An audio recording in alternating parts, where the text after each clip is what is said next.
Харе Кришна. Харе Кришна. Кришна Кришна. Харе Харе. Харе Рама. Харе Рама. Рама Рама. Харе Харе. Thank you all very much for coming. Спасибо всем большое, что пришли. We are going to have a seminar about Vaishnav etiquette. Наш семинар будет посвящен вайшнавскому этикету. It'll be from a slightly different perspective from what you may have expected or experienced before. И он будет немного с другой точки зрения построен, чем с той, с которой вы могли бы ожидать.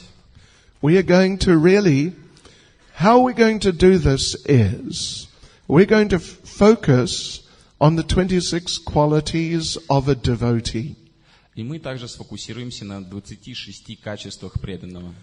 Because in one sense, Vaishnav etiquette means you behave as a Vaishnav. Потому что вайшнавский этикет означает, что ты ведешь себя как вайшнав. So we'll go through those 26 qualities of a devotee. И мы изучим все 26 качеств преданного. And try to give, in the case of each one, try and give one or two or a few even examples from the pastimes of Lord Chaitanya. И к каждому качеству мы будем приводить иллюстрации из игр Господа Чайтаньи. 1, 2, может быть 3.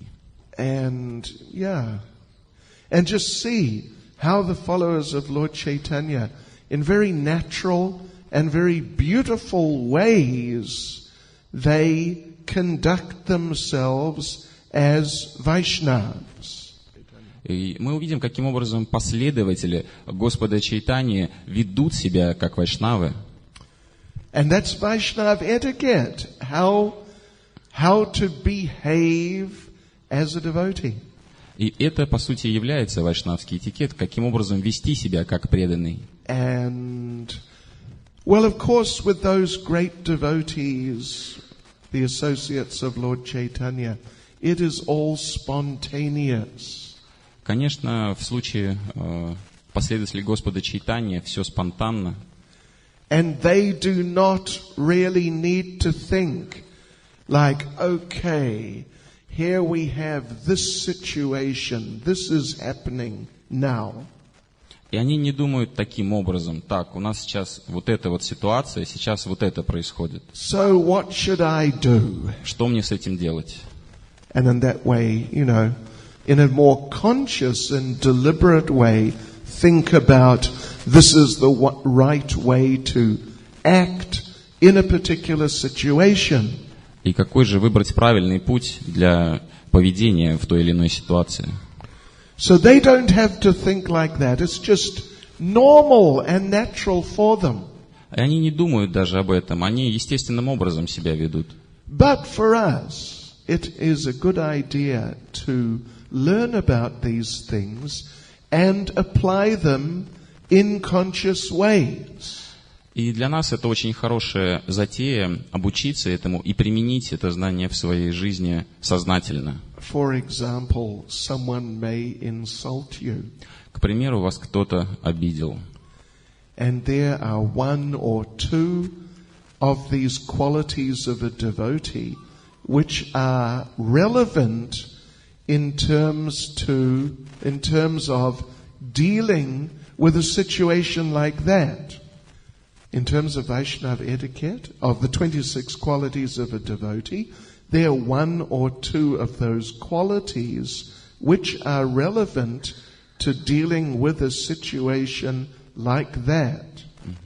И какое из 26 качеств нужно применить для того, чтобы справиться с этой ситуацией? In other words, if someone insults you, how do you react? Другими словами, то есть, если кто-то обижает вас, как отвечать, как вести себя? On the material, что? Оскорбляет, не обижает, оскорбляет. Yeah, if they offend you. So, on the material level, for materialistic people, there are sort of natural, spontaneous ways you react if someone insults you. On the material level, for materialistic people, there are a number of natural and spontaneous ways you may react if someone insults you. Для людей, находящихся на материальной платформе, существует различный набор вариантов ответа в той ситуации, когда вас обижают. You may punch him in the nose. Можно врезать по носу. Spontaneous. Абсолютно спонтанно. This is raganuga. Рагануга. Or, if you're a stronger person, you may do like that. Если, конечно, ты сильнее оппонента. If you're not a strong person, if you're one of these very sort of, timid kind of weak people, you may just cry. Ну, а если же ты из этих сереньких мышек, то ты просто заплачешь. Понимаете, да? This is all raganuga materialism. Это рагануга материализм. But no, we must not remain on the raganuga material platform. Но мы не должны продолжать оставаться на платформе рагануга материализма. We must come to the level, well, at least we want to follow in the footsteps of the great devotees. Мы должны следовать по стопам величайших преданных. They naturally, spontaneously, in any situation, they act very nicely. Они естественным образом ведут себя спонтанно, должным образом в любой ситуации. And if we learn about these things and these examples, we can follow in their footsteps. Если мы изучим эти примеры, тогда нам будет легко следовать по их стопам. Okay, so this is the basic idea behind the seminar. Это основная тема моего семинара. And we can learn the 26 qualities of a devotee. Мы также можем изучить подробно 26 качеств преданного. You can memorize them and memorize different examples of them. Вы можете их все запомнить, а также можете запомнить все примеры, иллюстрации к этим качествам. Что вы думаете? Do you want to memorize them? Хотите запомнить? Хотите? Okay. And then on the last day, we can have a test. Ладно, тогда в последний день у нас будет экзамен. Хотите? О, нисколько. Okay, хорошо. All right, no, it's good. It's really nice, actually. Хорошо, это очень хорошо. Because all, these pastimes in Chaitanya Charitamrita, they're not just nice stories. Потому что все эти игры, которые описаны в Чайтанья Чаритамрите, это не просто прекрасные истории. Yeah, not simply, but they are demonstrations of Vaishnav life. Это демонстрация жизни Вайшнава. And even in Srimad Bhagavatam also there's so many examples like that. И очень много примеров также содержится в Шримад Бхагаватам. And we should try to learn from them in practical terms in our lives. И мы должны изучить это с практической точки зрения, применить в своей жизни. So let us begin. Начнем. Мы начинаем. You can repeat after me. Повторяйте за мной. Jai Jai Shri Chaitanya Jai Nityananda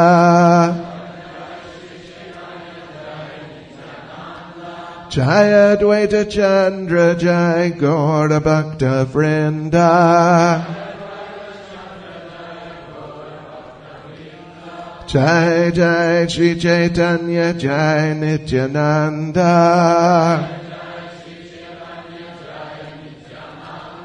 Jai Advaita Chandra Jai Gaura Bhakta Vrinda. Jai Jai Shri Chaitanya Jai Nityananda.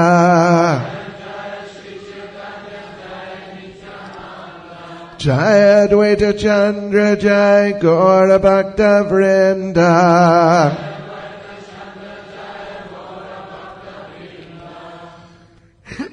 So, first of all, I will read 2 verses from Chaitanya Charitamrita Antya Lila.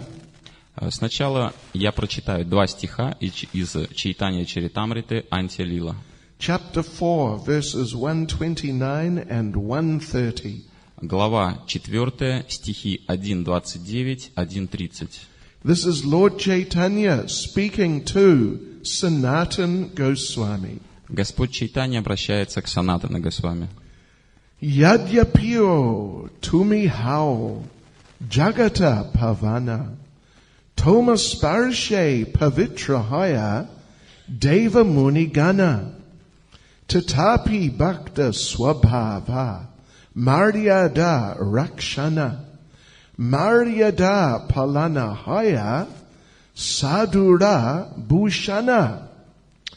My dear Sanatan, Мой дорогой Санатан, although you are the deliverer of the entire universe, хотя ты являешься освободителем Вселенной, and although even the demigods and great saints are purified by touching you, и все полубоги и великие святые очищаются, просто соприкоснувшись с тобой, still it is the characteristic of a devotee все же это является качеством преданного. To observe and protect the Vaishnav etiquette. Защищать и быть примером вайшнавского этикета. Maintenance of the Vaishnav etiquette is the ornament of a devotee. Поддержание вайшнавского этикета является украшением преданного. So, in other words, you can be a devotee with or without knowing Vaishnav etiquette. You can be. Вы можете быть преданным с или без знания вайшнавского этикета. Yes, you can be a Vaishnav with great etiquette, like Sanatan Goswami. Вы можете быть вайшнавом с великим знанием этикета, как Санатана Госвами. You can also be a Vaishnav to some degree without the etiquette. Вы можете быть вайшнавом с небольшим пониманием этикета. Без etiquette. Без понимания этикета. Yes. You can be a gross Vaishnav. Gross. Вы можете быть грубым вайшнавом. You can be a heavy devotee. Можно быть тяжелым преданным. You can be a very rude devotee. Можно быть таким крутым преданным. Rude. You can be a very loud devotee. Можно быть громким преданным.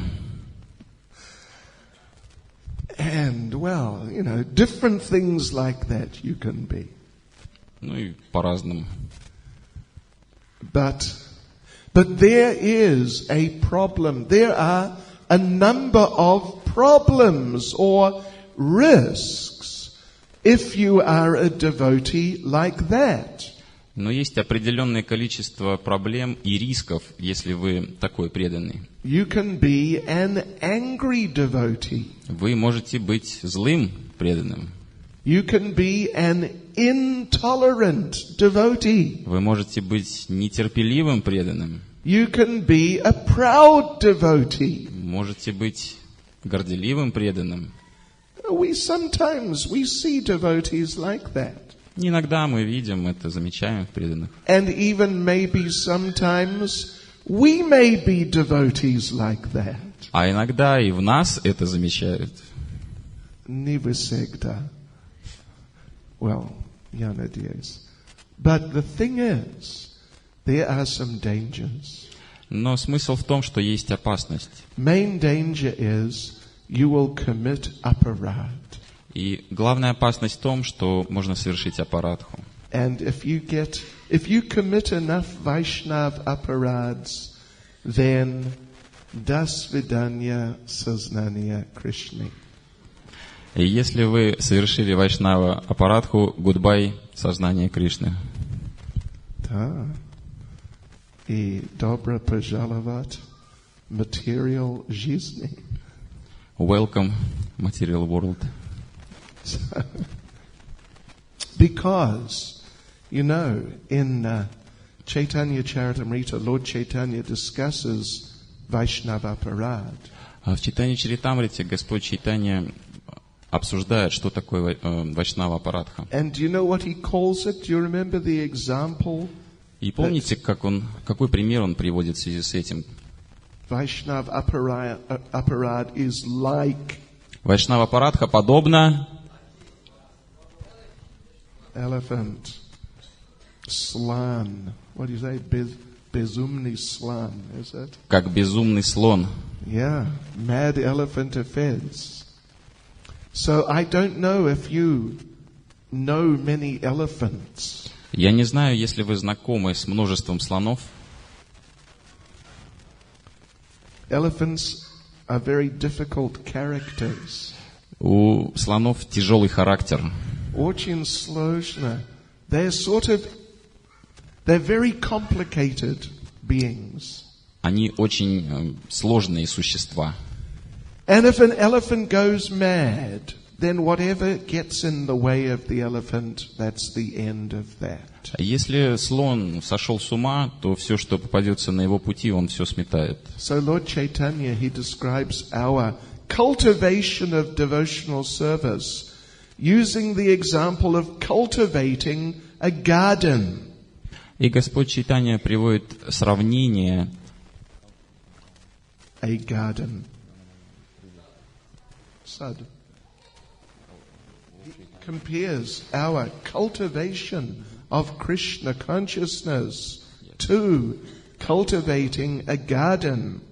И Господь Чайтанья сравнивает наш процесс культивации преданного служения с культивацией сада, взращивания сада. So you may grow a nice garden. Можно вырастить хороший сад.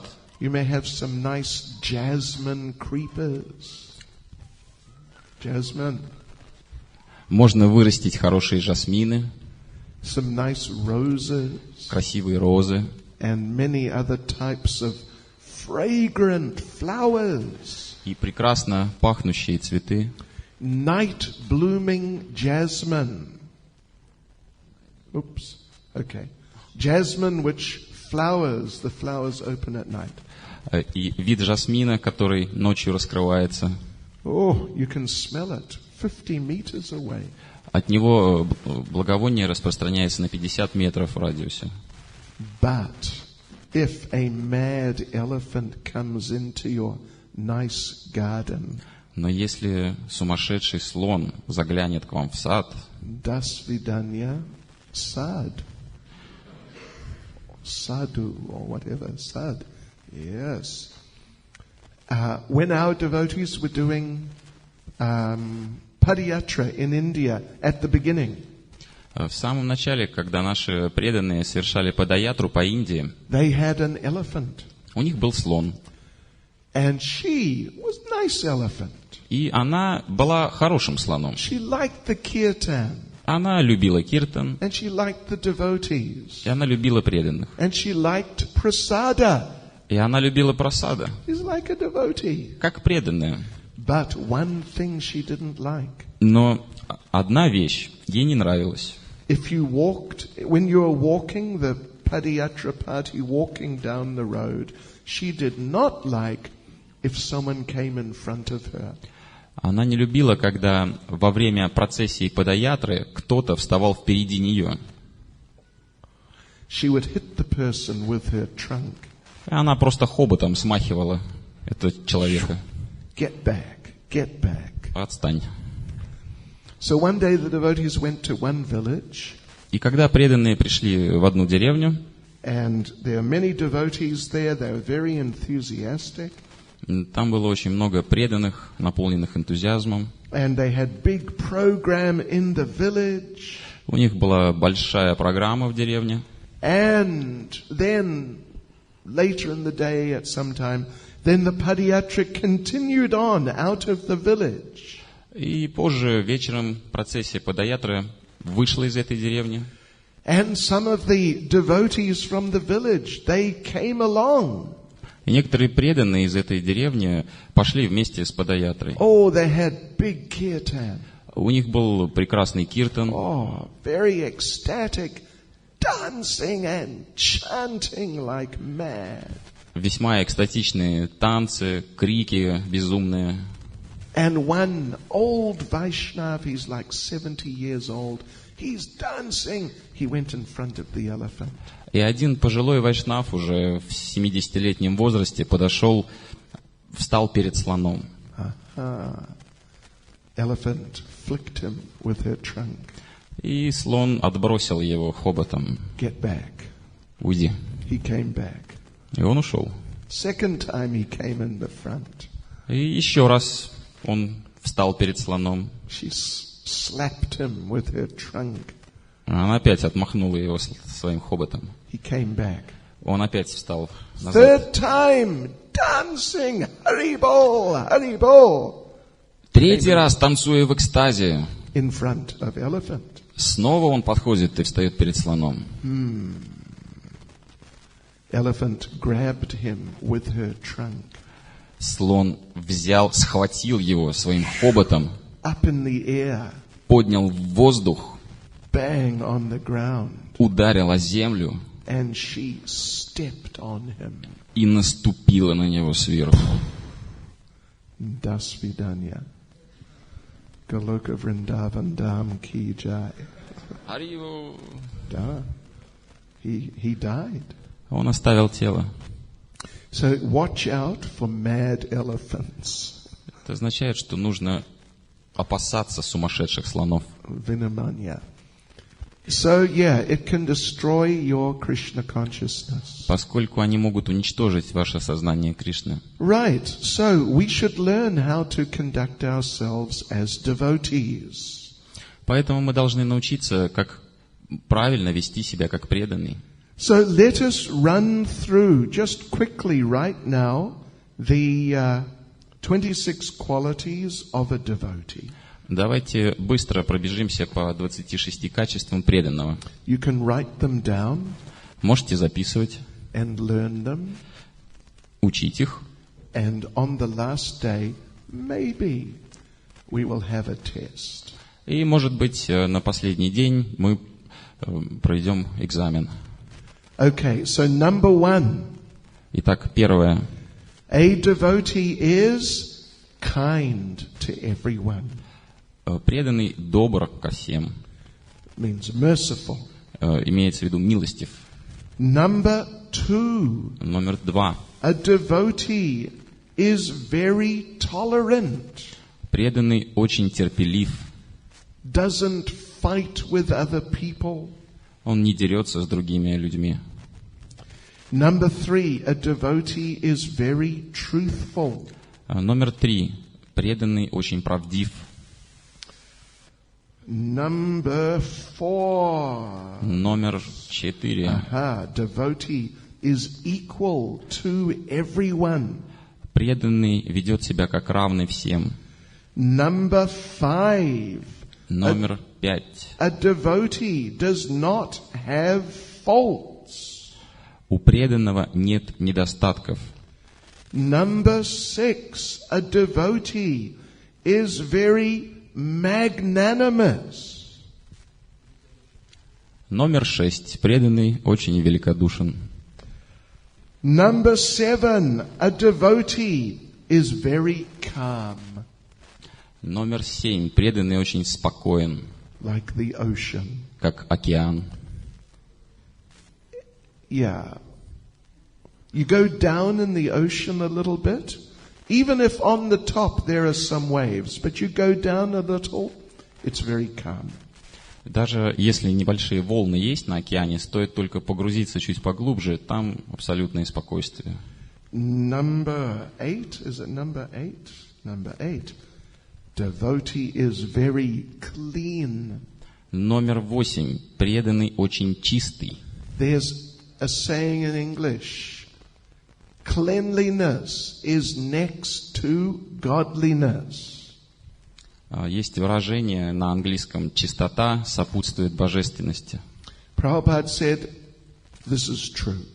И Прабхупада сказал, это правда. And Prabhupada said, actually, cleanliness is godliness. И вообще-то он сказал, чистота – это и есть божественность. Number 9. A devotee is not attached to material possessions. Номер 9. Преданный не привязан к материальным благам. So, very simple in that way. Просто, yeah. Очень просто. Number 10. Devotee is very benevolent. Oh, benevolent. Likes doing welfare work. Welfare work. Doing welfare work. Likes to do. Как сказать?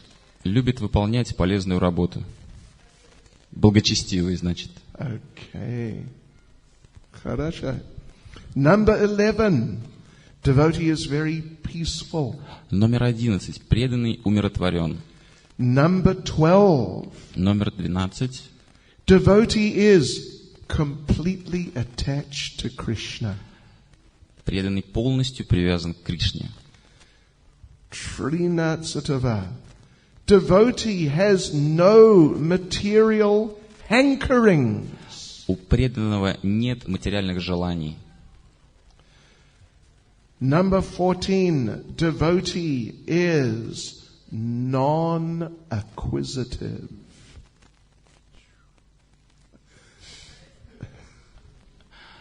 Non-acquisitive. Not interested in accumulating material things. Бескорыстный. Ага. Спасибо. Спасибо. Number 15. Devotee is very steady. Номер 15. Преданный постоянен. Fixed in determination. Зафиксирован и сосредоточен. Number 16. Devotee is self-controlled. Преданный находится под самоконтролем. 17. Devotee does not eat more than required. 17 качество. Преданный не ест больше, чем необходимо.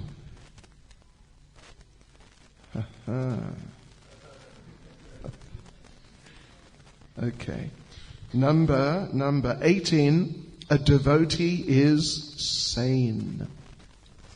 Sane. Not insane.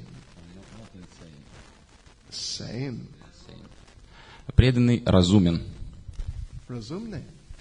That's intelligent, isn't it? Sane means not mad. Не очень безумный. Преданный трезвомыслящий. Здравомыслящий. Какие еще варианты? Okay, number 19, a devotee is very respectful. Номер 19. Преданный оказывает всем уважение. Number 20, the devotee is very humble. Номер 20. Преданный очень смиренный. 21, the devotee is grave. Grave. Серьезно? Okay, серьезно. 21 качество. Преданный очень серьезен. 22, devotee is compassionate. 22. Преданный сострадателен. 23, the devotee is friendly. 23 качество. Дружелюбность. 24. A devotee is poetic. 24. Преданный является поэтичен. Преданный поэтичен. 25. A devotee is expert. 25. Качество преданный является экспертом. 26. A devotee is silent. И 26. Качество преданный молчалив. Okay, right. So those are the 26 qualities of a devotee. Таковы 26 качеств преданного. Let us now go through them one by one. Давайте теперь более подробно рассмотрим каждое из них. And try and give some few examples of these. И попробуем найти пару примеров. Devotee likes being photographed. И еще одно качество. Преданный любит, когда его фотографируют. Okay, so what was the first one? Итак, какое было первое качество? Kind to everyone. The Sanskrit term is kripalu. На санскрите это звучит крипалу. Kripalu. These 26 are listed by Sanatana Goswami. Эти 26 качеств приводятся Санатаной Госвами. If you want to find it, it is Madhya Lila 22. Если вы хотите найти, это Мадья Лила 22. Verses 78 to 80. 78 to 80. С 78 до 80. до 80. Right. So now, devotees, how are you doing? Как поживаете? Are you sleepy? Преданные заснули уже, наверное, да? Как погода здесь? Теплый? Чуть-чуть. Сколько градусов? Может быть, 30. Okay. So devotees, we want some examples. Итак, преданные, мы хотим примеры. One from this side, first of all. Итак, один пример будет отсюда. Particularly from Lord Chaitanya's pastime. В частности, из игр Господа Чайтанья. Who was a devotee of Lord Chaitanya, who was very merciful. Кто является преданным Господа Чайтаньи, который был очень милостив? Was that from this side? Это оттуда, откуда-то, да? Okay, Vasudev Dutt Ну is ладно. a famous example. Васудева Датт – это известнейший пример. From this side, can you think of someone other than Vasudev Dutt? Вот ваша сторона может подумать еще о ком-то, кроме Васудева Датта? Я не слышал. Lord Nityananda! Jai Nitai. Yes, excellent example. Отличный пример. Anyway, you can try and think of some examples. Можете подумать, поразмышлять на эту тему. Let us say a few words about Vasudev Dutt. А мы скажем несколько слов о Васудева Датте. Because this is such an important part of Vaishnav etiquette. Потому что он олицетворяет важнейшую часть вайшнавского этикета. As Vaishnavas, we have to cultivate this mood of being merciful. И как вайшнавы мы должны взращивать в себе это настроение, будучи милостивым к другим. And if we cultivate the mood, then we will do things which are merciful. Если мы будем пытаться взращивать это настроение, то тогда мы будем поступать таким образом. We will do things like book distribution. Мы будем распространять книги. Achala Prabhu ki. Yes. And we will do Harinam Sankirtan. Мы будем ходить на харинамы. And we will become attracted to doing prasad distribution. И нам будет очень нравиться заниматься распространением прасада. And there are other things also like festivals and just speaking to people. И многие другие вещи, такие как фестивали, просто общение между собой. But to develop this mood and to become engaged in these activities. This is very important part of Vaishnav behavior. Но для того, чтобы развить такое настроение и действовать в соответствии с этим, это является важнейшей частью понимания вайшнавского этикета. So one time Lord Chaitanya was there with his devotees. Однажды Господь Чайтанья был вместе со своими преданными. And he was saying things about different of the devotees. Yeah, different devotees. И он рассказывал вещи о разных преданных. So he's glorifying this devotee, that devotee. Он прославлял этого преданного, того преданного. And he started talking about Vasudeva Dat. И он начал говорить о Васудева Дате. Krishnadas Kaviraj says, when Lord Chaitanya started speaking about Vasudeva Dat, he spoke like he had 1,000 mouths. Кришнадас Кавирадж Госвами говорит, что когда Господь Чайтанья начал говорить о Васудева Дате, создалось впечатление, как будто у него образовалось 1000 ртов. He was just overwhelmed with appreciation for Vasudeva Dat. Он был просто переполнен тем ощущением, насколько ценен для него был Васудева Дат. So now Vasudeva Dat didn't appreciate that. Но самому Васудева Дате это не очень нравилось. This is another part of Vaishnav etiquette, but we will talk more about that at another time. Это другая часть вайшнавского этикета, о ней мы поговорим позже. Vaishnavas are humble, they don't like to be glorified. Потому что вайшнавы смиренные, они не любят, когда их прославляют. But people on the material platform, they like to be glorified. Но люди, находящиеся на материальном уровне, обожают, когда их прославляют. And even sometimes devotees, they still have that habit. И иногда у преданных тоже еще осталась эта привычка у некоторых. Prabhupada did that a few times. Прабхупада так делал пару раз. He pointed to some devotee. Он показал на преданного.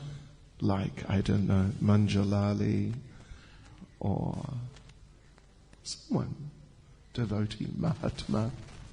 Ну, к примеру, на Махатму. He pointed out and said, this Mahatma, Вот этот Махатма, he's very nice devotee. отличный преданный. Many good qualities. Столько много хороших качеств. And when Prabhupada did that, the devotee smiled. И когда Прабхупада так сделал, преданный разулыбался. Mahatma is not smiling. Махатма не улыбается. Anyway, the mood of the devotee is they don't like to be glorified. Настроение преданного таково, что ему не нравится, когда его прославляют. So Vasudeva Dat became very embarrassed. И Васудева Дат смутился. He touched the Lord's lotus feet. Он коснулся лотосных стоп Господа. And what he did actually, he changed the subject. И что он сделал? Он просто сменил тему. And he said, you know, my Lord, I have one desire. И он сказал, мой дорогой Господь, у меня есть одно желание. I would really appreciate it very much if you would please fulfill this desire of mine. И я бы был очень признателен, если бы ты смог исполнить мое желание. You are Patita Pavana. Ты Патита Павана. You feel for the suffering of the conditioned souls. You feel for the suffering.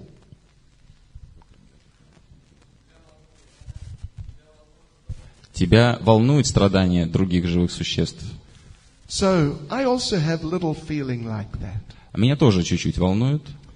He said that I have a request, my Lord. You are the Supreme Lord. Ты являешься верховной личностью Бога. У меня есть просьба. Please give me all the karmic reactions of all the living entities. Пожалуйста, дай мне все кармические реакции всех живых существ. And I will go to hell and suffer all those reactions.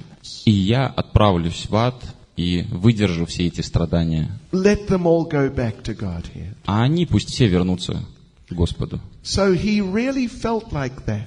И он действительно думал так, действительно чувствовал так. And Lord Chaitanya, Srila Prabhupada actually in the purport makes an amazing comment. И в своем комментарии Шрила Прабхупада пишет удивительную вещь.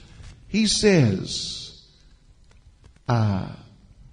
Vasudev Dutt was the most merciful person who ever lived. Он пишет, что Васудева Датт — это самая милостивая личность, которая когда-либо жила. He says, Vasudev Dutt and Haridas Thakur, they were hundreds and millions of times more merciful than Jesus. И он говорит, что Харидас Такур и Васудева Датт в сотни, тысячи, миллионы раз более милостивые, чем Иисус. Что вы думаете? Это возможно? You know, we can imagine many people not being able to understand this point. Мы, конечно, ожидаем, что большинство не поймет эту точку зрения. But if we just analyze the situation, we'll see that it's true. Но если проанализировать ситуацию, то создастся правдивое понимание. We are told that Jesus, what did he do? He said, you know, if you surrender to me, I will save you. Иисус говорит, если ты предашься мне, я тебя спасу. Something like that. Что-то вроде этого. But Vasudev Dutt is saying, I will save everyone. Но Васудева Датт говорит, я спасу каждого. You surrender to me, I'll save you. Предайся мне, я спасу тебя. You don't surrender to me, I'll save you. Ты не предашься мне, я все равно спасу тебя. You heard about me, I'll save you. Ты слышал обо мне, и я спасу тебя. You never heard about me, I'll save you. Ты никогда не слышал обо мне, я все равно спасу тебя. You like me, I'll save you. Я нравлюсь тебе, я спасу тебя. You hate me, I'll save you. Ты ненавидишь меня, я все равно спасу тебя. Even if you live on another planet, I'll save you. Даже если ты живешь на другой планете, все равно спасу тебя. Yeah. Even if you are the man on the moon. The man on the moon. Даже если ты человек на Луне. Or if you are from Mars. Или если ты родом с Марса. I read a few days ago, the scientists have found a new planet. Пару дней назад прочитал, ученые обнаружили новую планету. It is in a different solar system. Она находится в другой солнечной системе. 20 light years away. 20 этих световых лет. So they say. And they say that planet has conditions like Earth. И они подозревают, что на этой планете условия для жизни подобные, как на планете Земля. Maybe there are people there. Что там могут жить люди. Maybe there are some microbes or bacteria there. Также там могут быть микробы и бактерии. But Vasudev Dutt was willing to save them also. Но Васудева Датт хотел всех их спасти. Even the non-humans. Даже те, кто не человеки. The dogs and the cats. Кошки и собаки. All of them back to Godhead. Все назад домой к Богу. Even, yes, the monocellular amoebas. И эти амебы. Понимаете? Every living entity, the trees and the birds and the fish. Каждый вид живого существа, дерево, рыба, птица. All the conditioned souls. Все обусловленные души. So how merciful is Vasudev Dutt? It is inconceivable. Это просто невозможно постичь, насколько же милостив был Васудева Датт. And of course we cannot imitate that. И, конечно, мы не можем это имитировать. But at least we should try to appreciate his merciful mood. Но как минимум мы можем оценить его настроение, его милостивое настроение. And understand what an important part of Vaishnav character it is to develop this type of mood. И насколько важно в самом себе развивать такое же настроение в этой связи развития качества преданного. So when Lord Chaitanya heard Vasudeva Dutt say this, he broke down crying. И когда Господь Чайтанья услышал, что Васудева Датт хочет всех спасти, он просто упал и разрыдался. Yeah, he just collapsed in tears. Он просто рухнул в слезах.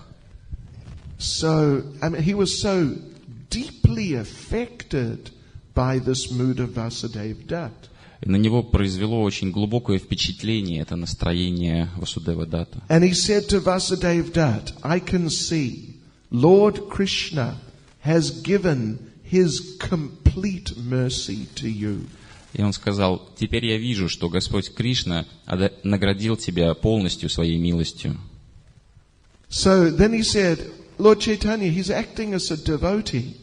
Господь Чайтанья ведет себя как преданный. And he said, look, I cannot help you with this. И он сказал: послушай, я не могу тебе помочь с этим. But Krishna is listening. Но Кришна слушает нас. And whatever the pure devotee wants, Krishna fulfills that desire. И все, чего бы ни пожелал чистый преданный, Кришна исполнит это желание.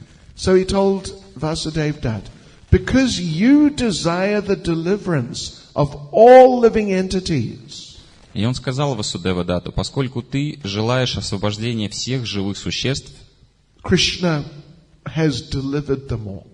Кришна уже всех их освободил. They're all gone. Они все ушли Back to Godhead. назад к Богу. So then Lord Chaitanya said that for Krishna to do this, it is easy. Lord Chaitanya said. И затем Господь Чайтанья говорит: для Кришны это просто. He can deliver a whole universe just like that. Он может освободить всю Вселенную просто так. And Lord Chaitanya gave very nice example. И Господь Чайтанья приводит очень хороший пример. If you have a big sack of mustard seeds,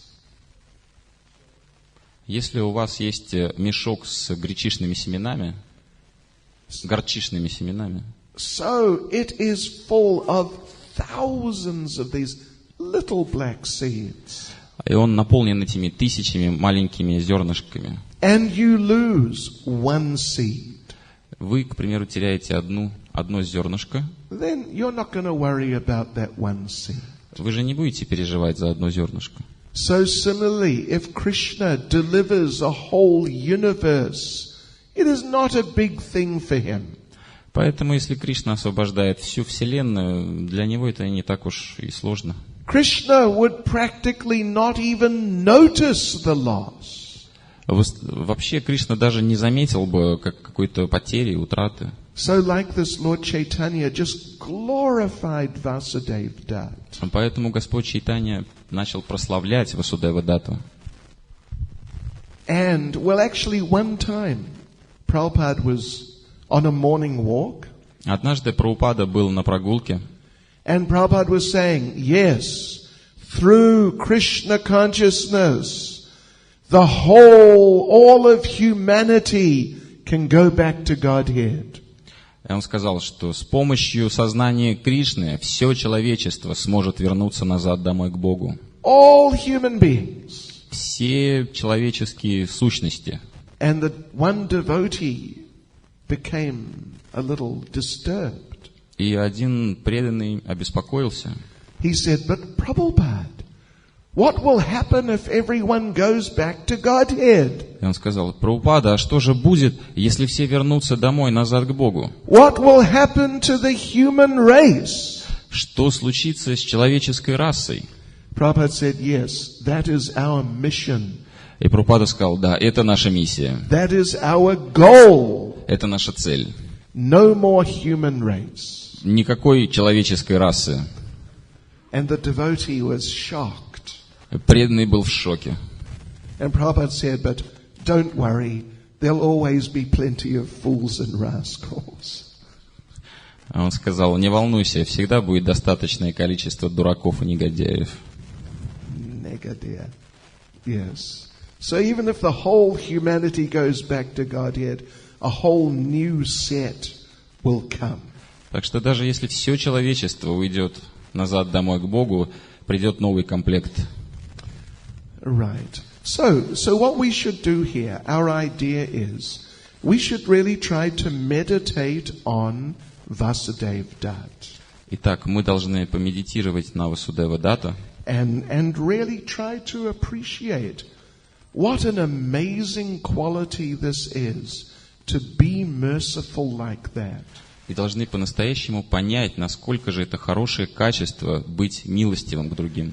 And then we should think, how can I follow in his footsteps at least a little bit?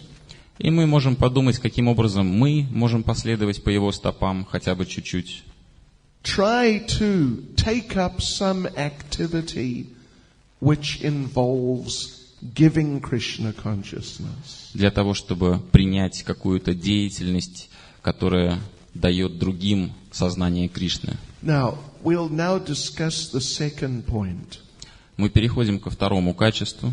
But I am looking around. I see some of you are a little устал. Но я вижу то, что некоторые из вас устали. Чуть-чуть. Не очень, но чуть-чуть, но это правда, я знаю. So we will do a little Vaishnav exercise. Поэтому мы проделаем немного вайшнавских упражнений. Готовы? Да. Okay. Руки вверх. Deep breath. Глубоко вдохнуть. And очень громко. После меня. После Махараджа. Очень громко. Харе Кришна! Громче, пожалуйста. Харе Кришна! Oh, красивый. Anyone still asleep? Кто-то еще спит? Извините, пожалуйста. Okay, what is the second one? Какое второе качество? Yeah, okay. Very tolerant. Терпение. Means physically tolerant if it's too hot. Имеется в виду физически терпеть жару, If it's too cold. холод, If people treat you in this way or that way. отношение людей хорошее, плохое. So, yeah, doesn't become disturbed by the different conditions which occur in our lives. И не волноваться из-за различных перемен, которые случаются в нашей жизни. And now, if you remember, I read those two verses spoken by Lord Chaitanya. Если они, if they remember. И если вы помните, I read those two verses by Lord Chaitanya. я прочитал эти два стиха, которые произносит Господь Чайтанья, He was congratulating Sanatana Goswami. где Он поздравляет Санатана Госвами. You have maintained Vaishnav etiquette. Тебе удалось поддерживать вайшнавский этикет. You have set such a wonderful example. Тебе удалось стать таким прекрасным примером. So what did Sanatana Goswami do? Так что же сделал Санатана Госвами? Кто знает? Кто-то? This is very wonderful pastime of Lord Chaitanya. Великолепная игра Господа Чайтаньи связана с этой историей. Sanatana Goswami had maybe a few months before, he had come from Bengal to Jagannath Puri. Полгода назад Санатана Госвами пришел в Бенгалию из Джаганатха-Пури. He had been in the service of the ruler of Bengal. И он выполнял служение правителя Бенгалии. He escaped. Он сбежал. And he ran to Jagannath Puri. И он бежал в Джаганнатха-Пури. It is 500 kilometers minimum. Это минимум 500 километров. But he ran the whole way. Но он пробежал весь путь. He hardly stopped. И еле остановился. He didn't bother about getting some nice food to eat. И он не останавливался для того, чтобы покушать вкусно. He just drank if there was a pool of water on the side, he would drink from that. Он мог просто попить немного воды, если вдоль его пути попадалось какое-то озеро. And also when he needed to take a bath, he would just splash some of that water from any pool or whatever. И вместо того, чтобы принимать омовение, он мог просто чуть-чуть побрызгать себя и бежать дальше. As a result, he contacted some bad water. В результате он соприкоснулся с плохой водой. And he got a skin condition. И у него было раздражение на коже. It was an extremely serious skin condition.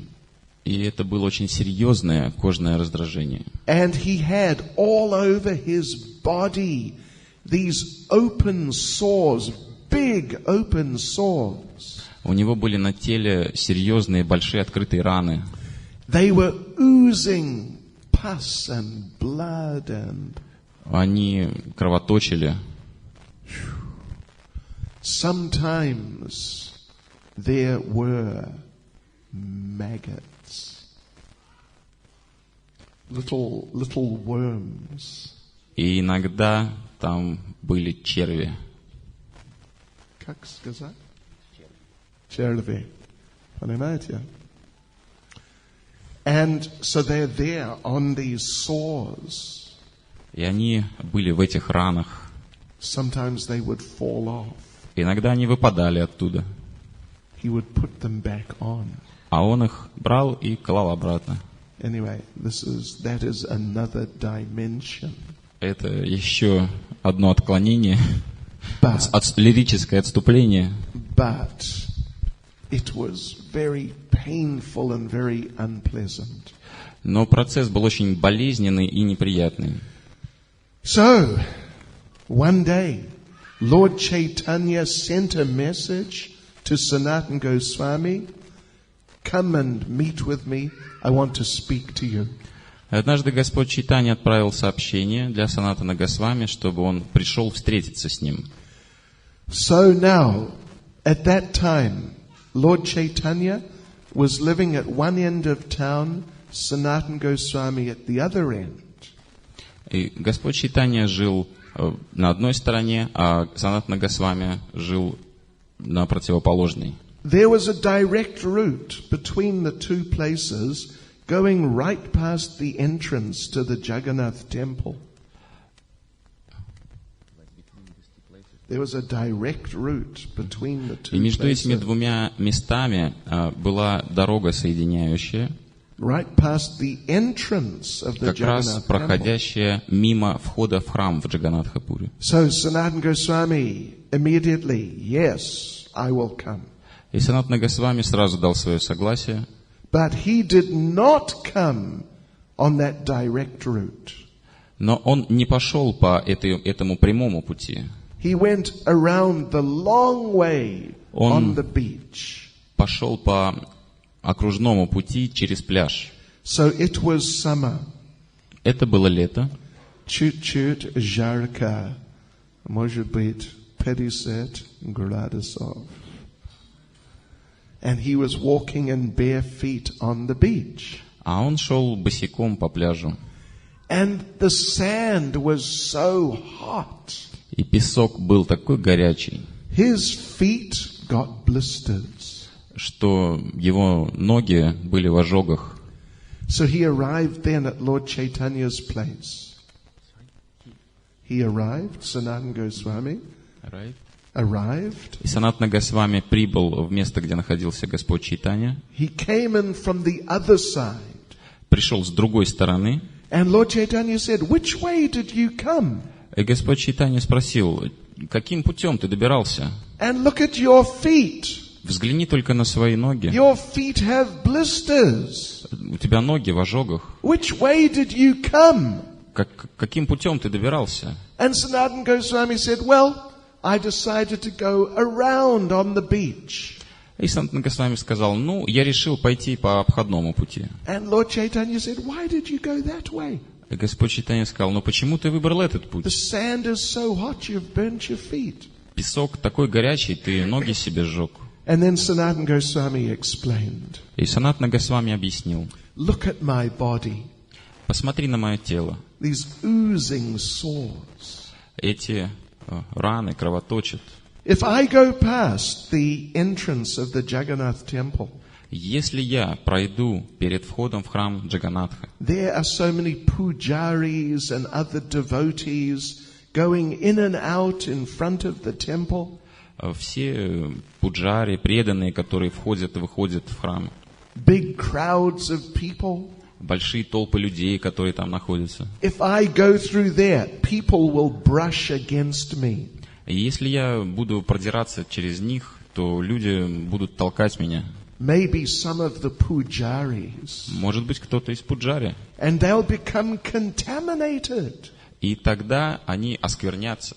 How can they then serve Jagannath? They'll have to take bath. И как же тогда им служить Джаганнатху? Им нужно омовение будет принимать. So it would be very offensive if I did that. Поэтому это будет большим оскорблением с моей стороны. So better come around on the beach. I burnt my feet, but that's okay. At least I didn't commit that offense. Поэтому я решил пойти по обходному пути через пляж, несмотря на то, что я сжег свои ноги, это ничего страшного. And then Lord Chaitanya spoke those two verses. Самое главное, я не совершил этого оскорбления. И затем Господь Чайтанья произносит эти два стиха. He congratulated Sanatana Goswami. Он поздравил Санатана Госвами. You have protected Vaishnava etiquette. Ты защитил этикет Вайшнава. That maintenance of the Vaishnava etiquette is the ornament, like the decoration of a devotee. Вайшнавский этикет является украшением преданного. Then you know what Lord Chaitanya did? И знаете, что сделал Господь Чайтанья затем? He grabbed him and just embraced him. Он схватил его и сжал в объятиях. And Sanatana Goswami saying, "No, my Lord, don't do that." А Санатана Госвами сказал, нет, мой Господь, пожалуйста, не делай этого. And then Lord Chaitanya released him from the embrace. И затем Господь Чайтанья отодвинулся от него. And on Lord Chaitanya's body was all this pus and blood and so on from Sanatana Goswami. И на теле Господа Чайтанья остались эти раны, кровоточащие с тела Санатана Госвами. And Sanatana Goswami is in shock. И Санатана Госвами в шоке. Lord Chaitanya was very happy. Господь Чайтанья был очень счастлив. These are like decorations on my body. Вот мои украшения моего тела. So, couple of days later, Lord Chaitanya called Sanatana Goswami. Через пару дней Господь Чайтанья вызвал Санатана Госвами. Again, Lord Chaitanya just embraced him. И снова Господь Чайтанья задушил его в объятиях. And he held him very tight. Изо всех сил. And when he let Sanatana Goswami go, И когда он отпустил Санатана Госвами, that skin disease was gone. все это кожное раздражение закончилось. And Sanatana's body looked like gold. И тело Санатана Госвами приобрело золотой цвет. So, just see the mercy of Lord Chaitanya. Такова милость Господа Чайтанья. And just see the quality of the devotee of Lord Chaitanya. И таковы качества преданных Господу Чайтаньи. So anyway, we are not on the level of Sanatana Goswami at all. Так или иначе, мы в любом случае не находимся на уровне Санатана Госвами. But at least we should try to appreciate this pastime. Но, по крайней мере, мы можем извлечь урок из этой игры. And then meditate on how can I also become more tolerant. И размышлять внутри себя, каким образом я могу стать более терпеливым. Because he tolerated that skin condition for months. Потому что он терпел это кожное раздражение месяцами. Then he tolerated walking on the hot sand. Затем он терпел эти прогулки по песку. He didn't consider it very serious. Для него, причем, это не было чем-то серьезным. So in the service of the Lord, a devotee may tolerate, an advanced devotee may tolerate anything. Поэтому для того, чтобы для служения Господу преданный, особенно возвышенный преданный, может стерпеть все, что угодно. So next time we are in the prasadam queue. Итак, в следующий раз мы стоим с вами в очереди за прасадом. And there is one samosa left. И там остался один самоса. And we are looking at that samosa. И мы смотрим на это самоса. Ooh, nectar. And we're almost there. И мы уже почти его взяли. And someone takes the samosa. И кто-то берет его перед нами. And the mind says, И ум говорит, ух. Try to remember Sanatana Goswami.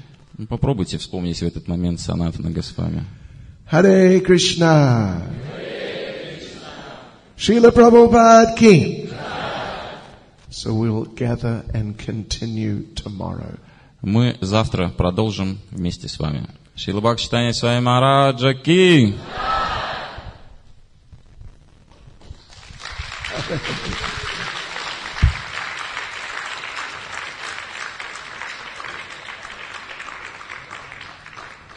Всем вам ки. Ки джай. Джай, джай, джай.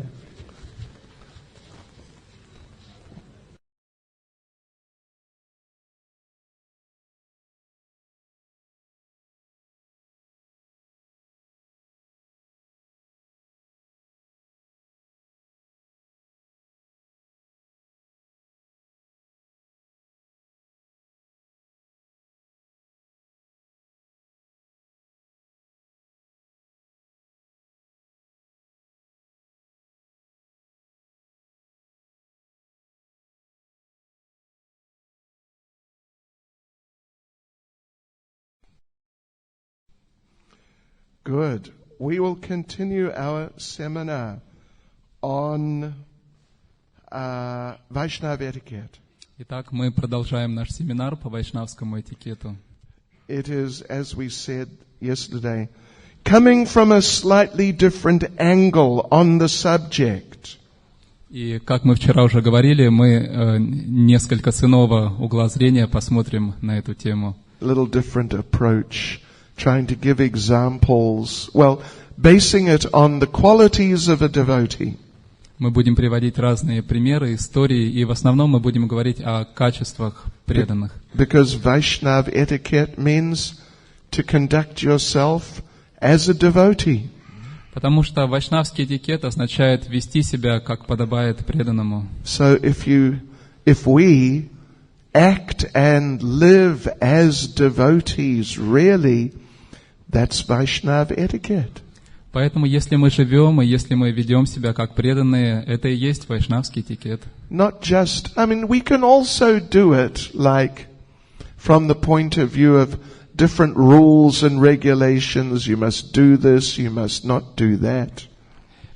Вайшнавский этикет не сводится просто к правилам и предписаниям, запретам. Это можно делать, этого нельзя делать. And we'll mention some of those things as we go. Конечно, этого тоже мы будем касаться по ходу. But I just thought it'd be more sort of interesting and enlivening to do it in this way. Но гораздо интереснее, гораздо более живо будет рассматривать вайшнавский этикет с точки зрения поведения преданного. Okay, like getting up in the morning. Итак, подъем утром. Just talking about rules and regulations. Итак, поговорим просто о правилах, предписаниях. What's the first thing you must do, Vaishnava etiquette, when you get up? Что самое первое вы должны сделать, согласно вайшнавскому этикету, когда вы встаете рано утром? You must use the toilet. Сходить в туалет. Okay. Pravda. What is the second thing you must do? А после этого что? You must wash your hands. Помыть руки. Then you must, third thing, what's third thing?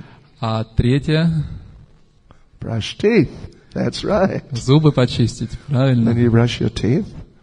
And if you need to shave, you must shave after brushing your teeth. А если вам нужно побриться, тогда надо побриться уже после чистки зубов. Okay. And after you shave, А после того, как побрились, then you can wash your underwear.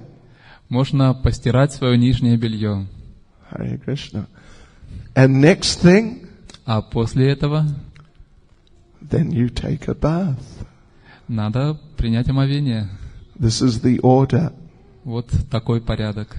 You don't brush your teeth after you took a bath. Не следует чистить зубы после того, как вы омылись.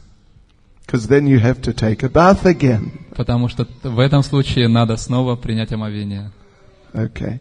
Anyway, these are some rules and regulations. Это вот некоторые правила и предписания. Let us continue, though, with this theme of the qualities of a devotee. А теперь давайте продолжим разбирать нашу тему качества преданного. Did you write down those things that we just said, though?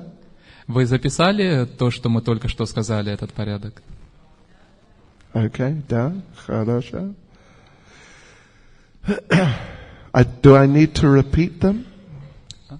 Should I repeat it? Может быть, нужно повторить? I must repeat it for you. Что? Should we wash the room, the floor? Oh, I see. Okay, yeah, well look. If you're sleeping on the floor, then you should clean the place where you were sleeping. That is the first thing. Конечно, если вы спите на полу, то прежде всего самое первое, это надо помыть пол, где вы спите, эту часть комнаты. But I think nowadays not so many people sleep on the floor. Я думаю, в наши дни уже не так много людей на полу спят. Okay, хорошо. Давайте. Jai Jai Shri Chaitanya Jai Nityananda Jai Advaita Chandra Jai Gaura Bhakta Vrinda Jai Jai Shri Chaitanya Jai Nityananda Jai Advaita Chandra Jai Gaura Bhakta Vrinda Jai Jai Shri Chaitanya Jai Nityananda Jai Advaita Chandra Jai Gaura Bhakta Vrinda. What's on the other side of that door? Oh, it's another class. Okay. All right. I was just thinking of getting more air. Okay, so yesterday we discussed the first two qualities. Итак, вчера мы говорили о первых двух качествах. Being kind to everyone was the first one. Первое качество — вайшнав добр ко всем. And the example we gave was, well, the main example we gave, Vasudev Dutt. И основной пример, который мы приводили, это пример Васудева Датты. Someone also mentioned Lord Nityananda as being very merciful. That's also a good example. И также упоминали Господа Нитьянанду как пример очень милостивого ко всем. Это тоже правильно. Слышали? Слышали? Переводчик. Да. It's loud enough, the перевод. Нормально слышно перевод или... Экстаз. Okay.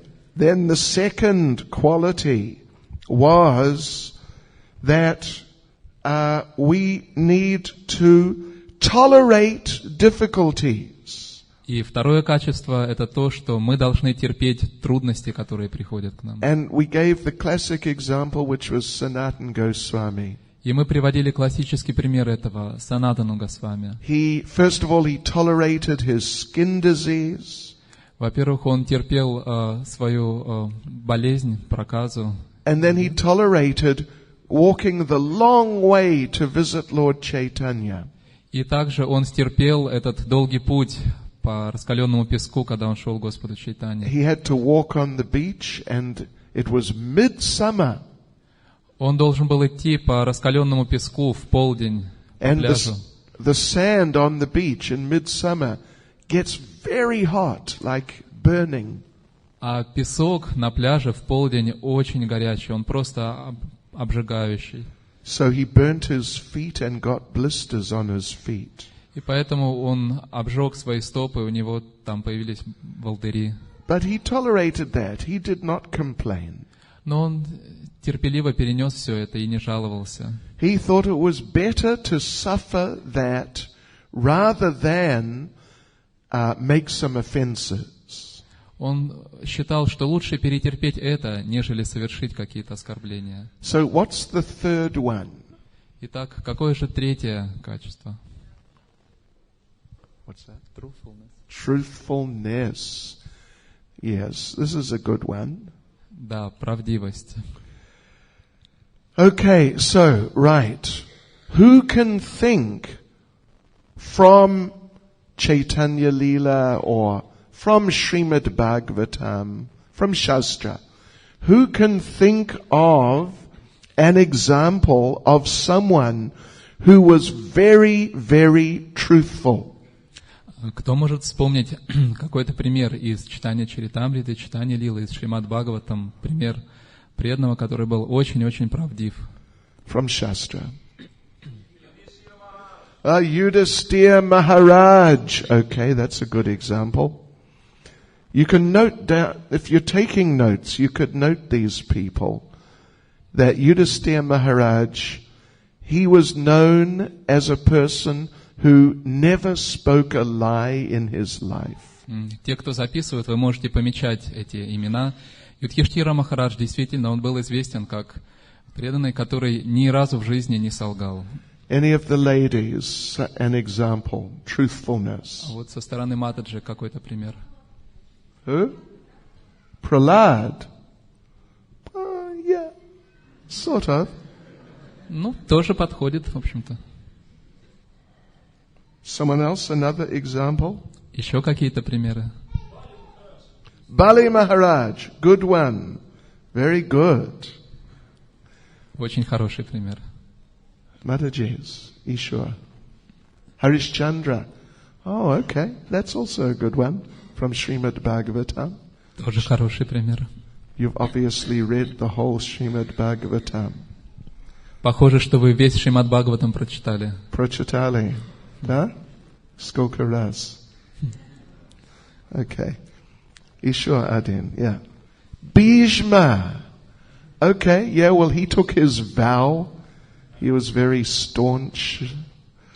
Да, Бхишмадева, он принял обет и очень строго ему следовал. How about from, let's see, from Chaitanya Leela? Let's think of one example. А давайте вспомним пример из Чайтанья Лилы. I can think of two, but one, really like one main one. Мне приходит в голову два примера, но один, он действительно очень яркий пример. Кто? Колавеча Шридар. Kolavechish. Oh yeah, okay, that's a good one. Да, хороший пример. He would always tell the correct price for his bananas. Он всегда говорил честно, говорил цену за бананы. In India, it is the practice, if you're selling something, it is the practice to always tell the wrong price. В Индии так уже принято, что если вы чем-то торгуете, то цену всегда завышаете. Of course, higher price. Конечно, да, вы завышаете, не занижаете. Not lower price, yeah. So, but he would never do that. Но он никогда так не поступал. And Lord Chaitanya would tell him that, look, I know you are making a huge profit. И Господь Чайтанья сказал ему: смотри, я знаю, что ты очень много зарабатываешь.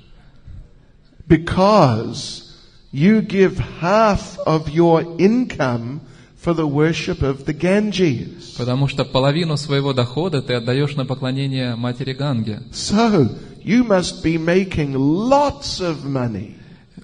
Поэтому похоже, что ты очень-очень много денег зарабатываешь. But the thing was that he was making very little money, hardly enough to live on.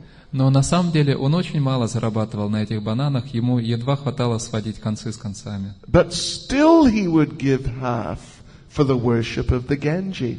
Но тем не менее он всегда отдавал половину на поклонение матери Ганге. So, anyone else, another example of like strong truthfulness from Chaitanya Lila? Еще какие-то примеры, очень яркие примеры правдивости из читания лилы. Я не слышал. Махарадж Прадапарудра. Pradaparaja? Рагунат Дас. Oh, Raghunath Das. Raghunath Das. Raghunath Das. Well, maybe. Okay. I want to give you one example. Or is there someone else with another suggestion? Еще какие-то есть идеи? Haridas Thakur, truthfulness. With what? His vow of chanting. I see. Okay. It's not exactly truthfulness. It's more like reliability. Ну, это, может быть, не совсем правдивость, это вот такая, как бы, стабильность, надежность. So I want to give one example. It is the example of the young Brahmin in the story of Sakshi Gopal. The young Brahman. Да, я вам приведу один пример. Это пример молодого брамана в истории о Сакши Гопале. Слышали? Oh, Sakshi Gopal. So in that story of Sakshi Gopal, it's in Chaitanya Charitamrita.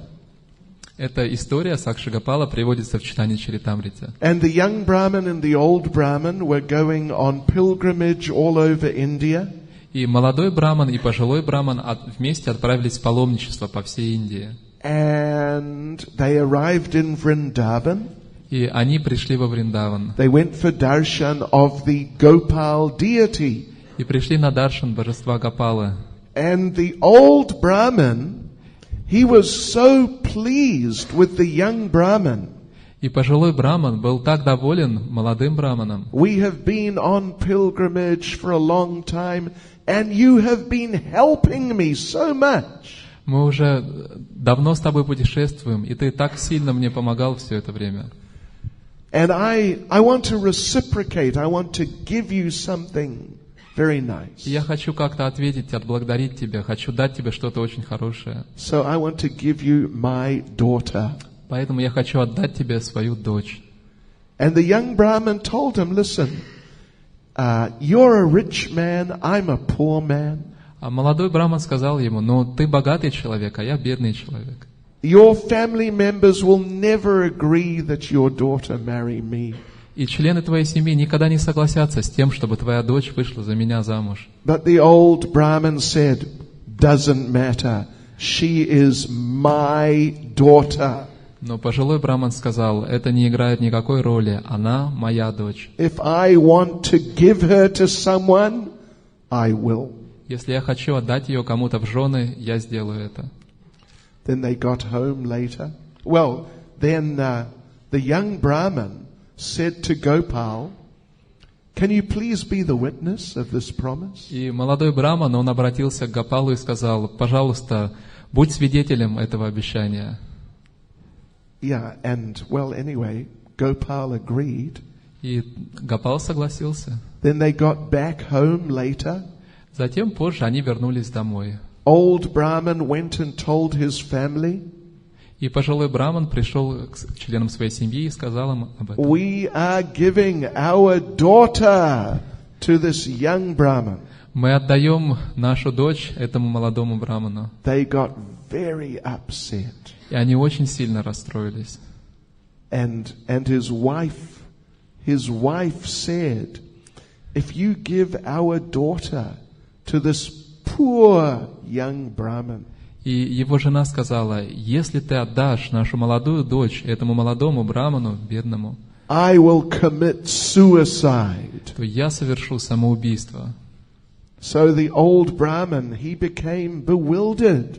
И пожилой браман, он пришел в замешательство, не знал, что делать. What can I do? Что же мне делать? I have promised. Ведь я пообещал. I can't break my promise. Я не могу нарушить свое слово.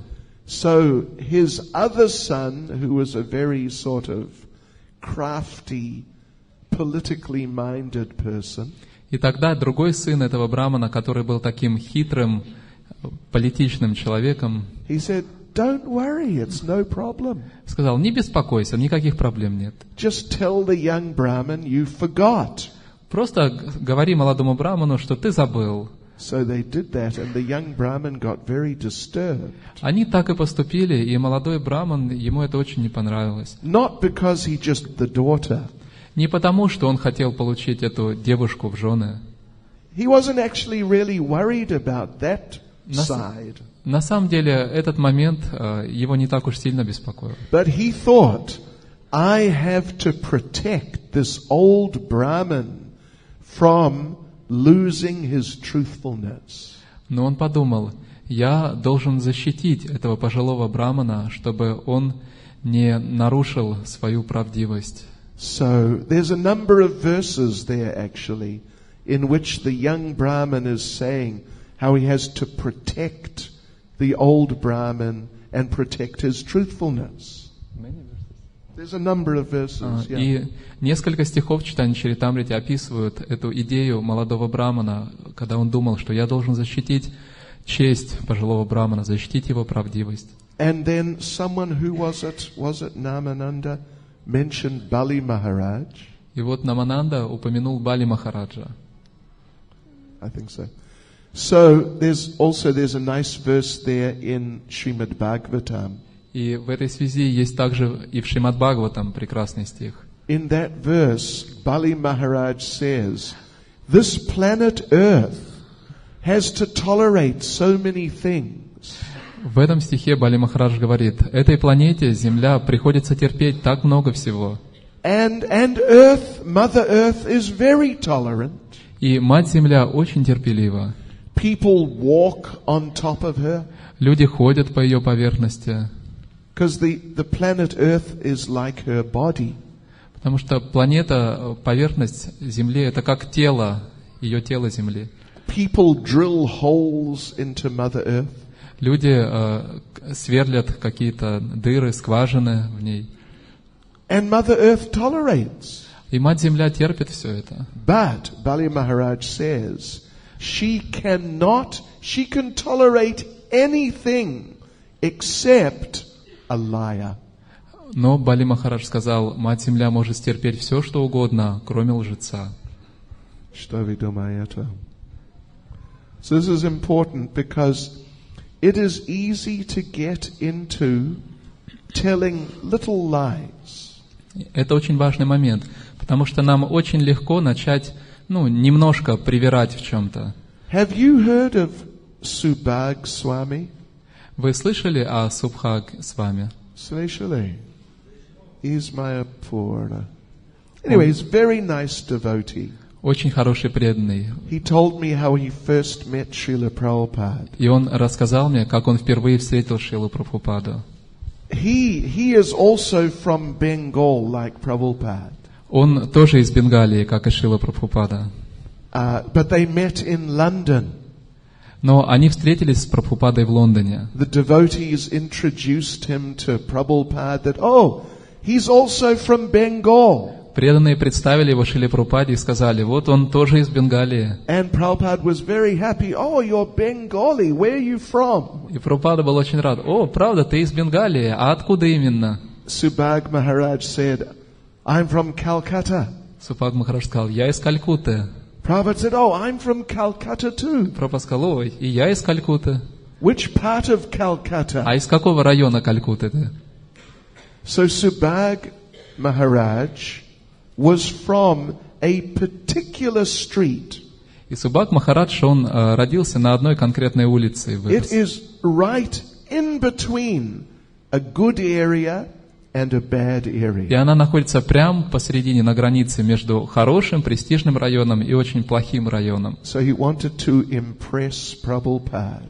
А он хотел произвести впечатление на Шриле Прабхупаду. When he answered, he moved himself one street over into the good area. И в своем ответе он передвинул, так сказать, свое место на одну улицу ближе туда, в хороший район, Into the good area. престижный район. And he said, oh, I'm from such and such street. И он сказал, да, я вот с такой-такой-то улицы. And Prabhupada said, oh, I know that street. That is a good area. И Прабхупада сказал, о, я знаю эту улицу, это очень хороший район. That night, Prabhupada gave class. И этим вечером Шрила Прабхупада давал лекцию. In the middle of the lecture, he looked at Subhag Maharaj. И прямо посреди лекции он посмотрел на Субхаг Махараджа. You should never lie to the spiritual master. Ты никогда не должен обманывать духовного учителя. And Subhag Maharaj thought, how could he know? Is it possible that he knew that I lied? И Субхаг Махарадж подумал, откуда он знает, как это возможно? And Prabhupada repeated it. And looking at him, you should never lie to the spiritual master. И Прабхупада повторил эту фразу, глядя прямо на него. Вы никогда не должны обманывать духовного учителя. And Subhag Maharaj was thinking, how could he know? It's not possible. И Субхаг Махарадж думал, откуда он может знать? Это невозможно. And then Subhag Maharaj thought, but it was just a small lie. It wasn't a big lie. Тогда Субхаг Махарадж подумал, ну, я же чуть-чуть совсем соврал, это ж не что-то большое. And Prabhupada still just looking at him straight. И Прабхупада продолжал смотреть прямо на него. Prabhupada said, not even a little white lie. И сказал, даже чуть-чуть нельзя обманывать. So anyway, truthfulness, it is an important principle for us. Итак, правдивость – это очень важный принцип для нас. Here's a verse from Srimad Bhagavatam. Вот стих из Шримад Бхагаватам. It's 1:2:17. 1:2:17. Shrinvatam swakata Krishna punya shravana kirtana hridyantaksto hyabadrani vidunoti suritsatam. Sri Krishna, the personality of Godhead, who is the super soul in everyone's heart. Шри Кришна, верховная личность Бога, сверхдуша в сердце каждого. And he is the benefactor of the truthful devotee. И благодетель чистого преданного. Честного преданного. Truthful. Честного преданного. He's the benefactor of the truthful devotee. Благодетель честного преданного. Правдивого. Честного. Are we okay? Yeah. Krishna. So Krishna cleanses desire for material enjoyment from the heart of the devotee who relishes his messages. Изнутри очищает его сердце от материальных желаний, сердце преданного, который наслаждается его посланием. Here's another verse. This is 7:11:28. Это 7:11:28. This is a verse about women. Это стих о женщинах. So, Slishitya Mataji. About married women. О замужних женщинах. Santushta lolupa daksha Dharmagya priya satyavak, apramata shuchi snigda, patim twa patitam bhajet.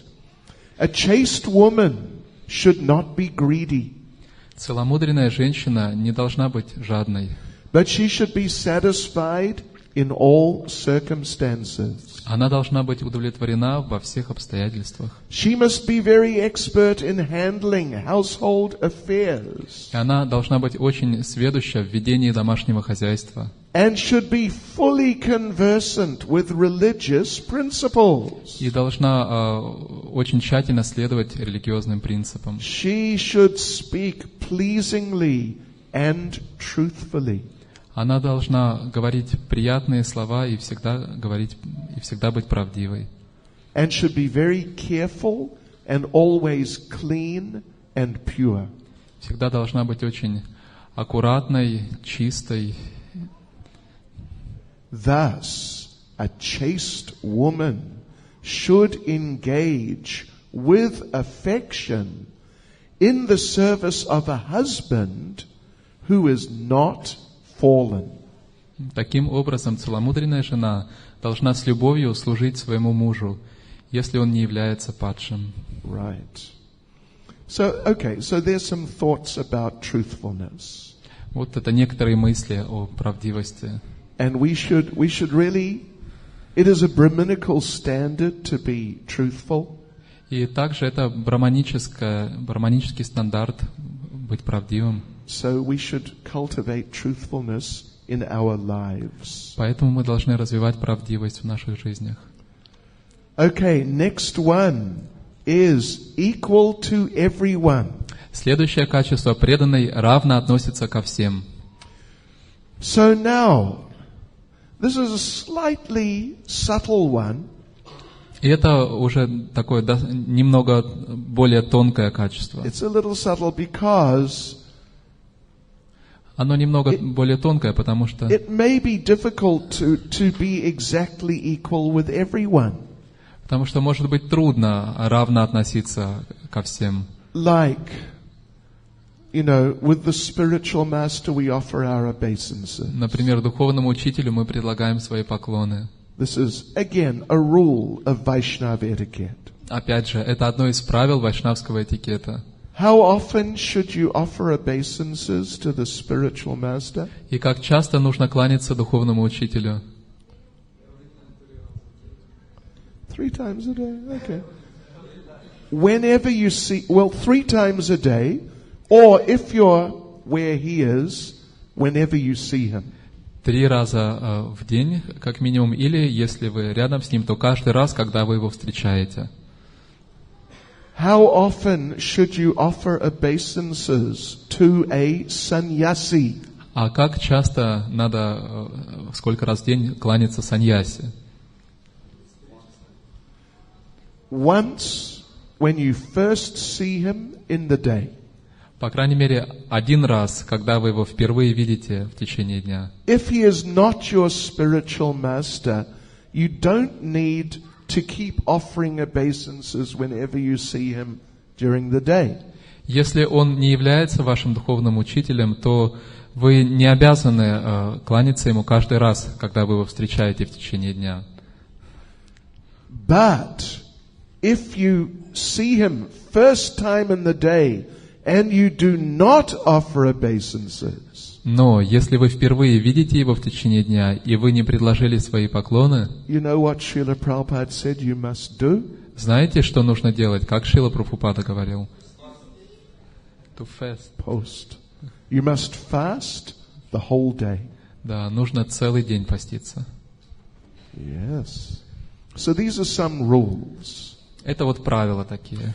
Now our point here is that a devotee is, the Sanskrit word is sama, means the same or equal to everyone. И санскритское слово, описывающее это качество, это сама. Оно означает, что преданный равно, одинаково относится ко всем. So we're meant to offer obeisances to the spiritual master whenever we see him.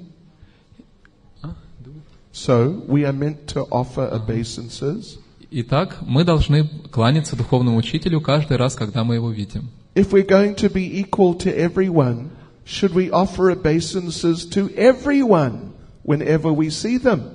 А если мы должны равно относиться ко всем, что это значит? Что мы должны каждому кланяться каждый раз, когда мы его видим? Well, it would be very nice. Что ж, это было бы очень даже неплохо.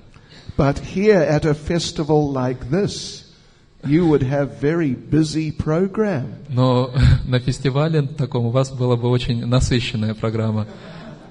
You can just be by the door for the whole day. Вы бы могли целый день стоять возле двери и не сдвинуться с места. Very purifying. Это очень очищающе было бы. But it's not really recommended that we do that. Но на самом деле нам не рекомендуется это делать. It's also very nice. It is also part of Vaishnav etiquette.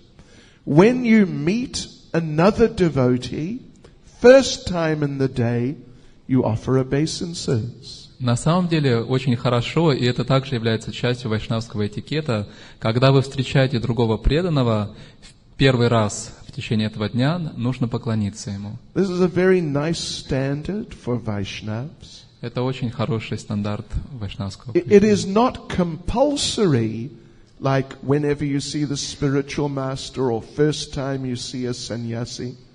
Это не является обязательным, как мы должны кланяться каждый раз, когда встречаем духовного учителя или впервые встречая саньяси. But it's a nice thing to do. Но это тоже очень хорошее правило. So for us, the way we deal with different types of people is described in the 11th canto of the Bhagavatam.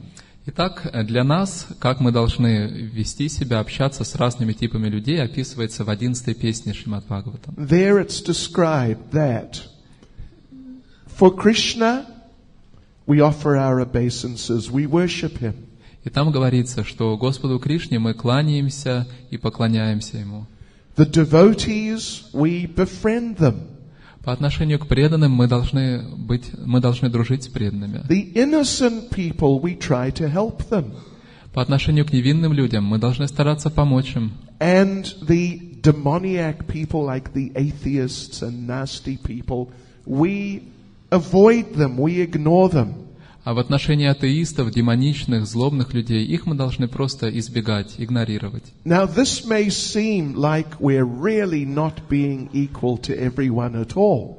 И вот, слушая эти правила, может показаться, это совсем не означает равно относиться к каждому. And then in the 4th canto, Narada Muni describes amongst the different devotees. А также в 4-й песне Бхагаватам Нарада Муни описывает разные отношения к разным преданным. The devotees who are senior to us. По отношению к старшим преданным, then we should render service to them and inquire from them. Мы должны служить им и спрашивать. The devotees who are more or less on an equal level to us. По отношению к преданным, которые более-менее на одном уровне с нами, we should befriend them in Krishna consciousness. Мы должны стараться дружить с ними в сознании Кришны. And the devotees who are junior to us, we should try and help them in Krishna consciousness. А по отношению к преданным более молодым, чем мы должны стараться помочь им в сознании Кришны. So, in a sense, in a certain subtle sense, there's a type of equality in this. И вот в более таком тонком смысле здесь видно равенство по отношению ко всем. Now, it is a little subtle, I do admit. Это, может быть, более тонкий момент. We are offering respect as appropriate. Мы выражаем почтение должным образом. Yeah. As is suitable for the different people, and in that sense there's equality. Так, как это является уместным для разных категорий людей. И в этом смысле мы равно относимся ко всем. Понимаете? Or is that too subtle? Понимаете, или это слишком тонкий момент? Anyway, we're offering appropriate respect to different types of people, as is really appropriate. Так мы подобающим образом, так как следует, так как уместно, выражаем свое уважение разным типам преданных. Chaitanya Charitamrita describes Raghunath Bhatta Goswami. Чайтанья Чаритамрита описывает Рагунатха Бхатту Госвами. He was on the level of Mahabhagavat. Он был на уровне Махабхагаваты. So, let me just read the verse here. This is from Antya-lila, chapter 13. Я сейчас прочитаю стих из Антья-лилы, 14 главы. Vaishnavira nindya karma nahi pade kane sabe Krishna bhajana kare e matra jane. Raghunath Bhatta Goswami would not listen to blasphemy of a Vaishnava. Рагунат Бхатта Госвами никогда не слушал оскорблений или каких-то поношений, критики в адрес вайшнавов. Nor would he listen to talk of a Vaishnava's misbehavior. И также он никогда не слушал разговоров о неправильном поведении вайшнавов.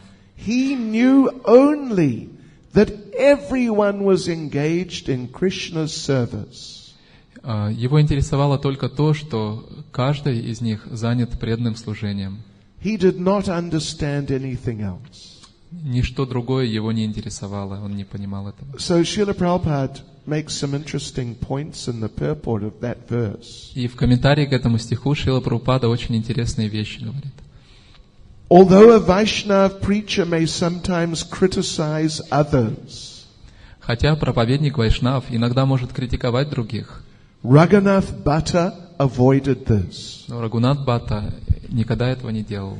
Even if another Vaishnava was actually at fault, даже если другой вайшнав действительно совершал какую-то ошибку, Raghunath Bhatta would not criticize him. Рагунат Бхатта никогда его не критиковал. He saw only that everyone was engaged in Krishna's service. Он видел только то, что каждый из них занят преданным служением That is Кришне. the position of a Mahabhagavat. Таково положение Махабхагаваты. So look, if you are a Mahabhagavat, you can do like that. Итак, если вы Махабхагавата, вы можете так поступать. Если нет, don't imitate. Если нет, то не нужно подражать, имитировать. You get these Mayavadis and people like that, they try to imitate this type of consciousness. Майявади и подобные им люди пытаются имитировать такое сознание. It's all one. Все едино. We are all equal. Мы все равны. Everyone, everything is equal. Все и вся абсолютно равны, едины. So you may be just some fool and a rascal, but I embrace you. Поэтому вы можете быть каким-то глупцом и негодяем, но я тебя обнимаю. And Prabhupada said, this sort of idea of oneness is foolish. И Прабхупада говорил, что такая идея единства — это полная глупость. Prabhupada said, why don't you go to the tiger and say, my dear tiger, I am now going to embrace Шрила you. Прабхупада говорил, почему бы вам не подойти к тигру и сказать: мой дорогой тигр, я сейчас хочу тебя обнять.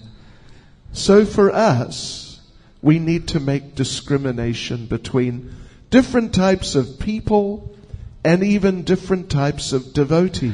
Поэтому мы должны проводить различия между разными типами людей и даже среди разных типов преданных. But if we do this appropriately according to the Vaishnava standards, this is a type of equality of showing respect. Но если мы делаем это правильно, в соответствии со стандартами вайшнавского этикета, то это и будет равным отношением ко всем, равным выражением почтения. Next one is the devotee is faultless. Следующее качество: преданный не имеет недостатков. So this doesn't mean that a devotee is like a machine. Это не означает, что преданный как машина, And he just does automatically everything according to the rules and regulations. и он просто автоматически выполняет все правила и предписания.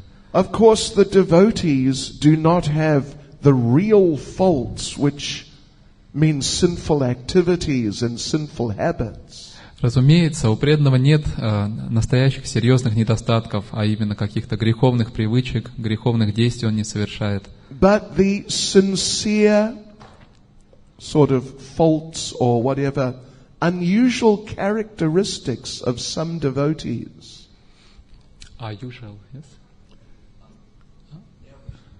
Необычные. Но даже какие-то просто большие недостатки в характере, это редко встречаются у преданных. Like we mentioned yesterday, some devotees are very loud. Например, вчера мы упоминали, некоторые преданные очень громко говорят, Some are very quiet.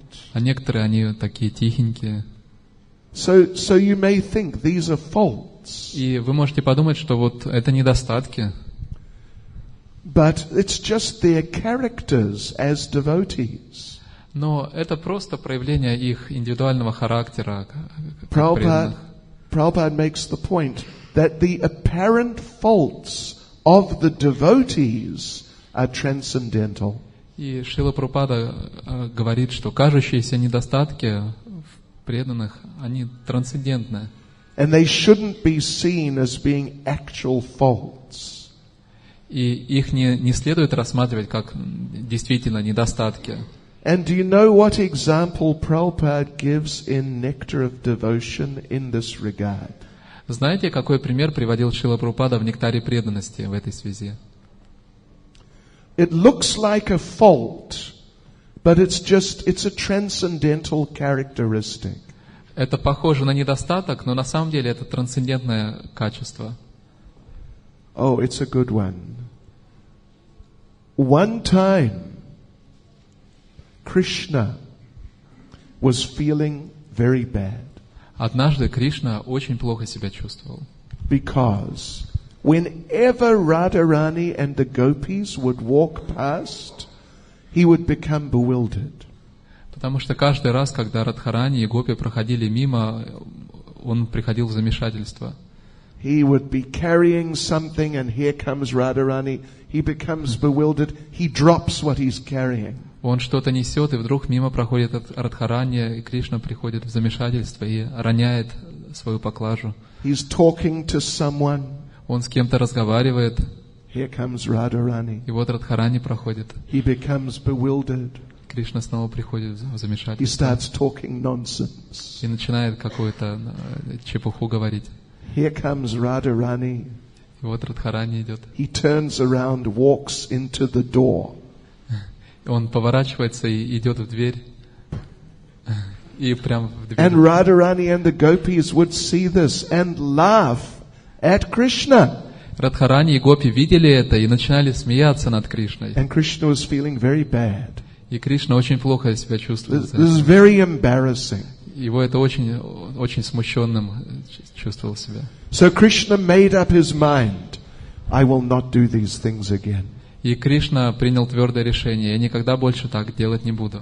Next time Radharani comes by, В следующий раз, когда Радхарани будет проходить мимо, I will be cool. я буду очень спокойным.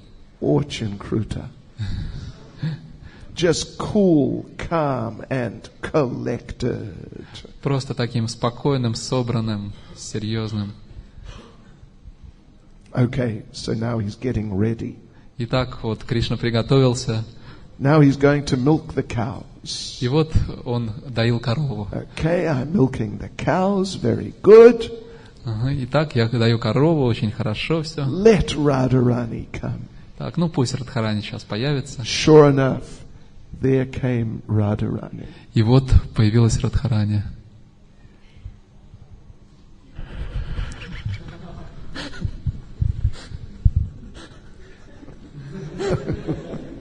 Okay. So Krishna, right, here she comes. I am milking the И cows. Кришна: да, вот она идет сейчас, ага, а я даю корову. Everything is fine. Все очень хорошо, No problem. никаких проблем, Everything is cool. все классно идет. Radharani and the gopis walk by, Радхарани и гопи проходят, and they stop and look at Krishna. и вдруг они останавливаются и смотрят на Кришну. And Krishna's milking the cow. А Кришна доит корову, No problem. никаких проблем. And suddenly the gopis just start laughing. И внезапно гопи вдруг начинают хохотать. Look at Krishna. Посмотрите на Кришну. Oh, and they're laughing and laughing. Они смеют, хохочет и хохочет. And Krishna thought, what happened? Кришна думает, ну что случилось? Oh, this is not fair. Why are they laughing at me? Это нечестно, почему они надо мной смеются? And then Krishna saw he was milking a bull. И тут Кришна увидел, что он быка начал доить.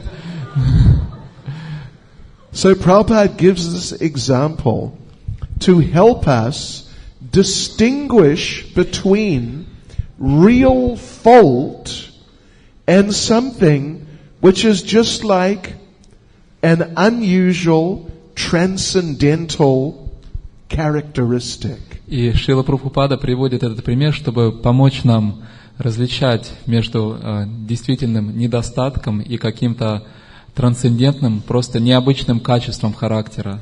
If we really talk about fault, we talk about breaking the four regulative principles. Если мы говорим действительно о настоящих недостатках, то тут речь должна идти о нарушении 4 регулирующих принципов. If you see some devotee doing that, then you know this is wrong.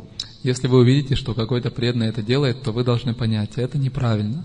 But if a devotee is engaged in service and they're fixed in Krishna consciousness, Но если преданный занят служением и утвержден в сознании Кришны, they may be a little eccentric, тогда он может быть несколько эксцентричным.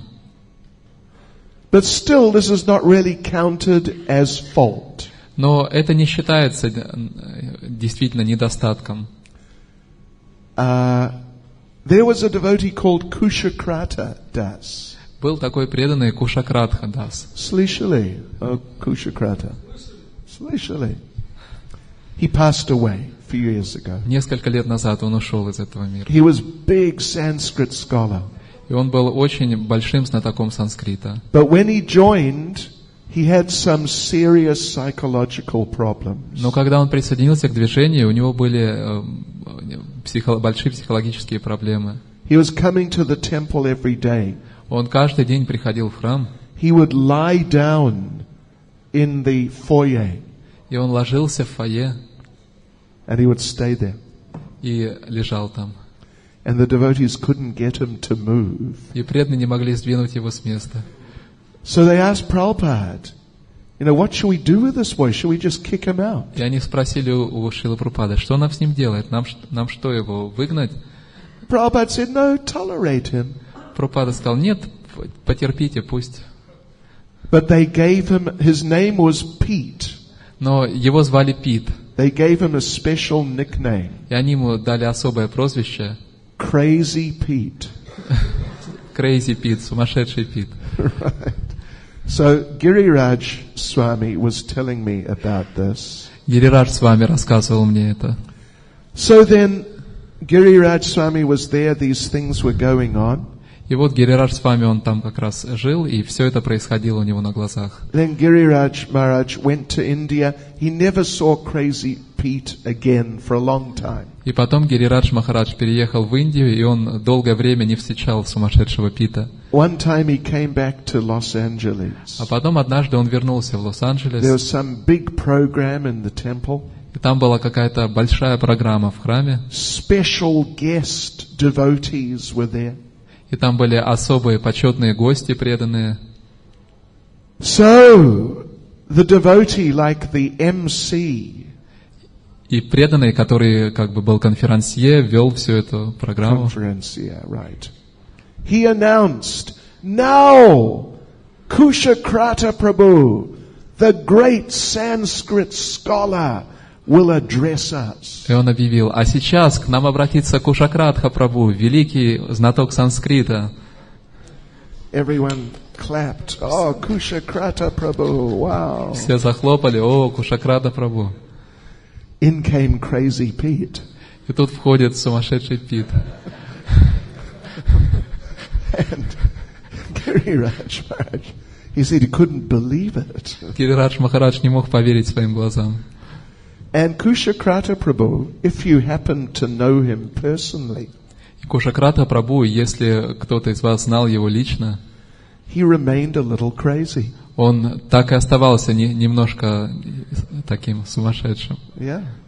He was brilliant Sanskrit scholar. Он был блестящим знатоком санскрита. But you walk into his room, it's like a pigsty. Но если вы вошли бы в его комнату, то это как pig-style. Pig, where pigs live. В таком, как свинарник, похоже было на свинарник. It's just a mess, total chaos. Просто полный хаос там. So it's easy to say, aha, look, it's a fault. И, конечно, легко было бы сказать, ага, смотри, это явный недостаток. But he was following all the principles and chanting his rounds. Но он следовал всем принципам и повторял 16 кругов. So it's like a transcendental fault. It's not really a fault. Поэтому это трансцендентный недостаток. Это не является действительно недостатком. So basically, we should be careful not to get too easily upset by other devotees who may be a little eccentric. Поэтому мы не должны огорчаться из-за того, что другие преданные ведут себя несколько эксцентрично. Unless the problem is something really dangerous in Krishna consciousness. Конечно, за исключением тех случаев, когда это действительно какая-то серьезная проблема, касающаяся сознания Кришны. Like they're breaking the principles. Например, нарушение регулирующих принципов. Or they're blaspheming devotees. Или критика преданных. Or maybe doing something which is very illegal. Или делать что-то такое незаконное, противозаконное. Yeah. So, these are some thoughts on being faultless. Итак, это некоторые мысли на качество преданного не имеет недостатков. And what does Lord Krishna say about this sort of subject in Bhagavad Gita? А что Господь Кришна говорит на эту тему в Бхагавад-гите? Ага, громко. Okay. This is what? Chapter 9, verse 9:30, да? Это 9:30. Bhagavad Gita. Apichet sudaracharo bhajate mam ananyabhak sadur eva samantavya samyagvya vasatohisa. Even if a devotee does something which is sudur acha, Prabhupada translates as abominable. Даже если преданный совершает какие-то поступки судурачар, Шрила Прабхупада переводит как отвратительные поступки. But still he must be considered saintly. Но тем не менее его нужно считать святым. Sadur eva. Eva means definitely. He is definitely a sadhu. Эва означает определенно, наверняка, то есть он наверняка является садху. Because he is properly situated in his determination. Потому что у него правильные намерения, он утвержден в этом. So next one, last one we'll do today is magnanimous. И последнее качество, которое мы сегодня рассмотрим, это преданный великодушен. Now, there are different ways we can look on this. И мы можем посмотреть с разных точек зрения на это качество. We are looking at it not just like being merciful, because, we already discussed that. Мы рассматриваем это качество не просто как быть милостивым, это мы уже обсуждали. But being magnanimous in the sense of Но быть великодушным означает being willing to forgive people if they offend us. Быть готовым простить людей, если они нас оскорбляют. Not becoming resentful if someone does something against us. Не держать обиду, не затаивать обиду, если кто-то что-то плохо нам сделал. Not becoming revengeful. Не стараться отомстить, не быть таким мстительным. Понимаете? Please tell me, Matajis, or anyone from this side, one example from Chaitanya Leela of someone who was treated very badly, but he didn't become resentful or negative. Actually, he remained very positive towards whoever offended him. Пожалуйста, вот с этой половины зала приведите пример из читания Лилы преданного, который, даже хотя к нему очень плохо относились, оскорбляли, при этом у него не было никаких злобных мыслей к этим людям, он не хотел отомстить, а наоборот, он к ним продолжал очень хорошо относиться. Haridas Thakur, that's an excellent example. Отличный пример. So Haridas Thakur, he was born in a Muslim family. Харидас Такур родился в мусульманской семье. But of course he's a devotee. Разумеется, он всегда был преданным, он вечный преданный. But the Muslims who were ruling considered he's a Muslim, that's what he is.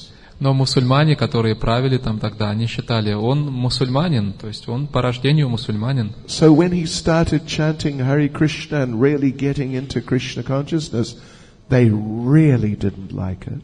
Поэтому, когда он начал воспевать Харе Кришна и погружаться в сознание Кришны, им это очень не понравилось. He has become a Hindu. Он стал хинду. And if you leave Islam, there's only one proper remedy. И если вы оставляете ислам, то есть лишь одно достойное искупление. You must die. Вы должны умереть. До свидания. Извините.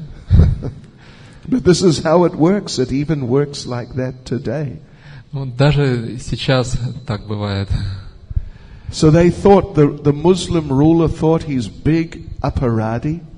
И мусульманский правитель подумал, что он очень большой аппаратхи, оскорбитель.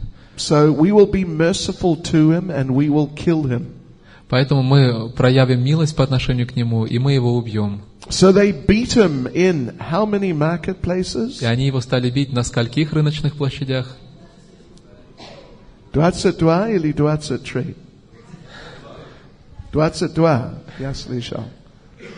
22, 23, doesn't matter really, but they beat him, I think, in 22 marketplaces. Так важно, 22, 23, но, насколько я помню, на 22 рыночных площадях его били. Normally someone dies after maybe 5 or 6 marketplaces. Обычно человек умирал после 5 или 6 рыночных площадей. He is transcendental.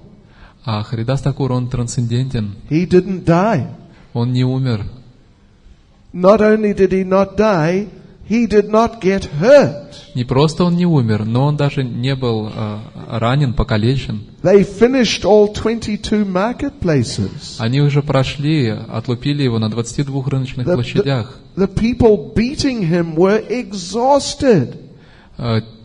Палачи, стражники, которые били его, они были полностью истощены. Haridas Thakur was in ecstasy. А Харидас Такур был в полном экстазе. Haribol, Haribol.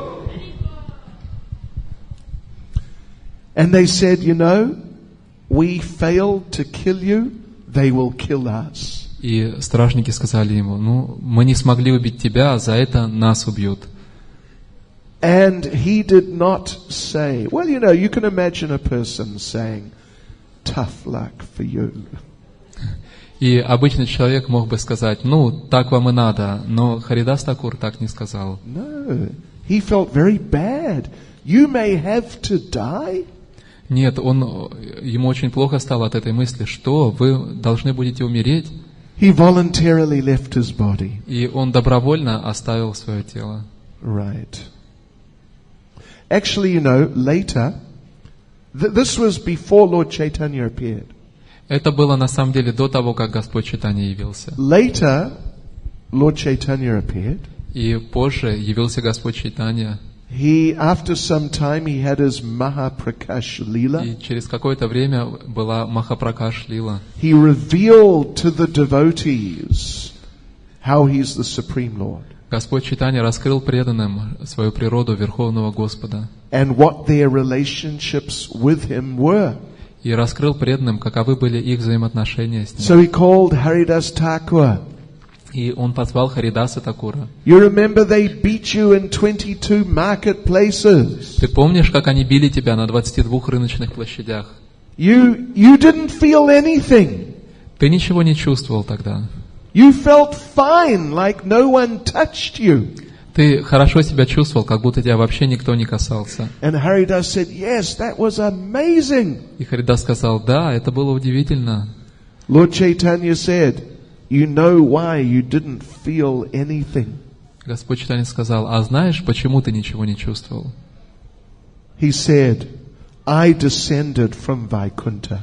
Я не зашел с Вайкунтхи, I laid across your back.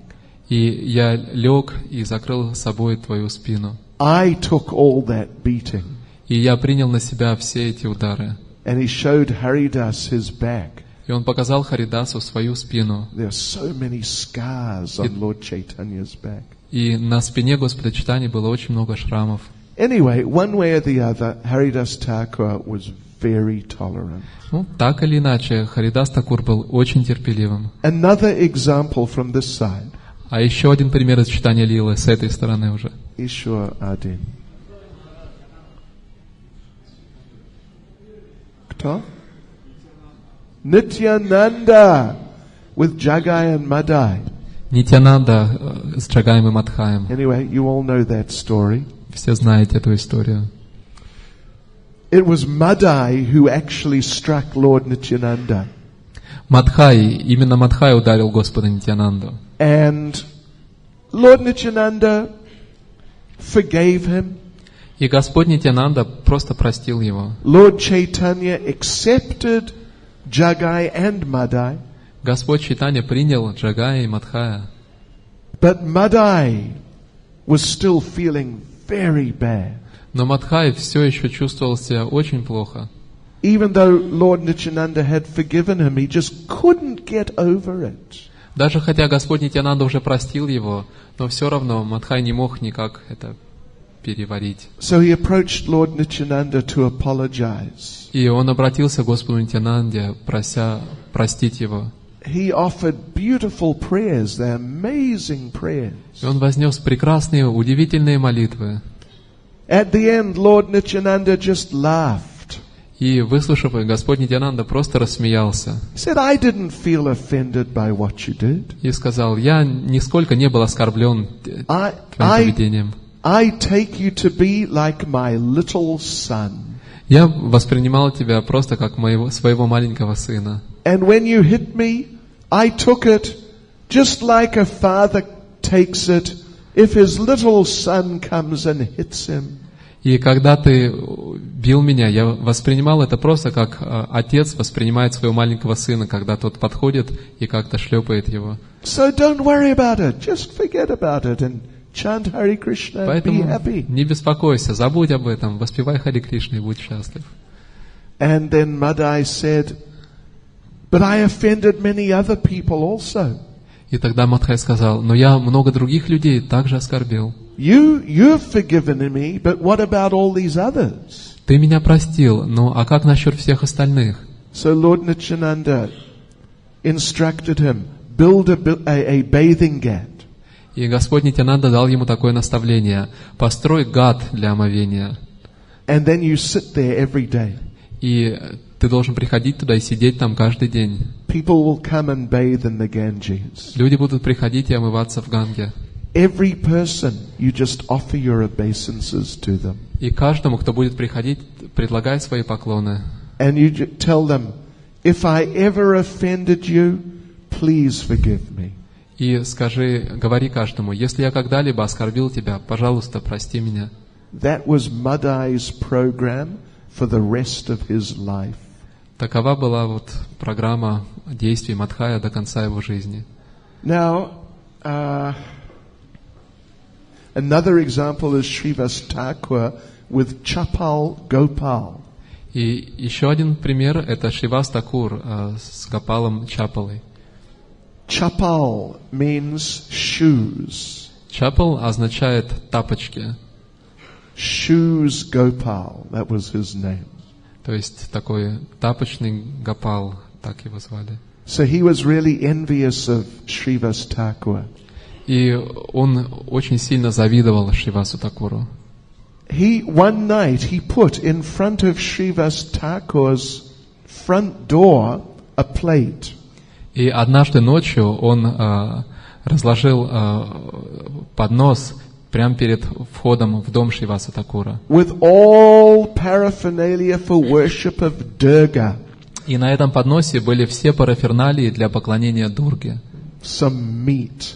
Там было мясо, some wine, вино and different things. И все остальные вещи. All very tamasic things. Все это было очень тамасично. And Srivas Thakur came out of the house in the morning. И утром Шривас Такур вышел из дома, He saw all this stuff. увидел все это. And he did not become angry. И он не разозлился ни капельки. He said, aha! Now everyone will understand what I'm really like.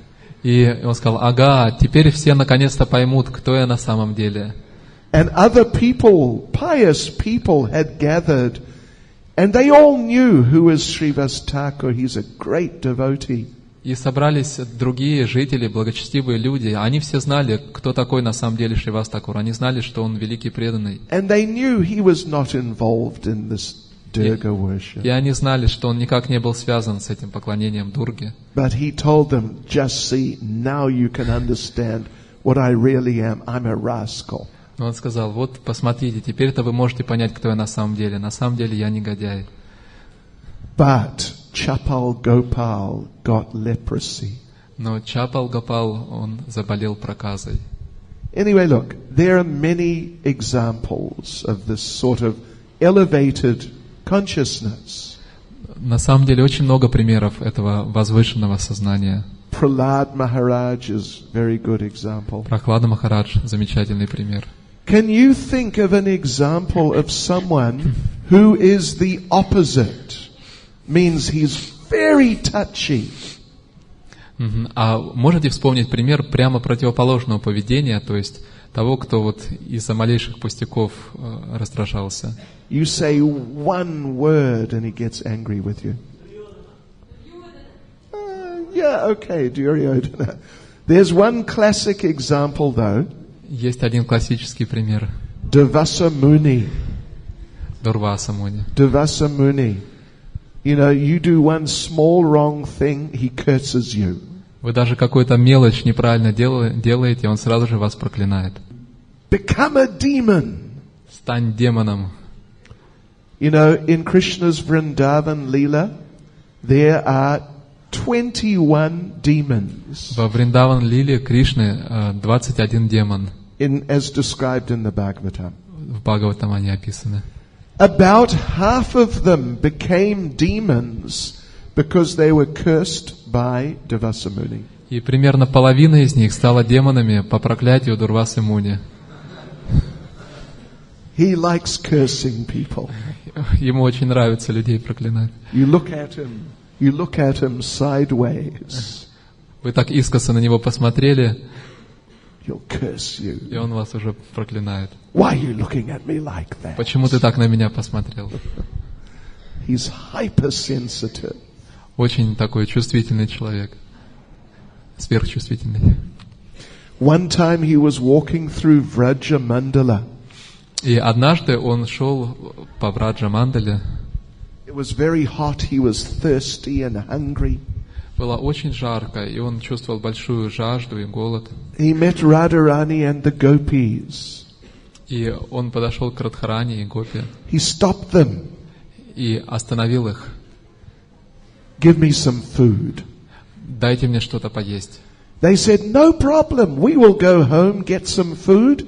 We will be back in 15 minutes with a feast. И они сказали, никаких проблем. Сейчас мы домой сходим, возьмем там еду и вернемся через 15 минут и устроим тебе настоящий пир.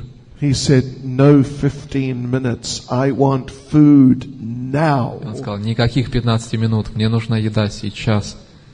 So the gopis are in anxiety. He's going to curse us. И гопи очень сильно заволновались. О, он нас проклянет. He will curse us all to become the 99th wives of old men. И Он всех нас проклянет, чтобы мы стали 99-ми женами старика. So what to do? They had nothing on them. И что же им было делать? У них ничего с собой не было. Radharani picked up some dust from the ground. И Радхарани подняла немного пыли с земли. She had some Yamuna water. И у нее было немножко воды из Ямуны. She mixed some Yamuna water with the dust of Vrindavan. И она смешала немного воды Ямуны с пылью Вриндавана. She made little mud biscuits. И она сделала небольшие такие печенья из этой пыли, грязи. And she offered them to Devasa-muni. И предложила их Дурвасе Муни. And Devasa-muni is thinking, what is this? Дурваса Муни подумал, что это такое? But the other gopis said, no, you should try it. She's a good cook. И остальные гопи сказали, нет, ты попробуй, она очень хорошо готовит. So he took one mud biscuit. И он съел один вот такой печеньек из грязи. He took one little nibble. Немножко откусил. Oh, it tasted amazing. О, потрясающий вкус. He ate the whole thing. И съел весь его. Can I have some more? А еще можно? So Radharani made all these little mud biscuits. И Радхарани приготовила множество этих печеньев из He грязи. just ate them all Он их все просто поедал, until he was full. пока он уже полностью не наелся. He was so happy with Radharani. И он был так доволен Радхарани He blessed her. и благословил ее, Whatever you cook will taste like nectar. что каждый раз, когда ты будешь готовить, вкус того, что ты приготовишь, будет подобен нектару. And whoever eats your cooking will never become sick. И каждый, кто будет есть пищу, приготовленную тобой, никогда не будет болеть. So when Mother Yashoda heard that Radharani had got that benediction, she arranged Radharani come and cook for Krishna every day. И когда мама Ишода услышала об этом благословении, которое получила Радхарани, она устроила так, чтобы Радхарани приходила каждый день и готовила для Кришны. Of course, Radharani does not need the blessing of Devasa-muni to be able to do like that. Разумеется, Радхарани не нужны благословения Дурвасы Муни, чтобы так готовить. She can already do like that. Она и без этих благословений может так делать. But Devasa-muni has such a reputation that, whatever he says, it becomes true. Но у Дурвасы Муни была такая сильная репутация, что бы он ни сказал, это так и будет. So Mother Yashoda took it, well, Devasa-muni said so, it must be like that. Поэтому мама Ишода восприняла это, что, раз Дурваса Муни так сказала, значит, точно так и будет. Харе Кришна. So don't become Devasa-munis. Поэтому не становитесь, как Дурваса Муни. Be like Haridas Thakur. Будьте как Харидас Такур. Шрила Прабхупаде ки.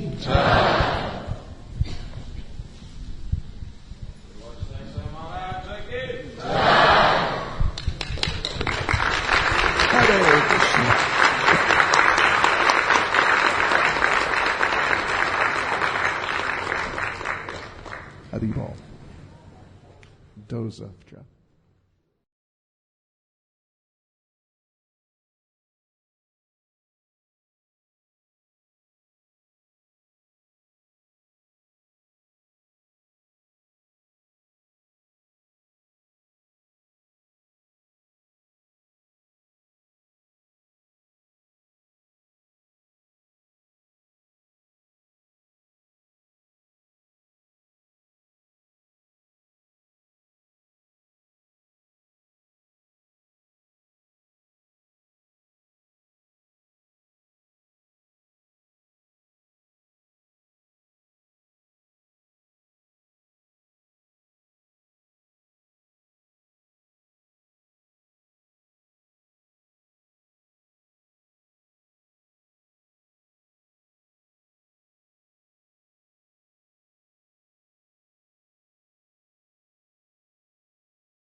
Hare Krishna. So thank you all for coming again. Так, спасибо большое, что вы снова пришли. We're going to continue our seminar on Vaishnav etiquette. И мы продолжаем наш семинар по вайшнавскому этикету. Vaishnav etiquette in terms of the 26 qualities of a devotee. Мы разбираем вайшнавский этикет в аспекте 26 качеств преданного. Who knows what is the Sanskrit word for etiquette? А кто знает, как на санскрите будет этикет? Acha. Well, almost, not exactly. Ну, не совсем так. Sad acha. Acha means activity. Ачар означает деятельность, действие. So Prabhupada is known as founder Acharya of ISKCON, and Acharya from Acha means one who teaches by his example, by his practical activities. Шрила Прабхупада основатель Ачарья ИСККОН, и слово Ачарья от слова Ачар означает тот, кто учит своим примером, своим практическим поведением. There's Acha and Pracha. И есть Ачар и Прачар. Acha is activities, Pracha is what you say. Ачар — это поведение, а Прачар — это то, что вы говорите. So in this case, etiquette in Sanskrit is sad acha. И вот этикет на санскрите звучит как садачар. And sad can be taken in two ways. И слово сад можно рассматривать в двух аспектах. One is, it can be taken as coming from sattva or goodness. Первое — это значит то, что происходит от сатвы, от благости, из благости. So in that sense, sadacha means activities in the mode of goodness. И в этом смысле садачар означает деятельность в гуне благости. And I think it's quite easy to understand how proper etiquette, proper behavior, dealings, it should be in the mode of goodness. И очень легко понять, что правильное поведение, правильные действия, естественным образом, они должны быть в гуне благости. But then sad has another meaning, and that is eternal. Но слово «сад» имеет и другое значение. Также оно означает «вечное». Sat Chit Ananda. The soul is eternal, fully conscious and fully blissful. Душа вечна, она полна знания и полна блаженства. So in that sense, sad acha means eternal activities. И в этом смысле садачар означает вечная деятельность. Or you could say activities as they are performed in the kingdom of God. Или действия, которые совершаются в Царстве Бога. Yes, so in the kingdom of God, everyone is naturally behaving and interacting very sweetly and very nicely. В Царстве Бога естественным образом все поступают и ведут себя очень хорошо, очень сладко. So in that sense, sadacha means we need to learn to act and interact with others the way people do in Goloka Vrindavan.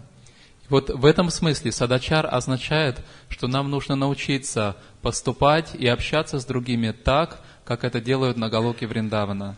In Goloka Vrindavan, everyone is very nice. На Галоке Вриндавана все очень сладкие. Sladky, yeah. Okay. Очень учтивые. Yeah, people generally don't commit Vaishnav aparad in Goloka Vrindavan. На Галоке Вриндавана обычно не совершают вайшнава апарадхи. And that's because they have all these 26 qualities of a devotee completely. И причина этого в том, что все эти 26 качеств у них развиты в полной мере. Right. So there is, they just naturally act like that. И поэтому они естественным образом так поступают. Like yesterday, what was the last quality we were discussing? Who remembers? Кто помнит, какое последнее качество мы обсуждали вчера? Okay, right, good. I want to give another example. Да, правильно, великодушие. И я хочу привести еще один пример этого. How's this? This is a good example. Это очень хороший пример. When Krishna stole the clothes of the gopis. Когда Кришна украл одежды гопи. Right. So magnanimous, we were saying, in this context means you don't become resentful.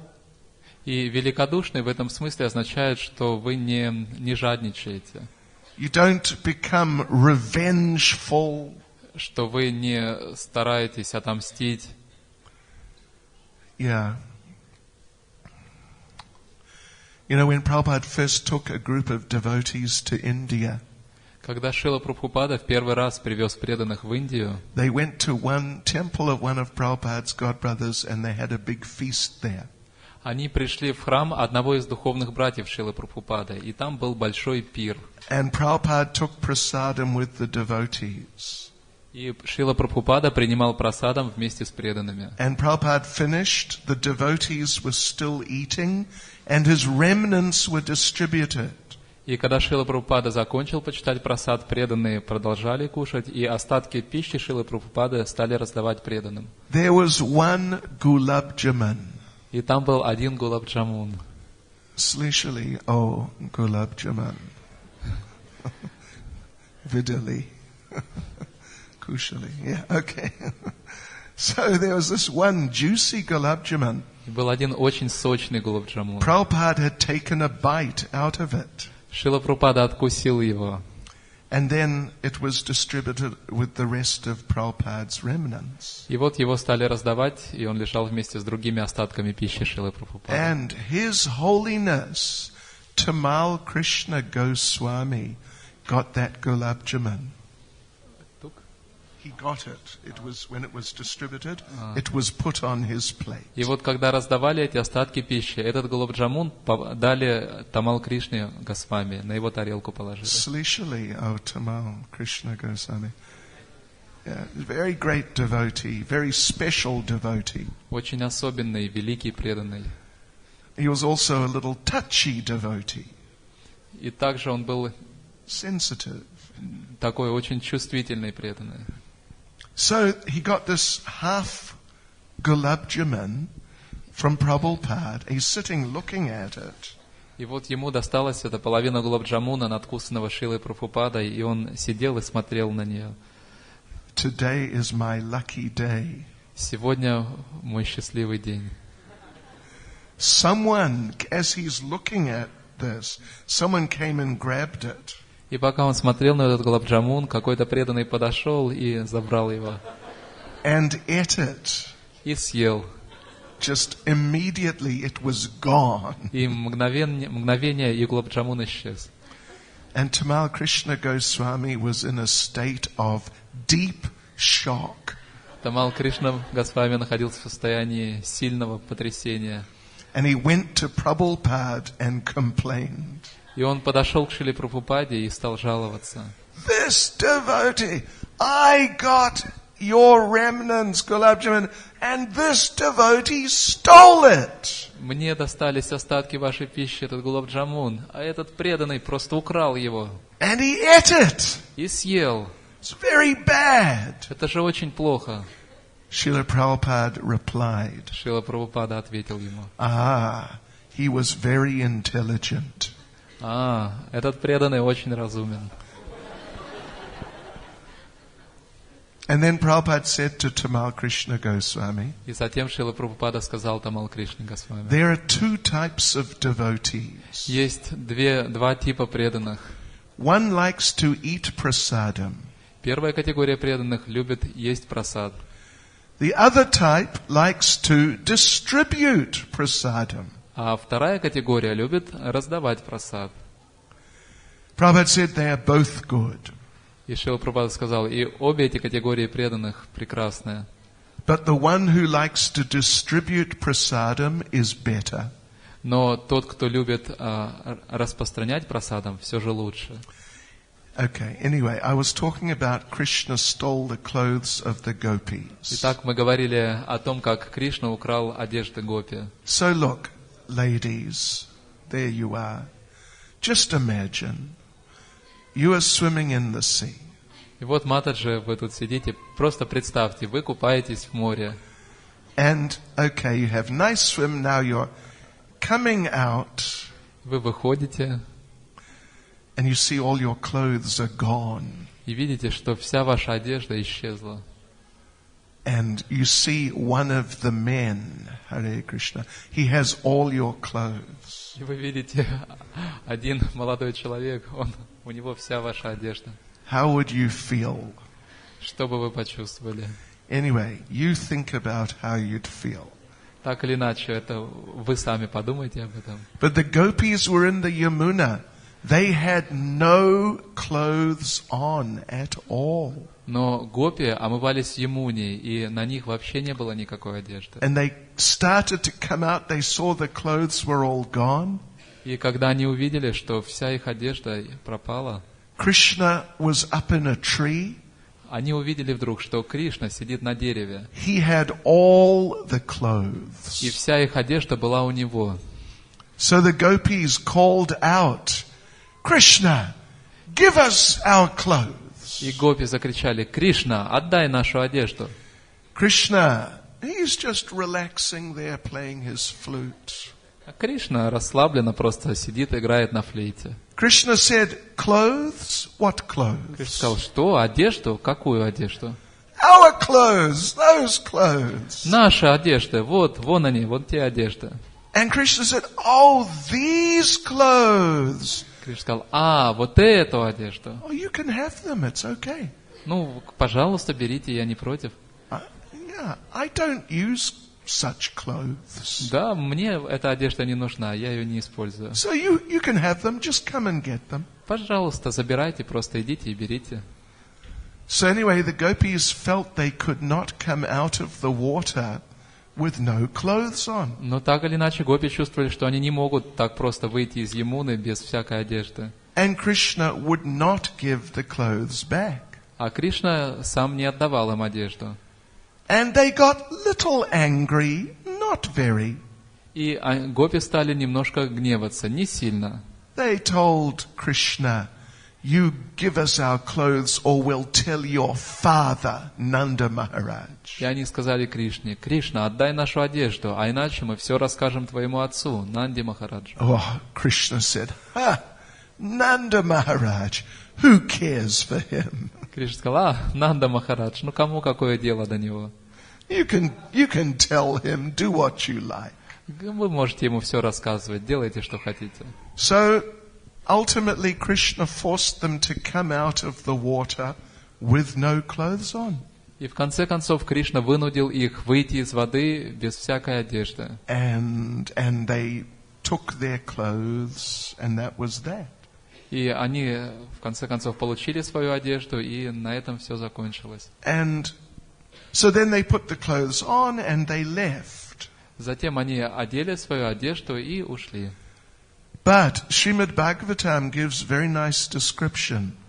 Но в Шримад Бхагаватам приводится очень хорошее описание. As they were leaving, Когда гопи уходили, they were very happy. они были очень счастливы. And they were singing songs about Krishna И они пели песни о Кришне and glorifying Krishna. и прославляли Кришну. And they were not thinking that we'll get him. И у них и мысли не было: ну, мы его достанем. When next time he goes swimming in the Yamuna, we'll take his clothes. Когда он в следующий раз пойдет купаться на Ямуну, мы его одежду заберем. And we'll burn them all. И мы сожгем всю его одежду. We'll really get him back. Мы ему отомстим.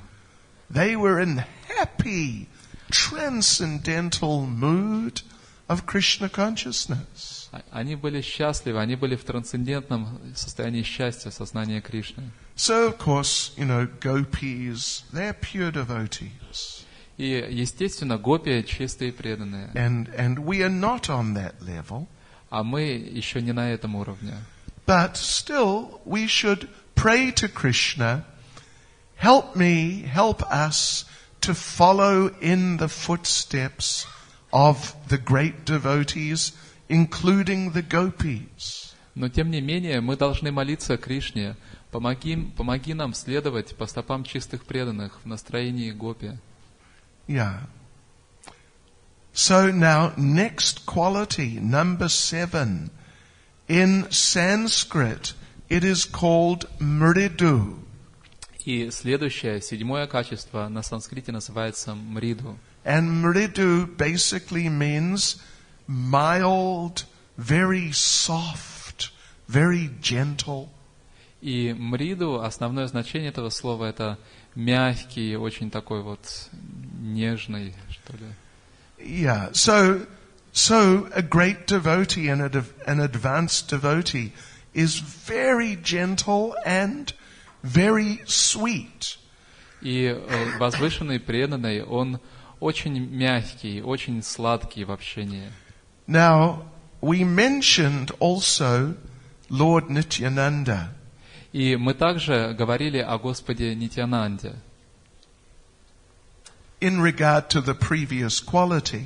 Когда обсуждали предыдущее качество. So he was not resentful when Madai attacked him. Итак, он не обиделся, не желал отомстить, когда Мадхай напал на него. And when Lord Chaitanya came to kill Jagai and Madai, и когда появился Господь Чайтанья, чтобы убить Джагая и Мадхая, Lord Nityananda offered very sweet prayers to Lord Chaitanya. Господь Нитьянанда вознес очень сладкие молитвы Господу Чайтанье. And he begged Lord Chaitanya, please don't kill them. И он умолял Господа Чайтанью, пожалуйста, не убивай их. You have descended as Patita Pavana, the deliverer of the fallen. Ты пришел в этот мир как Патита Павана, спаситель падших. And here they are, the most fallen. И вот они, самые падшие. Jagai and Madai were so fallen. Джагай и Мадхай были такими падшими. There's very vivid description in Chaitanya Bhagavat. В Чайтанье Бхагавате приводится очень детальное описание. Yamaraj was watching the deliverance of Jagai and Madai. Ямарадж наблюдал за этой лилой освобождения Джагая и Мадхая. With him was his main secretary Chitragupta. И рядом с ним был его главный секретарь Читрагупта. Chitragupta is in charge of a whole big team of secretaries. И Читрагупта, он возглавляет целую большую команду секретарей. Each secretary is writing down the sinful activities every day of a number of conditioned souls. И каждый из этих секретарей, писарей, он записывает каждый день греховные действия определенного количества обусловленных душ. Like 5, 6, 7 or 8 conditioned souls. Там кто-то пишет за 5, 6 или 8 обусловленными душами. So they're watching and watching. Oh, look what he did. И вот так они наблюдают. О, посмотри, что он сделал. Oh, write that down. And look what he did. О, а посмотри, что вот он сделал. Oh, write that down. И записывают это. But now, Jagai and Madai were so sinful. Но Джагай и Мадхай были такими греховными. There was a team of secretaries just to write down their sinful activities. Что там была целая команда писарей, которые записывали их греховные поступки. One secretary could not keep up. Один писарь, он просто не успевал, не справлялся. So this team of secretaries, they are just writing all day, every day. И вот эта команда писарей, она просто каждый день писала с утра до ночи, и так каждый день продолжалось. And they were getting writer's cramp. И у них уже у всех рука стала отсыхать. It was hurting so much, sometimes they would break down and cry. И у них руки уже настолько болели, что иногда они просто останавливались и начинали плакать от боли. And there were so many pages and pages listing out the sinful activities, it would fill a bottomless well. И они исписали уже столько страниц, описывающих греховные поступки Джагая Мадхая, что эти страницы заполнили бездонный колодец. But here now, they tried to kill Lord Nityananda. И вот теперь они попытались убить Господа Нитьянанду. And Lord Chaitanya was going to just destroy them completely. И Господь Чайтанья собирался уничтожить их, стереть с лица земли. You know, he would not have just killed them and that would have been that. Он собирался не просто, убить их и все. When Krishna gets really angry with some demon, когда Кришна действительно гневается на какого-то демона, it is described about Aristasura. Aristasura, there's a description. Это описывается в лиле с Ариштасурой. Krishna punched him, and that was the end. Кришна пнул его и покончил с ним. Dasvidanya Aristasura. Вырубил его. So now Aristasura's dead. He's lying there. И вот Ариштасура мертв. Then but Krishna did not stop. Но Кришна не остановился на этом. He came up to the dead body and he started kicking the dead body. Он подошел к этому мертвому телу Ариштасуры и стал его пинать ногами. And kicking until that dead body looked like a lump of jelly. Пока это мертвое тело, оно не превратилось просто в желе. Yeah. So, Lord Chaitanya, he would have killed them with his chakra, and then he would have grabbed them and just smashed them to pieces. И вот Господь Чайтанья, он бы убил Джагая Мадхая, и потом бы схватил их и просто на кусочки размозжил бы их, порвал бы. But Lord Nityananda appealed to him with so much feeling. Но Господь Нитьянанда обратился к нему с таким искренним чувством, that you are the deliverer of the most fallen, these are the most fallen. Он сказал: ты же спаситель самых падших, а вот они и есть самые падшие. So please don't kill them, deliver them. Поэтому, пожалуйста, не убивай их, освободи их. And then you can really be called Patita Pavan. И тогда ты действительно оправдаешь свое имя, Патита Павана. So like this Lord Nityananda, he was so soft-hearted and so kind-hearted. И вот представьте, насколько Господь Нитьянанда был мягкосердечным, насколько доброе у него было сердце. And Lord Chaitanya could not kill them. И Господь Чайтанья просто не смог убить их. And he said, well, if this is what you want, Nityananda, all right. И Господь Чайтанья сказал: Нитьянанда, если ты этого хочешь, то так оно и будет. Another very gentle person was Maharaj Yudhisthira. Другой пример очень мягкого человека — это Махараджа Юдхиштхира. I think we mentioned yesterday, he was famous as Ajatashatru. His enemy was never born. Вчера мы упоминали, что он был известен как Аджата-шатру, то есть его враг еще не родился. Of course, he had many enemies. People were trying to kill him. Разумеется, у него было множество врагов. Многие люди пытались убить его. But he was such a gentle and kind person. He didn't see any of them as being enemies. Но он был таким добрым, таким мягким человеком, что никого из них он не воспринимал как своего врага. So, Bhima, particularly Bhima and Draupadi, when the Pandavas were in exile, И когда пандавы были в изгнании, Бхима и Драупади, they were, from time to time, they get very angry. время от времени они очень сильно гневались. This Duryodhana, this Dushasana, see what they've done to us. Этот Дурьодхан, этот Душасана, просто посмотрите, что они с нами сделали. And Bhima said, this Dushasana, I will tear his chest open. И Бхима говорил, да, этот Душасана, я просто разорву ему грудь. And I will tear his heart out. И я вырву у него сердце из груди. And I'll drink his blood. И выпью его кровь. And actually he did that. И он это действительно сделал позднее. But sometimes when they're there in the forest, Bhima would talk about how he's going to do this. И иногда, когда они были в лесу в изгнании, Бхима говорил о том, как он все это сделает. But Yudhisthira would always say, just relax, Bhima, it's okay. Но Юдхиштхира всегда говорил ему, Бхима, расслабься, все нормально. And Bhima would say, look, we're exiled, we're living here in the forest. Бхима говорил, ну ты что, посмотри, мы в изгнании, мы здесь живем в лесу. See what they've done to us. Посмотри, что они с нами сделали.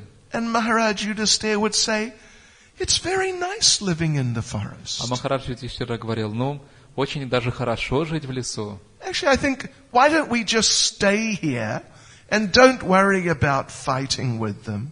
Почему бы нам просто не остаться здесь и забыть эти мысли о битве с ними? So Yudhisthira was like that. He was very gentle, very soft, very mild. Вот таким человеком был Махарадж Юдхиштхира. Он был очень мягким, очень нежным человеком, тонким. And we should also try to be like that with devotees. И мы тоже должны стараться так вести себя с преданными. Particularly with the devotees, we should really be in the mood of being servants. В особенности с преданными у нас должно быть умонастроение слуг. Like we mentioned, Prabhupada said there are two types of devotees. Как мы упомянули, Шрила Прабхупада сказал, что есть две категории преданных. One likes to eat prasadam, one likes to serve it. Одни любят вкушать прасад, а другие любят раздавать прасад. They're both good, but the one who likes to serve prasad is better. И те, и другие преданные хороши, но те, кто любит раздавать прасад, лучше. So we should try to get into doing activities like that. Итак, мы должны стараться погрузиться вот именно в такую деятельность. And really get into serving the devotees and pleasing the devotees. Погрузиться в служение преданным и в удовлетворение преданных. So next one is the devotee is clean. И следующее качество – преданный чист. We talked a little bit about this yesterday. Вчера мы об этом немного говорили. Right, we talked about what you should do when you wake up in the morning. Мы говорили о том, что нужно делать, когда мы просыпаемся утром. Well, when you wake up, first thing you should do is stand up. Итак, когда вы проснулись, первое – это вы должны подняться. Don't wake up, oh, it's the morning, and go back to sleep again. Не нужно так, что вы проснулись, о, уже утро, и назад спать. We say Krishna consciousness begins on the vertical platform. Мы обычно говорим, что сознание Кришны начинается с вертикального положения. Right, when you're standing up. Когда вы стоите. Okay, so first of all you get up. Итак, первое – это вы должны подняться. Then you put away your bedding. Затем собрать кровать, постель. If you were sleeping on the floor, then you clean the floor. One devotee brought that point up. И как вчера один преданный напомнил, что если вы спите на полу, то нужно протереть пол, где вы спали. Or you make up your bed and get those things tidy. Или застелить свою кровать, чтобы все было аккуратно. Then you use the toilet. После этого нужно сходить в туалет. Then you brush your teeth. А потом почистить зубы. And what do you do next? А после этого что вы делаете? Then you shave. Побриться нужно. If it's relevant. Но если это актуально для вас. All right, okay. Then you can wash your underwear. Да, затем можно постирать нижнее белье, And then you take a bath. а после этого омыться. So it is sort of scientific. И это вот научный порядок. You know, you don't do things around the other way and then at the end you brush your teeth. Вы не можете просто в произвольном порядке эти пункты выполнить и закончить чисткой зубов. Because if you do that, when you brush your teeth, ideally you should take bath again. Потому что если вы так сделаете, то после того, как вы в конце концов почистите зубы, в идеале вы должны будете снова принять омовение. Talking about taking bath. И если говорить о омовении, If you're a sannyasi, то если вы саньяси, you're meant ideally to take bath 3 times a day. в идеале вы должны омываться 3 раза в день. If you are a brahmachari or a vanaprastha, Если вы брамачари или ванапрастха, you should take bath 2 times a day. вы должны омываться 2 раза в день. If you are a grihasta, А если вы грихастха, 5 times a day. 5 раз в день. At least once a day. Хотя бы 1 раз в день. Better is twice a day. А лучше 2 раза в день. Right. So Srila Prabhupada talks about this. Шрила Прабхупада так говорил. Right. And, well, Srila Prabhupada said something about cleanliness and Brahmins. И также Шрила Прабхупада кое-что говорил о чистоте и браманах. Now, of course, we're trying to be devotees, and being a Brahmin, in one sense, is kind of secondary. И, разумеется, мы стараемся стать преданными, а быть браманом в каком-то смысле это все вторично для нас. Of course, if you have second initiation, then you are also a Brahmin, so you have to maintain the Brahminical standards.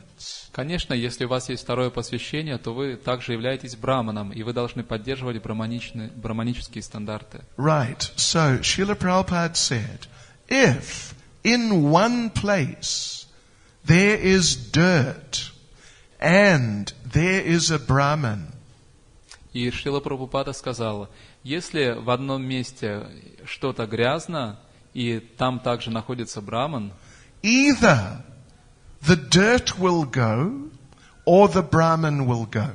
то либо уйдет эта грязь, исчезнет, либо уйдет оттуда браман. Okay. They will not coexist. Они не могут сосуществовать вместе. You know, and then you get a dirty Brahmin. И затем у вас получается грязный браман Or Brahminical dirt. или браманичная грязь. So, either the dirt will go or the Brahmin will go. Либо исчезнет грязь, либо браман уйдет оттуда. But if they try to coexist, Но если они все-таки постараются сосуществовать вместе, then it means the Brahmin is no longer really a Brahmin. то это означает, что браман уже не перестал быть браманом. Yeah, you know, in the 16th chapter of Bhagavad Gita, there's the description of the divine and demoniac natures. В 16 главе Бхагавад-гиты описывается божественные и демоничные натуры. As just a little bit about the divine nature, it's mainly, almost all, is about the demons. И там совсем немного говорится о божественных натурах. В основном эта глава посвящена описанию демонов. So, Lord Krishna gives his description of the basic characteristics of the demons. И Господь Кришна описывает основные базовые характеристики, качества демонов. Pravritam cha nivritam cha janana vidur asura na shocham na pichacharo na satyam teshu vidyate. Those who are demoniac do not know what is to be done and what is not to be done. Те, у кого демоничная природа, не знают, что следует делать, а чего делать не следует. Neither cleanliness nor proper behavior, Им не свойственны ни чистота, ни правильное поведение, nor truth is found in them. ни правдивость. They don't have, yeah. So, cleanliness or uncleanliness, this is like a classical demoniac quality. Итак, чистота или нечистоплотность – это классические демонические качества. And in fact, you know, there are 4 pillars of religion. И также давайте вспомним, что есть 4 столпа религии. Who can tell us one of those pillars, like fundamental principles? Кто может назвать нам один из этих 4 столпов религии? Oh, cleanliness, okay. E? Truthfulness. E? Mercy, yeah. E? Okay, austerity, yeah. Mercy, Милосердие, austerity, аскетизм, truthfulness, правдивость, cleanliness. чистота. And then we have our 4 regulative principles. И, соответственно, у нас есть 4 регулирующих принципа. No meat, fish or eggs. Не есть мясо, рыбу, яйца, No intoxication. не принимать интоксикации, No gambling. избегать азартных игр No illicit sex и life. никакой незаконного секса. So, these 4 activities which we are not meant to do, each one of them attacks one of the principles of religion. И вот каждый из этих 4 видов греховной деятельности, которые мы обязаны избегать, он разрушает один из столпов религии. Meat eating degrades mercy. Мясоедение разрушает милосердие. Intoxication degrades austerity. Интоксикация, дурмане вещества разрушают аскетизм. Gambling degrades truthfulness. Азартные игры разрушают правдивость. And illicit sex degrades cleanliness. И незаконный секс разрушает чистоту. You know, sometimes it is said that intoxication degrades cleanliness. Иногда говорят, что интоксикации разрушают чистоту. And sometimes it is said illicit sex degrades austerity. И иногда говорят, что незаконный секс разрушает аскетизм. So either way, it's okay. I mean, they do these things.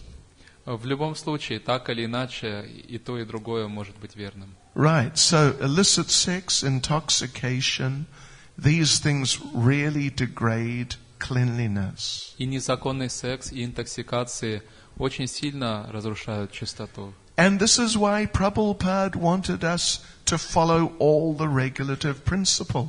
И именно поэтому Шрила Прабхупада хотел, чтобы мы следовали всем регулирующим принципам. Yeah, actually all 4 of them and not just 3.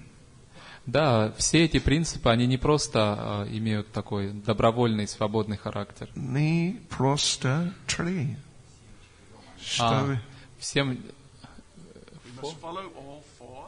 And not just 3. Да.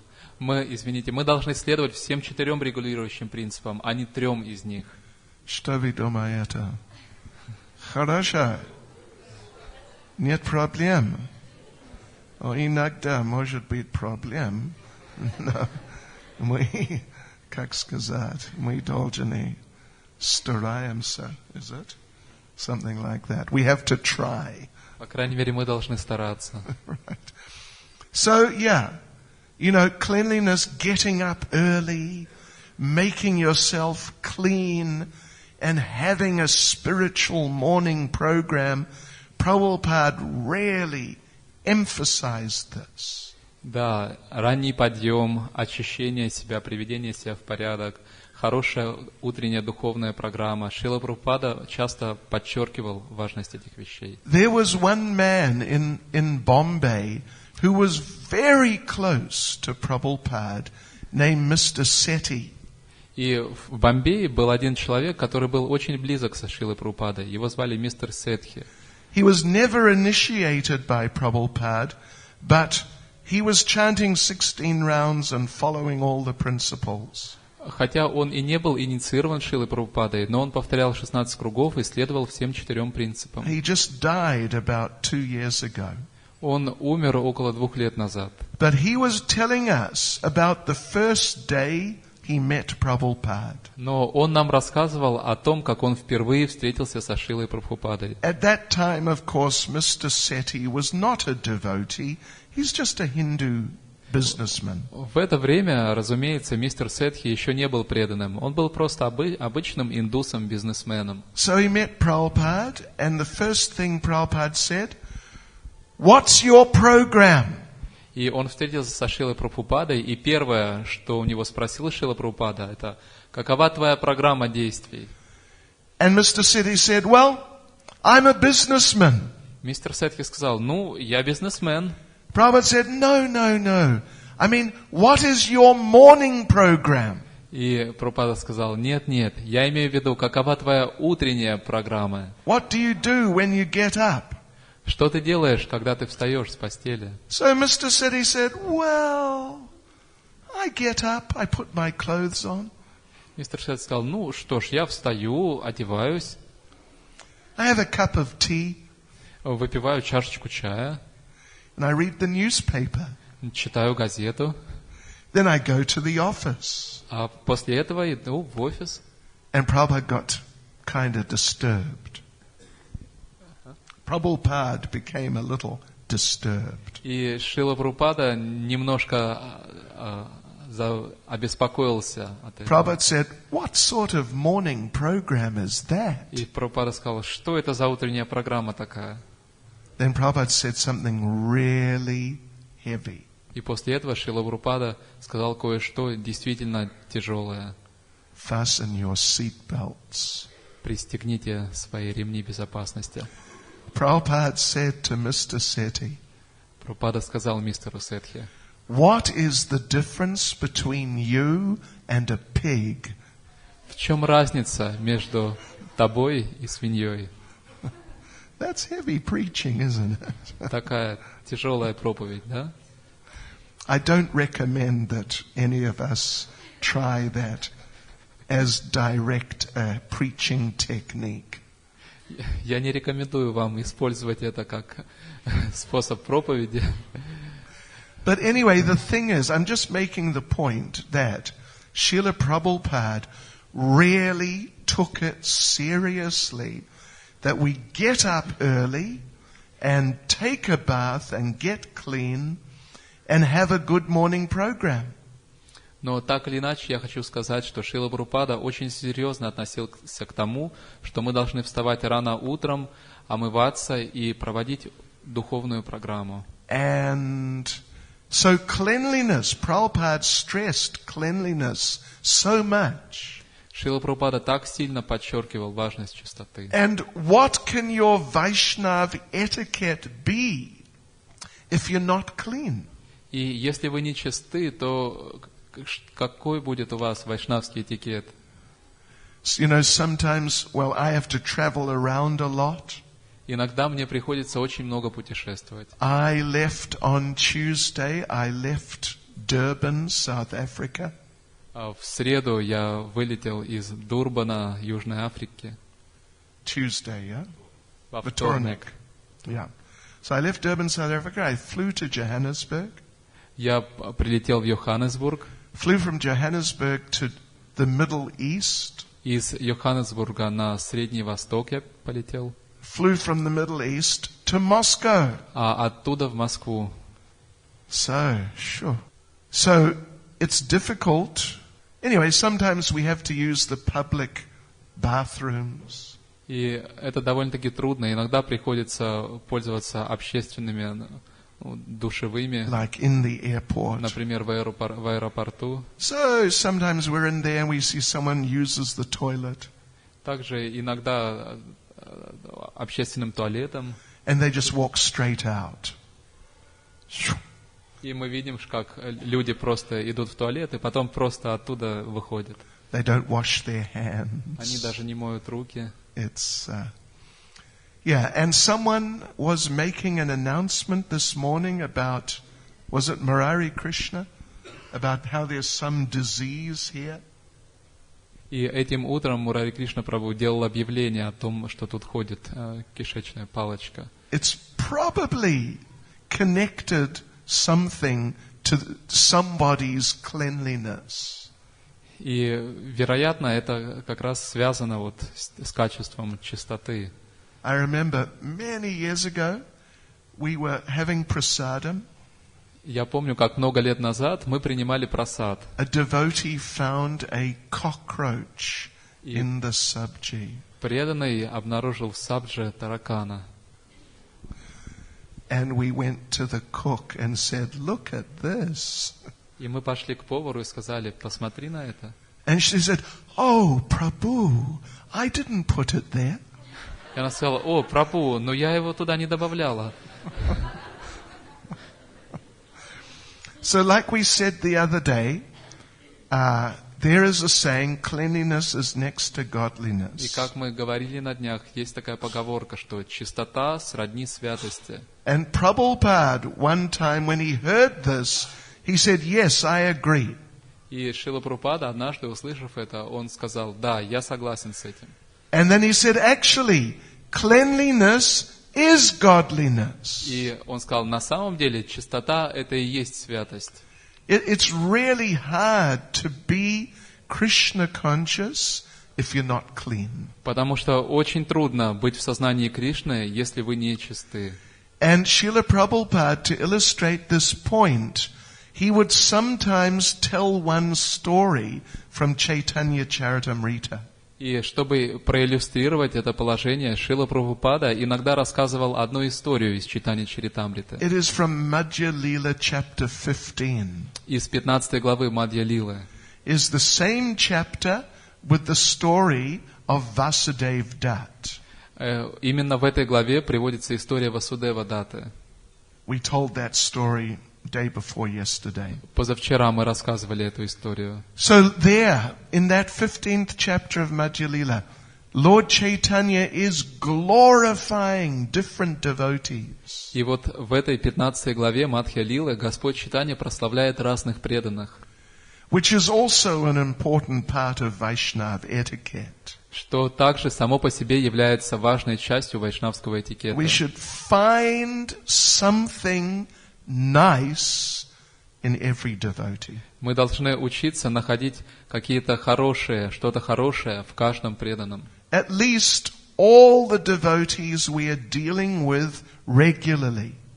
По крайней мере, в каждом преданном, с которым мы регулярно общаемся. Try and appreciate them and find something nice, make a note of it. Постарайтесь оценить качество этого преданного, увидеть в нем что-то хорошее и записать это, выписать это. And tell another devotee. И расскажите об этом другому преданному. That such and such devotee. Что такой-то, такой-то преданный. Sankarshan Nitai Prabhu. He is very nice devotee. Посмотрите и поймите, что Санкаршана Нитай Прабху — это очень хороший преданный. He's very gentle. Он очень мягкий. And nice, enthusiastic spirit of service. И у него присутствует и наполнен энтузиазмом дух служения. Okay.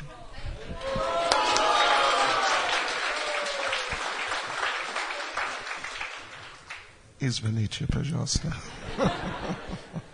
So, but we should do this. We should try to get into a habit of doing this. Ну, вот так вот мы и должны поступать. То есть это у нас должно войти в привычку так делать. And Lord Chaitanya would do this. И Господь Чайтанья так и делал. So you read that 15th chapter of Madhya Lila, and Lord Chaitanya is talking about this devotee, that devotee, a number of devotees. И перечитайте 15 главу Мадья Лилы Чайтанья Чаритамриты. И Господь Чайтанья там рассказывает об этом преданном, о том преданных, и об очень многих преданных он там говорит. When he was glorifying Vasudev Dutt, we read, he was speaking like he had 1,000 mouths. И мы читали, что когда он рассказывал о Васудеве Датте, он говорил о нем так, как будто у него было 1000 ртов. Then Lord Chaitanya spoke about Raghava Pandit. А после этого Господь Чайтанья стал говорить о Рагаве Пандите. How clean is Raghava Pandit? Насколько чист Рагава Пандит. And because of his super cleanliness, his service to Krishna is first class. И из-за его такой супер, сверхчистоты, его служение Кришне было очень хорошим. So Lord Chaitanya told the devotees, just listen to how Raghava Pandit offers coconuts. И Господь Чайтанья сказал преданным, просто послушайте, как Рагава Пандит предлагает Господу кокос. Raghava Pandit, he has some land, he has hundreds of coconut palms. У Рагава Пандита есть своя земля, и там растут сотни кокосовых пальм. But sometimes he hears that in some place 30 kilometers away they have the best coconuts. Но иногда он слышит, что в другом месте, где-то за 30 километров оттуда, растут еще лучшие кокосы. And so he sends a servant to get those coconuts. И он тут же посылает слугу, чтобы тот принес именно те кокосы. And the servant, he does not drive 30 kilometers. А вы знаете, слуга в те времена, он не просто на машине проезжал эти 30 километров. У него лада нет. Или уазик. Уазик нет. He and paused нет. He just walks both ways. Нет, он пешком проходил и туда, и обратно. And he carries back like a box or big bag with 10 coconuts in it. И переносил какую-то коробку или большую сумку, в которой было 10 больших кокосов. And so Raghava Pandit, he would spend money, big money, on these first-class coconuts. И Рагава Пандит тратил очень большие деньги, чтобы получить эти первоклассные кокосы. So Lord Chaitanya then gave a detailed description of how Raghava Pandit would offer the coconuts and what would happen. И после этого Господь Чайтанья очень подробно описал, как Рагава Пандит предлагал эти кокосы и что при этом произошло. He would put some holes in the top of the coconut. Он делал отверстия на верхушке каждого кокоса. Put it in front of the deity. И ставил их перед божествами. Go out. Выходил. Chant some mantras. Повторял мантры. Come back in to get the coconut. Возвращался и собирал эти кокосы. Sometimes Krishna had drunk all the coconut juice from inside the coconut, and there was nothing left. И иногда Кришна выпивал весь сок этого кокоса, и там ничего не оставалось внутри. And Raghava Pandit would be very happy. Рагава Пандит был очень счастлив от Then he этого. would cut open the coconut. Затем он разрезал, открывал этот кокос. Take out the coconut pulp. И вынимал оттуда мякоть его. And offer that to the deity. И предлагал божеству. And go out and chant some mantras. Выходил и повторял мантры. Come back in. Возвращался. Sometimes the coconut pulp was gone. И иногда мякоть кокоса тоже исчезала. Krishna had actually eaten it. Кришна действительно съедал ее. Sometimes Krishna would eat that pulp and put some new pulp on the plate. А иногда Кришна съедал эту мякоть кокоса и приносил на тарелку другую мякоть. So, wow. It was very deep relationship Raghava Pandit had with his deities. Представляете, очень глубокие отношения связывали Рагава Пандита и его божества. Now, in regard, though, particularly to cleanliness. И вот, что касается именно этого качества, чистоты. Lord Chaitanya is explaining to the devotees. Господь Чайтанья объяснил, рассказал преданным. One time his servant went and got 10 first-class coconuts from a distant place. Однажды слуга Рагава Пандита пошел и принес 10 очень хороших первоклассных кокосов издалека. They washed the coconuts, Они помыли эти кокосы, prepared them for offering. подготовили их для предложения. Raghava Pandit went onto the altar to set things up for the offering. Рагава Пандит взошел на алтарь, чтобы все подготовить для подношения. The servant was standing there with all these coconuts by the door. А слуга за дверью стоял в это время и держал все эти кокосы. He happened to put his hand up and touch the door frame. И вот так получилось, что он поднял руку и коснулся этого дверного проема. And touched the coconuts. А после этого этой же рукой взялся за кокосы. Lord Chaitanya is describing this.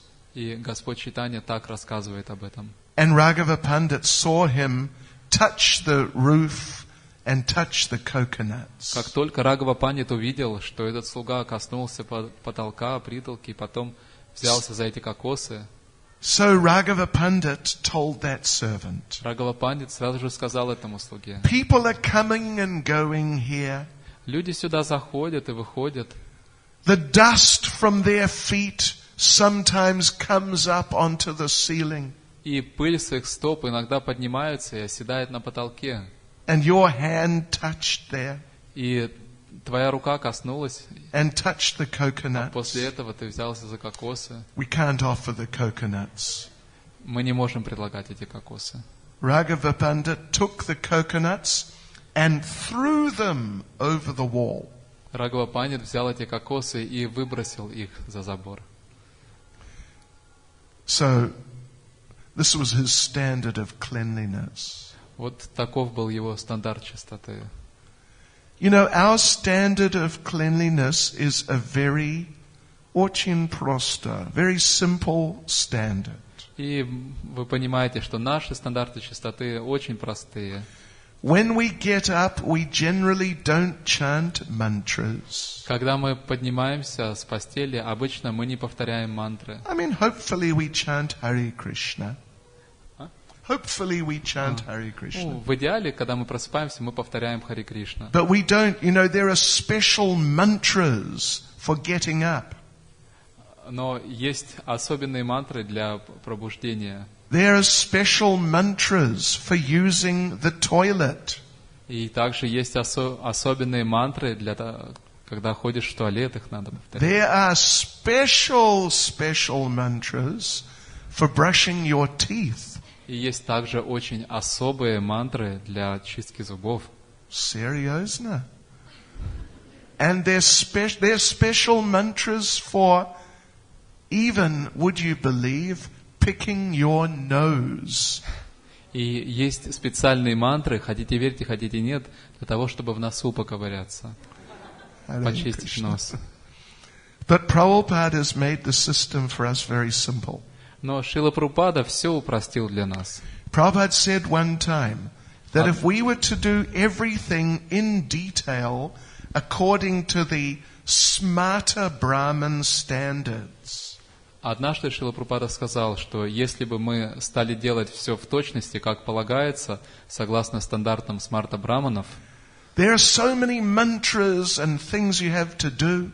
там так много разных мантр и других вещей, которые надо исполнять. When you brush your teeth, you must face in a certain direction. Когда вы чистите зубы, вы должны стоять лицом в определенном направлении. Prabhupada said, if you did everything, by the time you got out of the bathroom, it would be time to take rest again at night. Прабхупада сказал, что если бы вы все это тщательно выполняли, то к тому времени, когда вы выходили бы из ванной, уже пора было бы идти отдыхать, спать ложиться. So we have very simple standard of cleanliness, and we should really try to follow it. Поэтому у нас очень простые стандарты чистоты, и мы должны изо всех сил стараться следовать им. Okay, let's see. One more for today. И еще одно качество сегодня мы рассмотрим. Next one is number 9. The Sanskrit is akinchana. 9 качество на санскрите звучит как акинчана. And akinchana means very simple. Акинчана означает очень простой. In the sense of not being attached to material possessions. В том смысле, что отсутствует какая-либо привязанность к материальной собственности. There's a famous verse in Srimad Bhagavatam by Queen Kunti. В Шримад Бхагаватам царица Кунти произносит знаменитый стих. Janmaishvarya shruta shribir edamana mada puman naivarhat yabidatum vai twam akinchana gocharam. My Lord, your Lordship can easily be approached. О мой Господь, обратиться к Твоей светлости могут очень легко только те, but only by those who are materially exhausted. только те, кто не имеют материальной собственности. One who's on the path of material progress. Те же, кто стоят на пути материального прогресса, Trying to improve himself with respectable parentage. и стараются улучшить свою жизнь с помощью знатного происхождения, With great opulence, богатства, high education, хорошего образования and bodily beauty. и телесной красоты. Such people cannot approach you with sincere feeling. Такие люди не могут обратиться к тебе с искренним чувством. This is Srimad Bhagavatam 1.8.26. Это текст из Шримад Бхагаватам 1.8.26. Yes, so there Queen Kunti is really emphasizing that we should not be attached to our material possessions. И царица Кунти подчеркивает, что мы не должны быть привязаны к своей материальной собственности. We should understand everything belongs to Krishna. Мы должны понимать, что все принадлежит Кришне. And he may allow us to use some things in his service. И Он может позволять нам использовать какие-то вещи в служении Ему. He may give some things. Он может дать нам что-то, He may take some things away. может забрать у нас какие-то вещи. But we should just accept this all as his mercy. Но все это мы должны принимать как Его милость. And whatever our position is, try to serve Krishna as nicely as we can in that situation. И всякий раз, когда возникает какое-то противостояние, какие-то трудности, мы должны стараться служить Кришне как можно лучше в этой ситуации. You might be surprised how things work out. И вы можете даже удивиться, как все это будет разрешаться. You know, I mean, I'm not a very good example of many things. Я не являюсь хорошим примером того, кто обладает многими вещами. But I have not worked since 1972. Но я не работаю уже с 1972 года. I retired. Я ушел на пенсию. Без пенсии. При этом пенсию не получаю.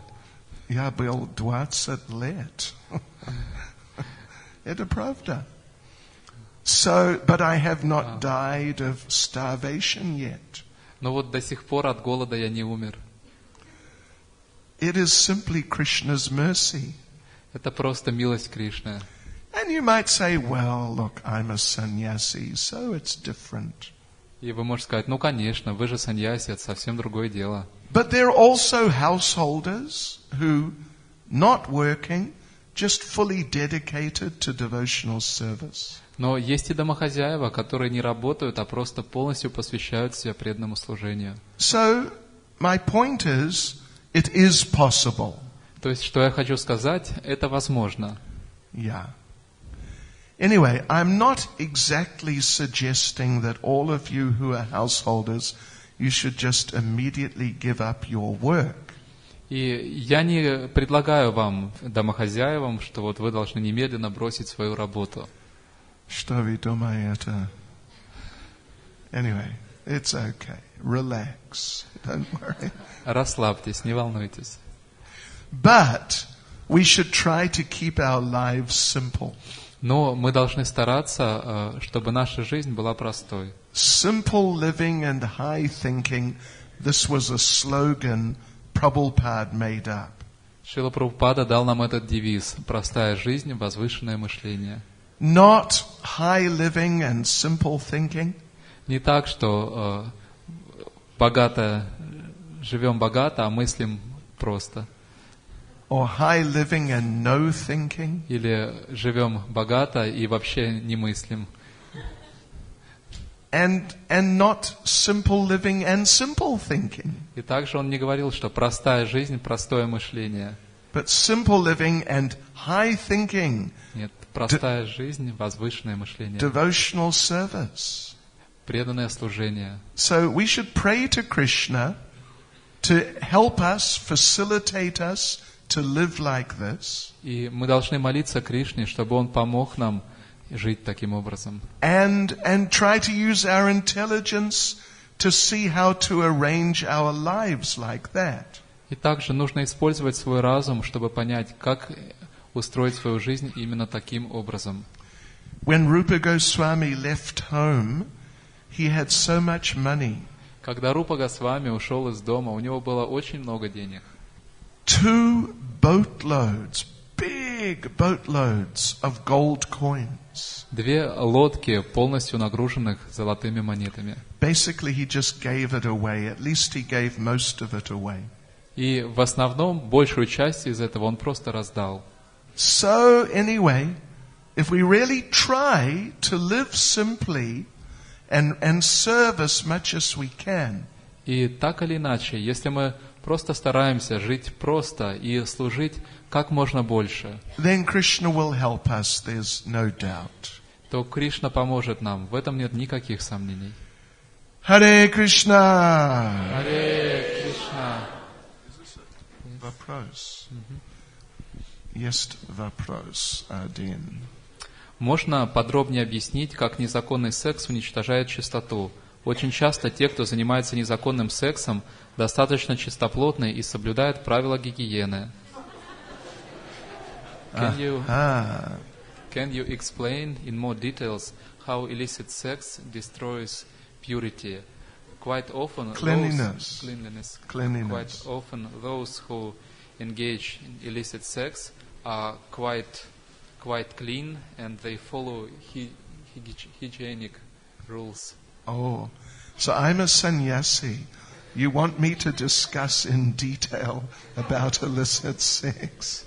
Я же саньяси. Вы хотите, чтобы я подробно описал незаконный секс? You know, those of you who are householders, I'm sure you know more about it than me. Я уверен, что вы, домохозяева, гораздо лучше в этом разбираетесь, чем я. But the thing is, you know, this is like very bodily activity. Но, в общем-то, можно сказать, что это очень-очень грубая телесная деятельность. And it really puts people on the bodily platform. И эта деятельность действительно людей погружает на телесный уровень. So like this destroys austerity, as we said. И таким образом, как мы сказали, разрушается аскетизм. And just gets people into a mood of material enjoyment. И люди, занимаясь этим, погружаются в настроение материального наслаждения. And it's also not clean. И также это не чисто. You know, they may be very hygienic. They may use lots of perfume. Да, они могут следовать правилам гигиены и использовать множество каких-то духов, to cover all the bodily smells. Чтобы перекрыть все эти телесные запахи. Anyway, I think that's... Oh, and intoxication also destroys cleanliness and austerity. И одурманивающие вещества также разрушают аскетизм и чистоту. They're all connected together. Все эти действия, они взаимосвязаны друг с другом. Следующий. what should we do when cockroaches live in the flat? Okay. It is very hard to just to vanquish them. Okay. Should we give some poison to them? Because they can come to our flat from other flats. From neighbors. Понятно. Что делать, когда в квартирах живут тараканы? Вывести их очень трудно. Нужно ли их травить? Они могут приходить снова из других квартир. Okay. You know, Prabhupada recommended that as much as possible, without killing creatures like cockroaches, mice, as much as possible we should keep our place really clean, and then they'll have nothing to eat, and they'll go somewhere else, because why are they in your place? Because they're looking for something to eat. Шрила Прабхупада говорил нам, что насколько это возможно, мы должны стараться не убивать тараканов, мышей, а поддерживать свое жилище максимально чистым. И тогда, если им будет нечего там есть, они, естественно, будут уходить из наших мест. I was present personally, actually, in Bhaktivedanta Manor one time. Однажды я сам присутствовал в Бхактивиданта Мэннере. Near London. Это под Лондоном. And the temple president from Edinburgh temple said to Prabhupada, you know, in our temple, we have rats. Edinburgh, Scotland. И там был президент храма в Шотландии, и он сказал Шриле Прабхупаде: Прабхупада, в нашем храме живут крысы. Rats, right? Right. Is it okay if we kill the rats? Крысы, можно ли нам их убить? Prabhupada said, if you kill the rats, you should be killed. Прабхупада сказал, если вы убиваете крыс, то вы сами заслуживаете того, чтобы быть убитыми. And the temple president became bewildered. И президент храма, он в замешательство пришел. And he asked Prabhupada again. He said, but they're dangerous. Но он спросил у Шрилы Прабхупады, но они едят, но они опасны. They're dangerous. Is it all right if we kill them? Second time he Они asked. же опасны. Можно мы их все-таки убьем?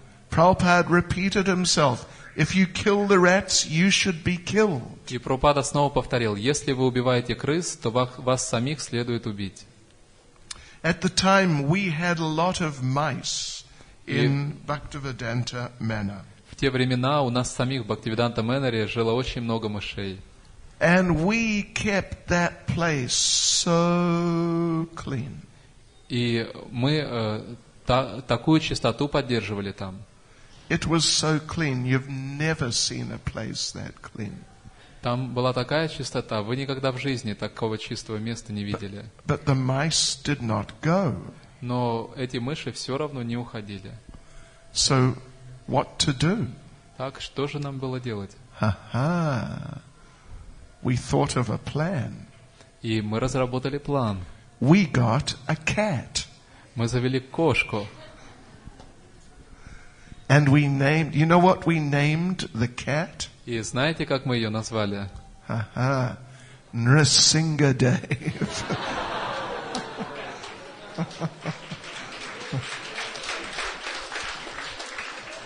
And Nrsingadev soon was a big fat cat. И Нрисимхадев стал очень толстым котом. So I don't know what you do with cockroaches if they have some natural enemy. И вот я не знаю, как быть с тараканами, если какой-то у них естественный, так сказать, хищник, кто их поедает. But if it becomes too bad and it becomes like a genuine health hazard, you might have to kill them. Но если действительно это становится серьезной проблемой, и уже это может вредить как-то здоровью, тогда вы можете убить их. Следующий. Should we give our obeisances to spiritual master after waking up, or should we first take bath and then obeisances? Стоит ли предлагать поклоны духовному учителю после пробуждения, или сначала нужно принять омовение? You should do it when you first get up. When you first wake up. Кланяться духовному учителю нужно сразу же, когда вы под ним просыпаетесь.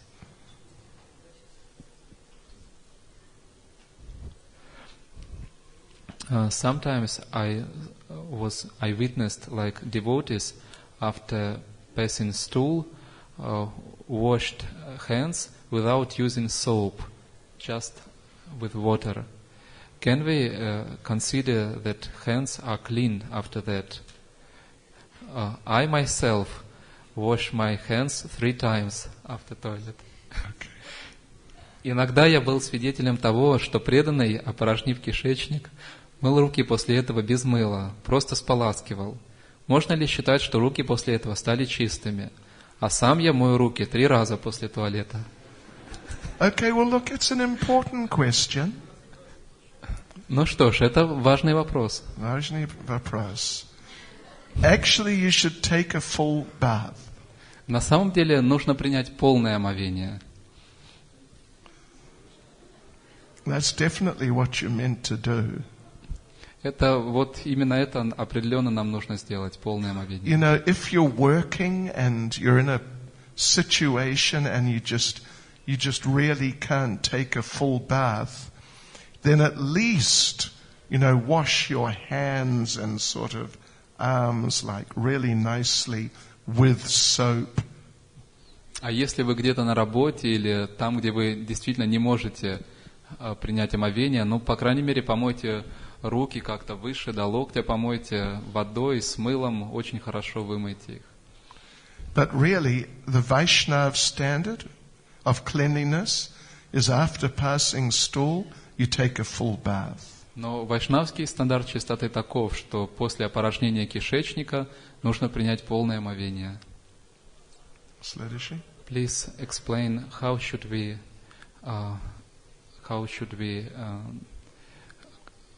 deal with healing and predictions which healers gives. Расскажите, пожалуйста, как нужно относиться к целительству и предсказаниям целителей? Healing. What do you mean by healing? Like extrasensoric. Extrasense. Like that. Okay. And their predictions. Okay. Well, look, they're 2 different things. Тут есть 2 разных момента. If someone can actually help you, your health with certain medication, then that's good. Если кто-то действительно может вам помочь с помощью каких-то средств, то это хорошо. But their predictions about this is going to happen or that is going to happen, generally we shouldn't worry about that. Но вот что касается их предсказаний, что вот это вот произойдет или вот то должно событие произойти, то мы не должны спокойно к этому относиться. Because most of these people, they're not really capable of seeing what the future is. Потому что большинство из этих людей не обладают такой способностью видеть будущее человека. And for us as devotees, we should understand our futures are in Krishna's hands. А что касается нас самих, как преданных, то мы должны ясно понимать, что наше будущее в руках Кришны. So therefore we don't really worry much, even about, you know, good astrologers or good palm readers. Even if they're really qualified, we don't worry about them too much. Поэтому мы не должны слишком сильно беспокоиться о предсказаниях, даже если их делает хороший астролог или какой-то хороший человек, который по руке гадает. Мы не должны об этом сильно беспокоиться. Srila Bhaktisiddhanta, he used to do astrology before he really started his preaching movement. Шрила Бхактисиданта Сарасвати занимался астрологией лишь до того времени, когда он начал свое проповедническое движение. So he did astrology and he also did palmistry. И вот он занимался астрологией, и также он по руке читал будущее. And I was reading, actually it was in the biography by Bhaktivikash Maharaj. И в биографии Бхактисиданта Сарасвати, написанной Бхактивикашем Махараджем, я прочитал. Srila Bhaktisiddhanta had a debate about astrological calculations, how to do them, with some other big famous astrologer. Что у Шрилы Бхактисиданты был спор с другим знаменитым астрологом по поводу того, как нужно производить астрологические вычисления. And Srila Bhaktisiddhanta smashed him so heavily and totally defeated him. И Шрила Бхактисиданта в пух и прах разбил его, полностью разбил все его аргументы. The man passed stool and urine where he was sitting. И этот мужчина, он просто описался и обкакался прямо там, где сидел. This is what Bhakti Vikash Maharaj said. Так Бхакти Викаш Махарадж пишет. But sometimes Srila Bhakti devotee, when he was preaching and he's like the big spiritual leader, sometimes devotees would come to him and present their palms and ask him to read their palms. И позднее, когда Бхактисиданта Сарасвати стал большим проповедником, духовным лидером, преданные приходили к нему и иногда просили его посмотреть по их ладони и сказать, что их ждет в будущем. And they'd sort of insist, come on, read my palm. И они настаивали, пожалуйста, посмотрите, что там. Sometimes he'd look at the palm. И иногда он так брал руку.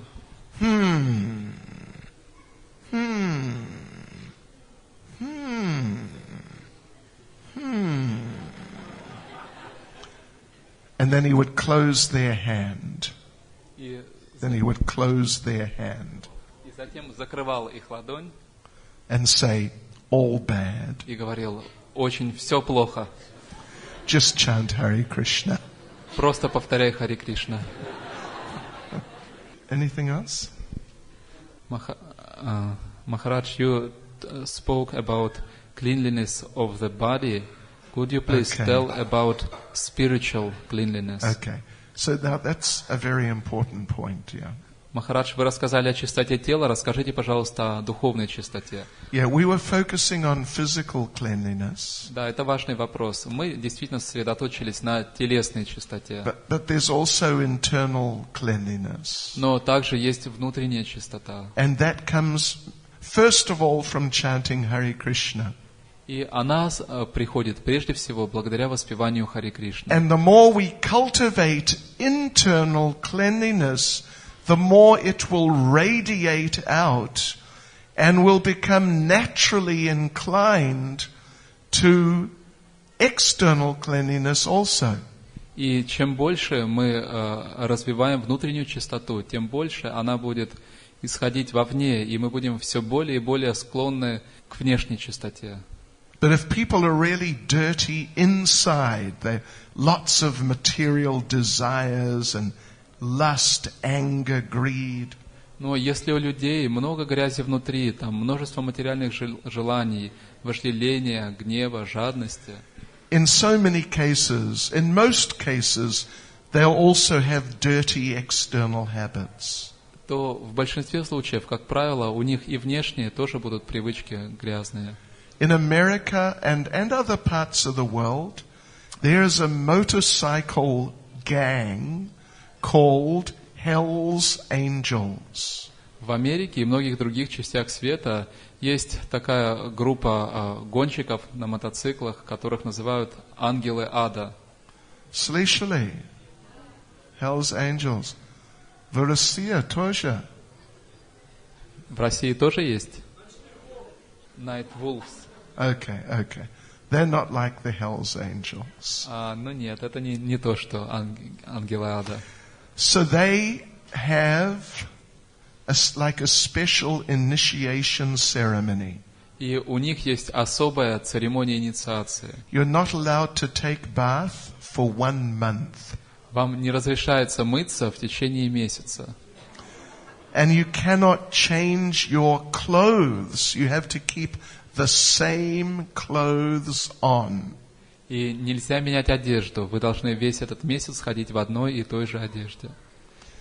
And you wear particularly the jeans like for 2 or 3 years. И одни и те же джинсы вы должны носить 2-3 года. And you don't wash them. Не стирая. Until the jeans can stand up on their own. Пока эти джинсы, их можно будет просто поставить к стенке, они будут вертикально стоять. Then those jeans are called your originals. И тогда эти джинсы называются вашими оригинальными.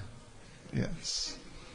But they're also not famous for being very clean internally, those hell's angels. И также эти ангелы ада, они совсем не знамениты своей внутренней чистотой.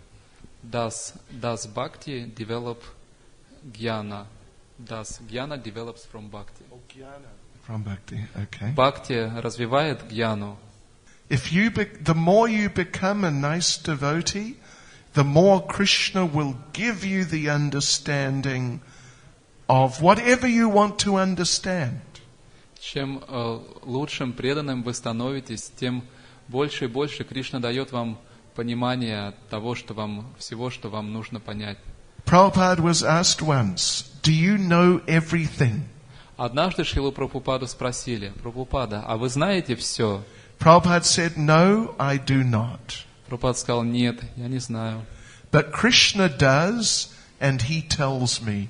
Но Кришна знает все, и Он мне рассказывает.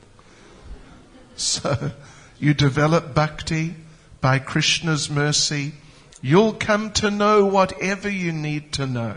Поэтому развивайте бхакти, и по милости Кришны вы будете знать все, что вам нужно знать. Харе Кришна! Шрила Прабхупаде ки!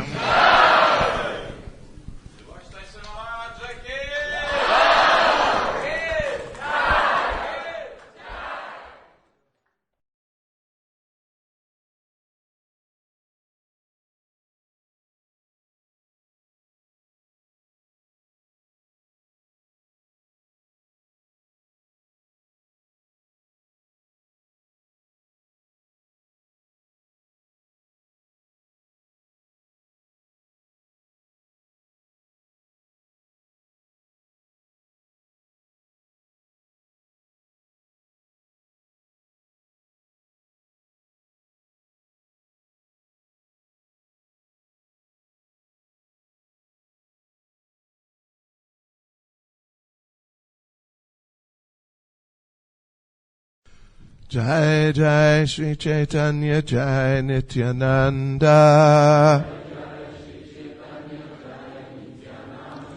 Jai Advaita Chandra Jai Gaura Bhakta Vrinda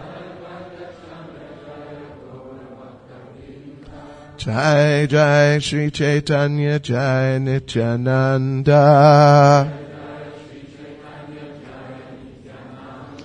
Jai Advaita Chandra Jai Gaura Bhakta Vrinda Jai Jai Shri Chaitanya Jai Nityananda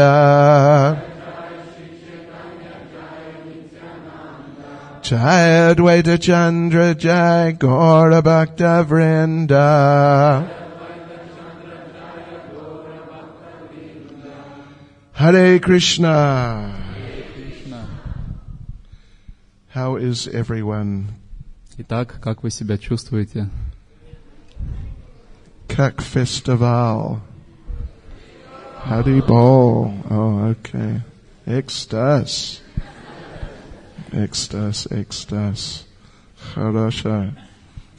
Thank you for coming today. Спасибо, что вы пришли сегодня.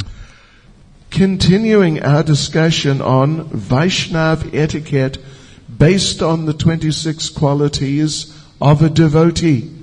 Итак, мы продолжаем наше обсуждение вайшнавского этикета на основе 26 качеств преданного. We are up to number 10. И мы дошли до 10 качества. 10 is benevolent. 9 это щедрый. It is very similar to the very first one. И это качество очень близко к первому.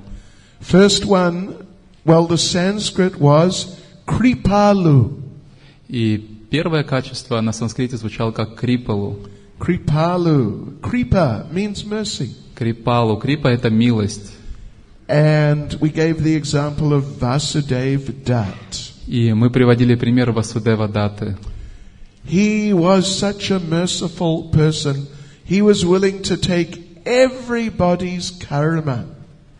Он был таким милостивым человеком, что был готов взять на себя карму всех живых существ. He was willing to suffer all the reactions of all of us. И он был готов страдать греховной реакцией всех нас. So, some of us have quite a few sinful reactions. И у кое-кого из нас, конечно, совсем немного греховных реакций. Что вы думаете? Чуть-чуть? Очень много. Right. Prabhupada describes our karma is something like a great mountain. Шрила Прабхупада описывает, что наша карма подобна огромной горе. That mountain is floating above our head. И эта гора, она парит в воздухе, плавает над нашей головой. And sometimes you get a reaction from that mountain of karma. И иногда вы получаете реакции с этой горы кармы. It is like when a rock falls off a mountain. И это подобно тому, как камень вдруг сваливается с горы. You're standing there, rock falls off, bang, and you think, oh, that hurt. Вы стоите, и вдруг камень падает с горы, и вы думаете, о, попало. However, it is just one little rock, but actually above your head is big mountain. И это был всего лишь один маленький камешек, а над вашей головой там целая гора. Just imagine if big mountain fell on your head. Просто представьте, если большая гора вдруг упадет вам на голову. You would get squished. Вас просто размозжит. Just squashed, squelched. Просто расплющит. Just like when Krishna was holding Govardhan Hill. Когда Кришна держал холм Говардхана, he's standing there, 7-year-old boy, for 7 days, 7 nights. И вот Кришна, 7-летний мальчик, стоял, держа этот холм 7 дней и ночей. Holding this big mountain. И держал на своем пальце эту большую гору. It is nearly 25 kilometers around. Которая окружностью 25 километров. How many of you have been on Govardhan Parikrama? Кто из вас совершал Говардхан Парикраму? Yeah, Bill. Okay. Well, you must come, okay? They must come. Они должны. Ну, вы должны совершить эту парикраму обязательно. Пожалуйста. It is a long way, 25 kilometers. И это очень долгая парикрама, 25 километров. You try holding that hill on the little finger of your left hand. И вот попробуйте подержать такую гору на мизинце левой руки. So the cowherd men were looking at Krishna holding Govardhan Hill. И пастухи смотрели на Кришну, когда он держал этот холм Говардхан. And they thought, how is this small boy holding this big hill? И они думали, как же этот маленький мальчик удерживает такую большую гору? We should help him. Мы должны ему помочь. So they took their sticks for herding cows. И они взяли свои палки, посохи, с помощью которых они пасли коров, pushed them up against the bottom of the hill. И подняли их и уперли их в подошву, в основание холма Говардхана. And they told Krishna, it's okay, you can relax. И сказали Кришне, ну сейчас все нормально, можешь расслабиться. Все нормально, you can just отдыхаешь. And because we've got the mountain and we are big men. Потому что мы-то большие мужчины, и мы теперь держим эту гору. And Krishna said, oh, you've got the hill, have you? И Кришна сказал, о, так что, вы держите гору? Yes, we've got the hill. Да, держим. Нет проблем. Krishna said, okay, you take some of the weight. Take some of the weight. Кришна сказал, ну хорошо, что ж, испытайте на себе вес этой горы. he let the hills, some of the weight, go on their side. И Кришна сделал так, что часть веса этой горы, она переместилась на сторону этих пастухов. So they're trying to hold the hill. И они пытались удержать. Hill is coming down. И гора стала опускаться. Все ниже и ниже. And they are going down. И они тоже стали опускаться ниже и ниже. And then they're just about to get squished. И вот их уже почти начало раздавливать. And what did they do? И что они сделали? This is Oh, okay. This is one of the most important parts of Vaishnav etiquette. И это один из самых важных моментов в вайшнавском этикете. When you get into big trouble, Когда вы попадаете в большую беду, you call out for Krishna. вы должны взывать к Кришне. Krishna, помоги!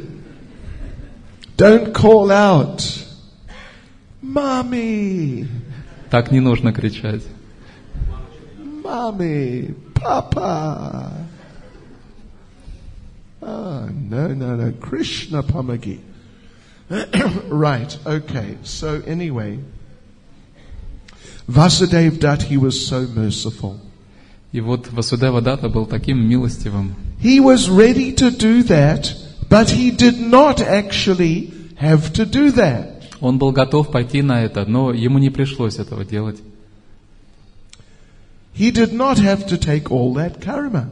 Ему не пришлось принять на себя всю эту карму. And Lord Chaitanya told him, don't worry, Krishna will accept your desire to deliver the living entities.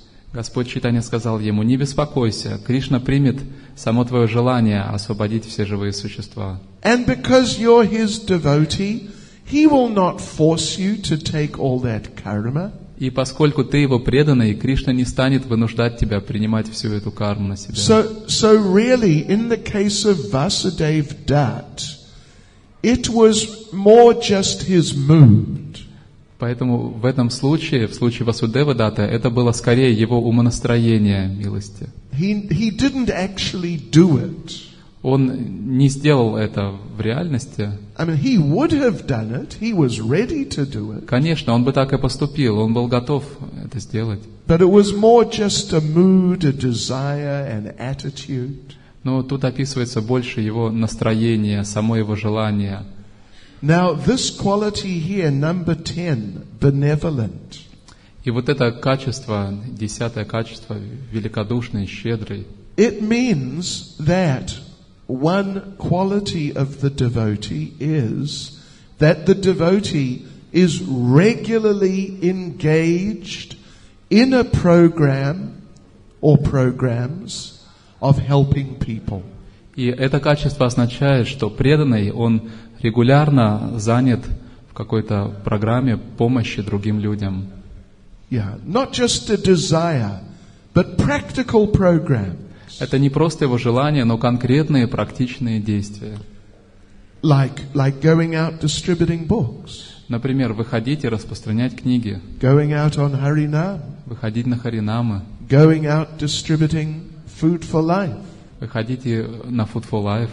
Taking part in public festivals. Принимать участие в общественных фестивалях.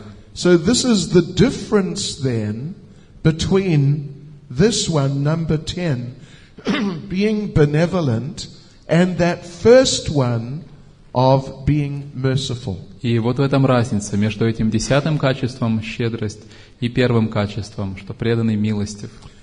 You know, obviously they're very, very similar, and someone who feels merciful, it's inevitable, he will also do merciful things.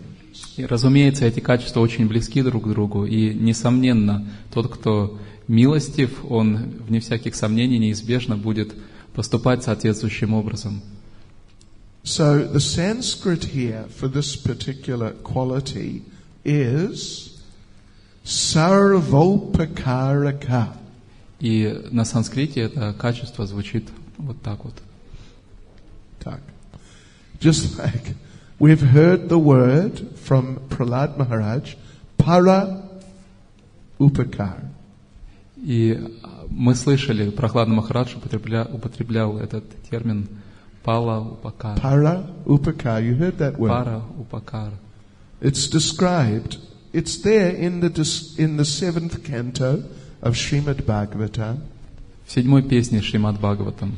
That the very advanced devotees, like Prahlad Maharaj, Там говорится, что возвышенный преданный, подобный Махараджа Прохладу, they don't feel any pain, any anxiety for themselves.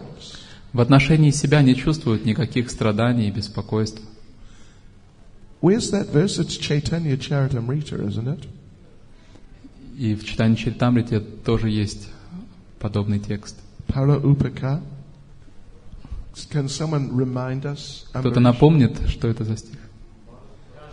Парата бумита хойла манушья джанма яра. Bharata bhumate haila, manusya janmaja, janma sartak, kari kara, para upaka. Spasiba. Right. So Lord Chaitanya actually was saying, but also Prahlad Maharaj does say in the 7th canto. Господь Чайтанья тоже употреблял это слово, и Прохлад Махарадж тоже говорил. Or it is said about Prahlad. А скорее это говорится о Прохладе Махараджи. Yeah. Prahlad Maharaj felt no anxiety, no disturbance for himself.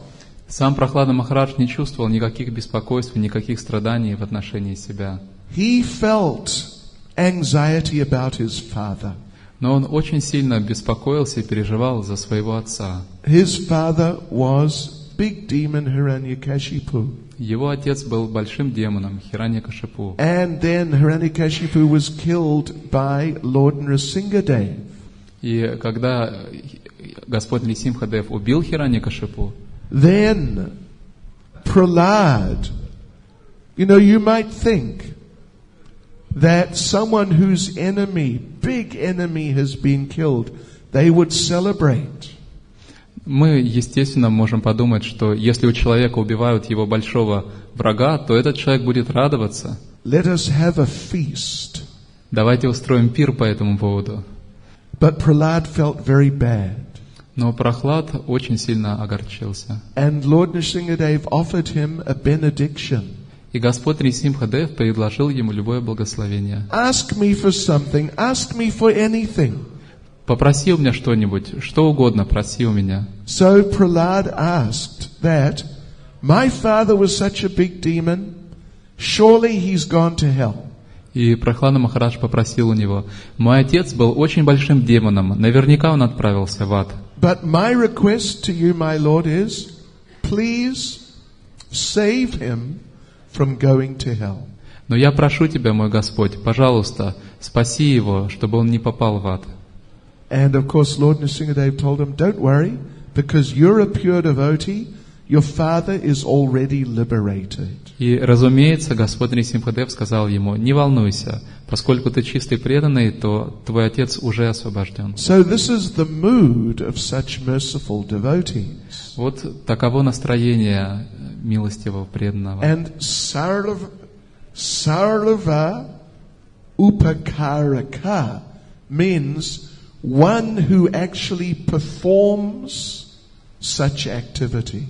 И сарва упакарика, это качество означает тот, кто в действительности на самом деле совершает такие поступки. The example is given in Chaitanya Charitamrita by Lord Chaitanya. И сам Господь Чайтанья приводит пример этого в Чайтанья Чаритамрите. Narada Muni delivered Mrigrari the hunter. Нарада Муни освободил охотника Мригари. So I think you all know the story of the охотник, да? Мригари. Все знаете эту историю охотника Мригари? Слышали? Кто не слышал? Okay, let me just very briefly say. Тогда мы кратко расскажем ее. Mrigrari was a hunter. Мригари был охотником. And every day he would go out killing animals. И каждый день он выходил в лес и убивал животных. But he had a special program. Но у него была особая привычка. He would not just kill them. Он не просто убивал животных. He would half kill them. Он не добивал их.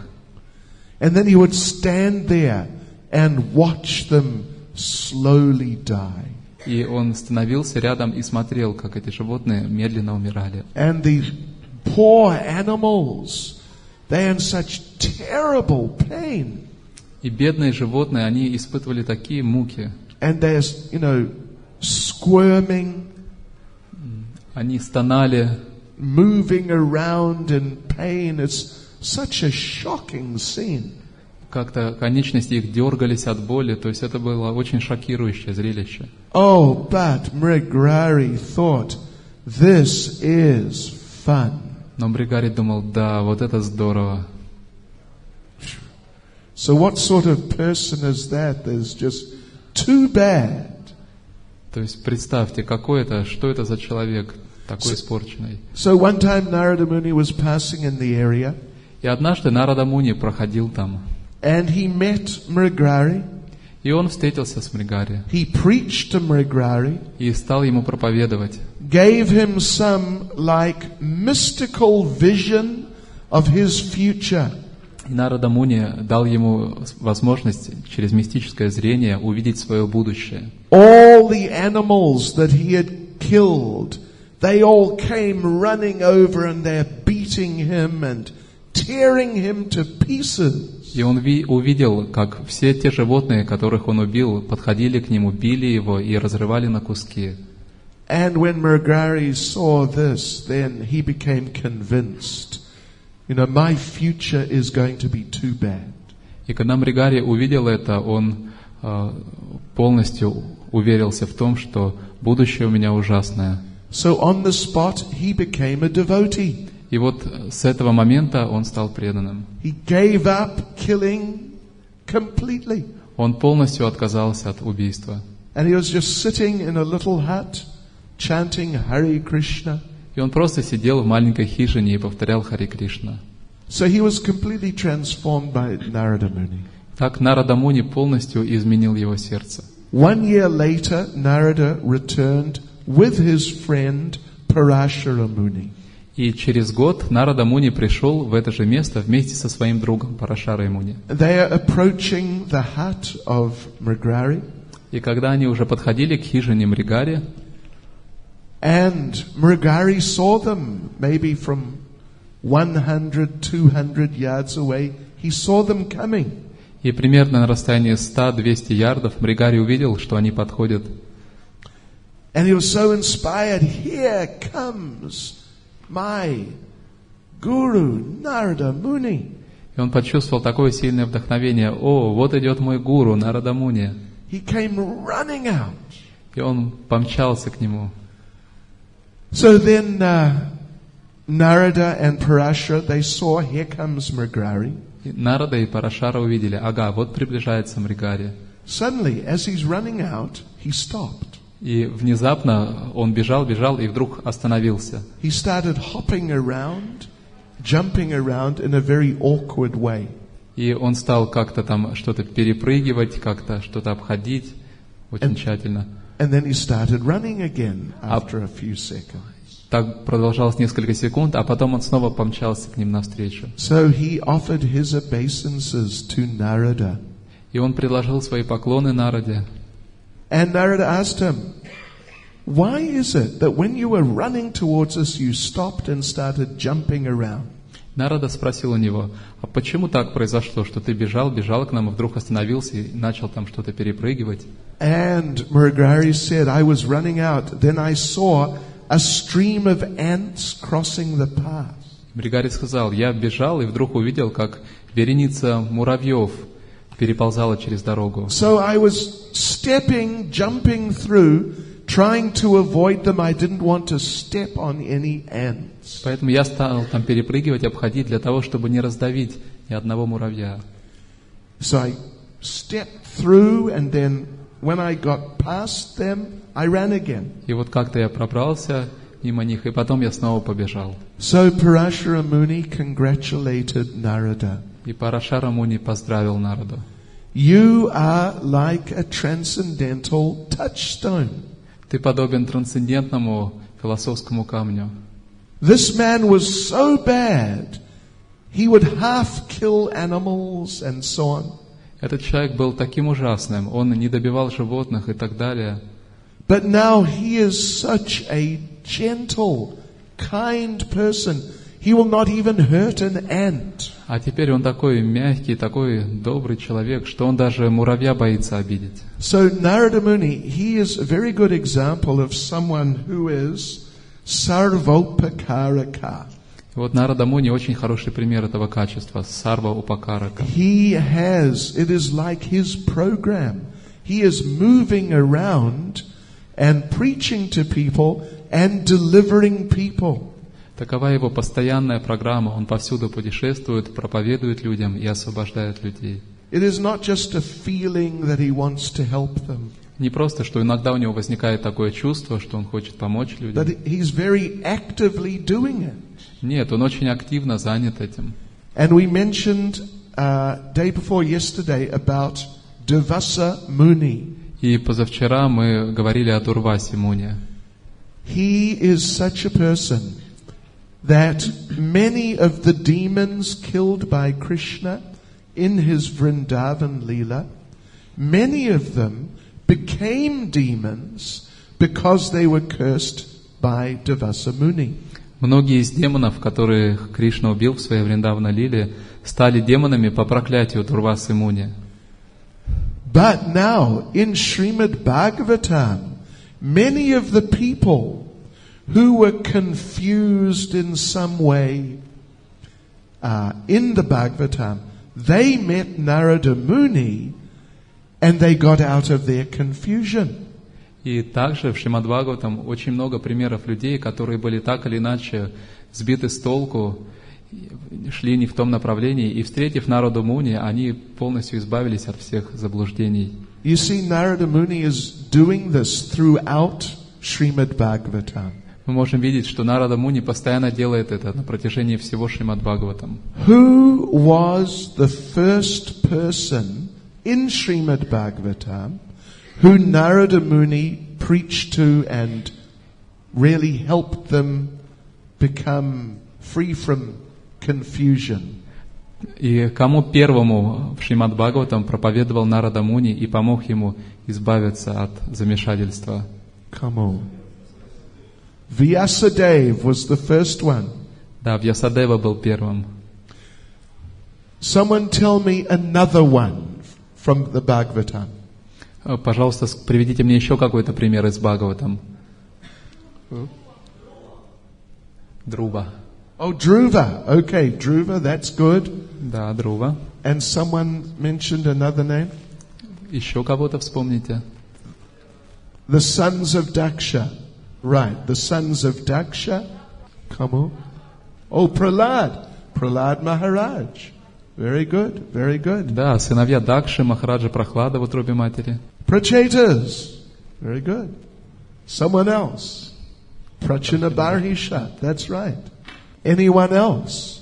Haryashvas. Well, they're the sons of Daksha, isn't it? Харьяшвы были сыновьями Дакши. Isn't it? Chitraketu. I think so, yeah. Ракета. Was it Parashara? And who? Kamsa. Okay. Yeah, sort of. Да, Камса тоже подходит. And you know, Narada Muni, he preached to Krishna. И Нарада Муни проповедовал даже Кришне. When Krishna had killed Vyomasura. Когда Кришна убил Вьомасуру, Vyomasura is the last demon that Krishna kills in Vrindavan as described by the Bhagavatam. как описано в Бхагаватам, Вьомасура — это последний демон, которого Кришна убивает во Вриндаване. And then Narada came and spoke to Krishna. И после этого Нарада пришел к Кришне и сказал ему, He could see Krishna was relishing and enjoying his Vrindavan pastimes too much.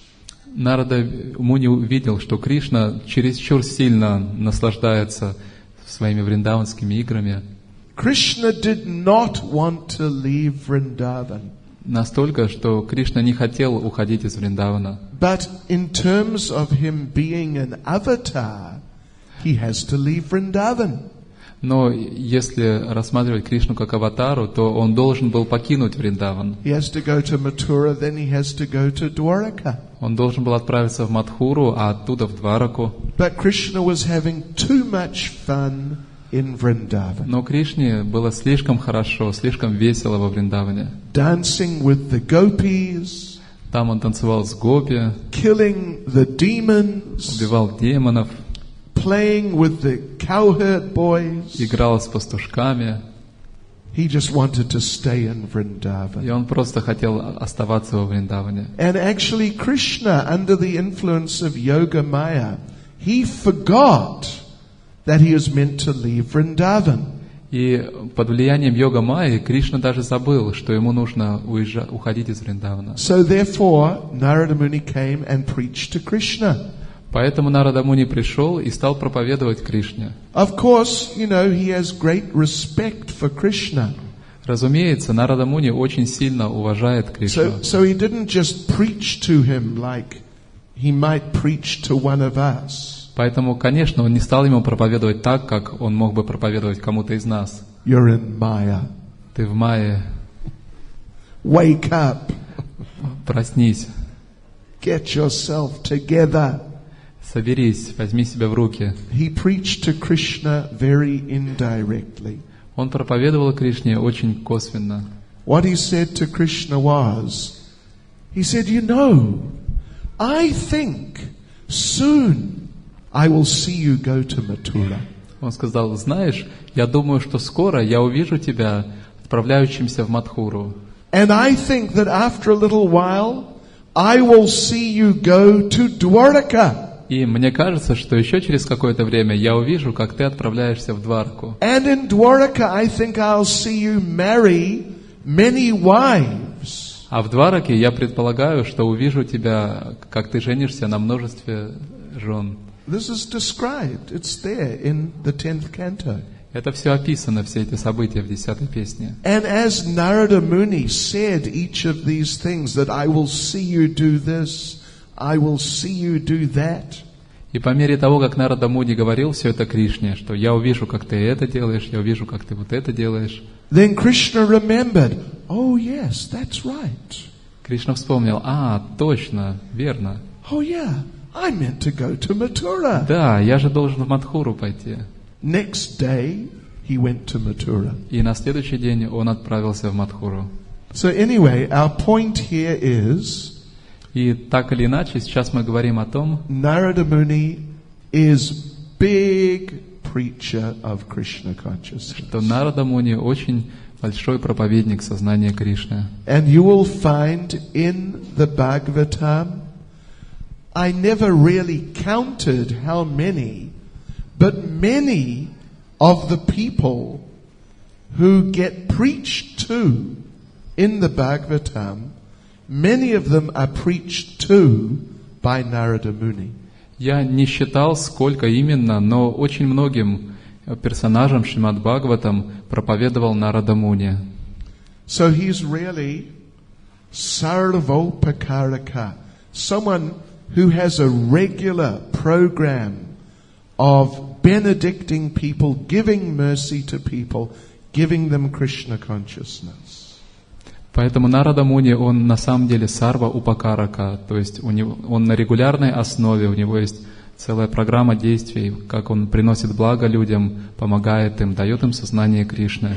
It's almost in every canto. Практически в каждой песне. Okay, so number 11 is peaceful. Хорошо. И 11-е качество — умиротворенный. So, we just, was it yesterday, we talked about being mild and gentle. И, по-моему, вчера мы говорили об этом качестве, что преданный очень мягок. So, peaceful, this is something related, but it's also slightly different. И вот это качество умиротворенное, оно тоже соотносится с тем качеством, но все же оно отличается. Being mild means you're just a very gentle, very soft person. Быть вот таким мягким, тонким человеком означает, что вы очень аккуратны в отношениях с людьми. Being peaceful means even when there's some difficulty, but you remain cool.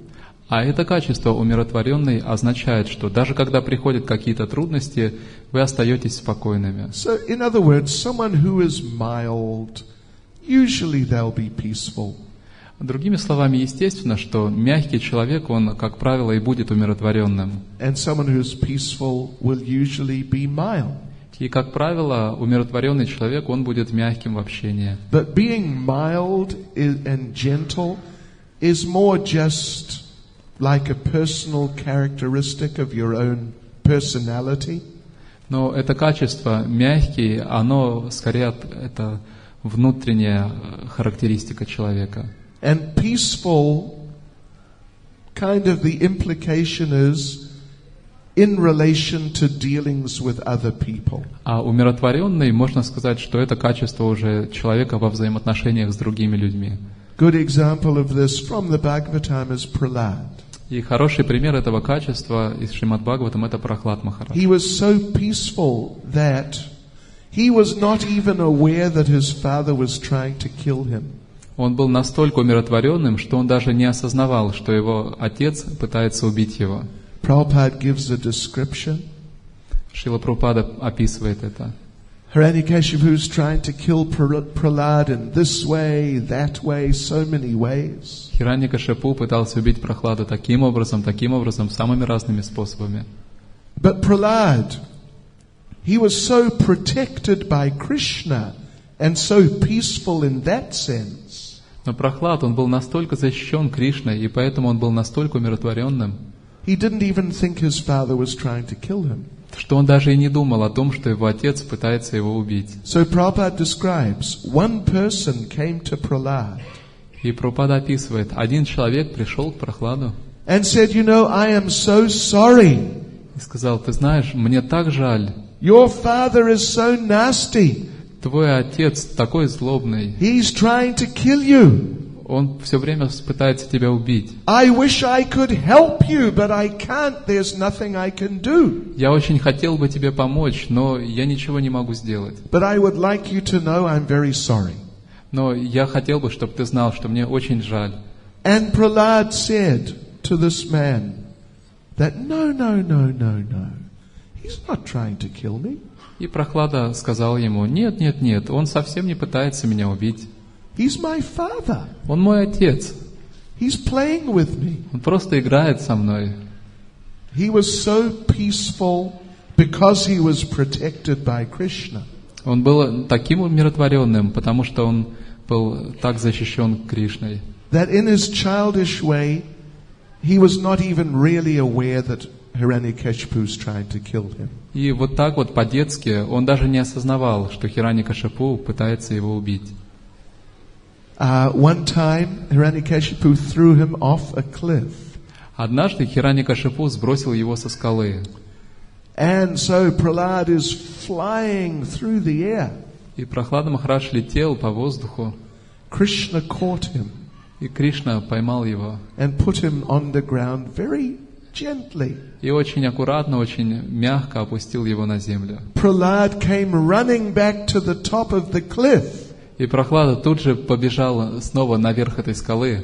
Hiranyakashipu couldn't believe it. Хираньякашипу не мог поверить этому.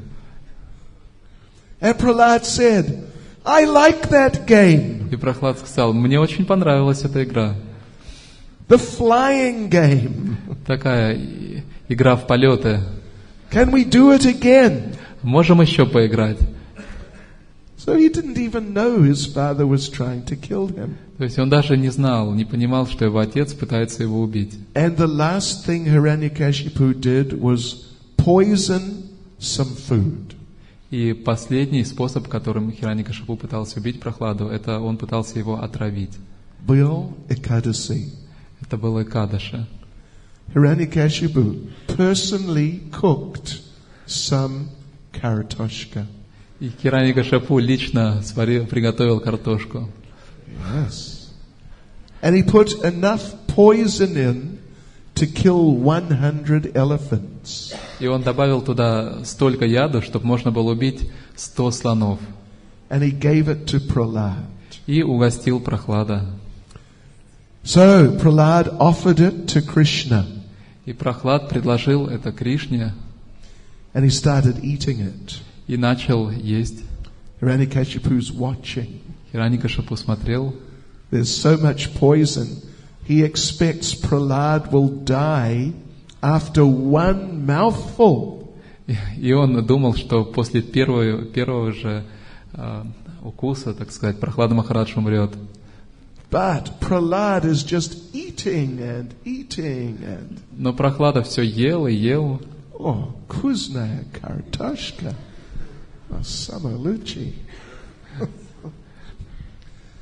And Hiranyakashipu, again, he couldn't believe it. И Хираньякашипу опять же не мог поверить своим глазам. Are you feeling all right? Ты как себя чувствуешь? Нормально? And Prahlad is saying, yes, Karatoshka ki jai. Pravda. And he finished all the Karatoshka. Так Прохлада Махарадж всю эту картошку доел. And he asked Hiranyakashipu, can I have some more? И попросил Хираньякашипу, а добавки можно? So he was really peaceful in the face of severe attack. Поэтому он был очень умиротворенным даже перед лицом суровых напастей. He was also not resentful. И также он не был мстительным. As we mentioned the other day, he did not get angry with his father. Как мы уже упоминали, он не держал злобу на своего отца. And he was peaceful despite being under attack. И он был умиротворенным, несмотря на такие нападки. So he's a nice example of someone, devotee who's peaceful. И вот это замечательный пример того, как преданный умиротворен. And we can really become peaceful if we apply the peace formula.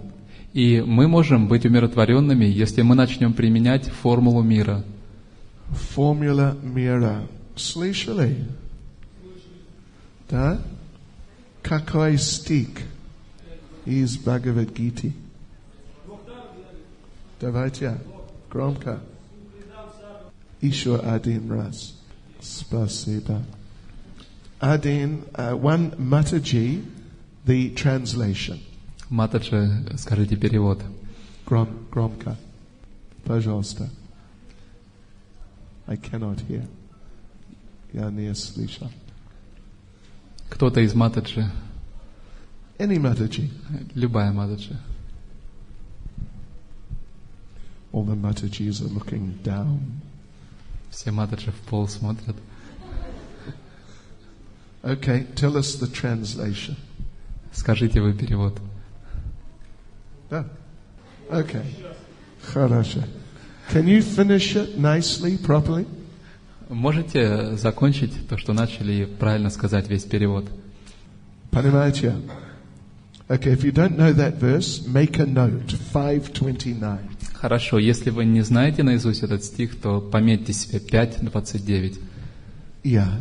So Krishna is saying, if you know me, if you really understand me in these three ways, Кришна говорит, что если вы действительно знаете, понимаете меня вот в этих трех ипостасях, the enjoyer of all sacrifice and austerity, тот, кто наслаждается всеми жертвоприношениями и аскезами, the proprietor of all planets and demigods, владыка всех полубогов и планетных систем, and the well-wishing friend of all living beings. и лучший друг и доброжелатель всех живых существ. So if we understand Krishna nicely like this, then we will become peaceful.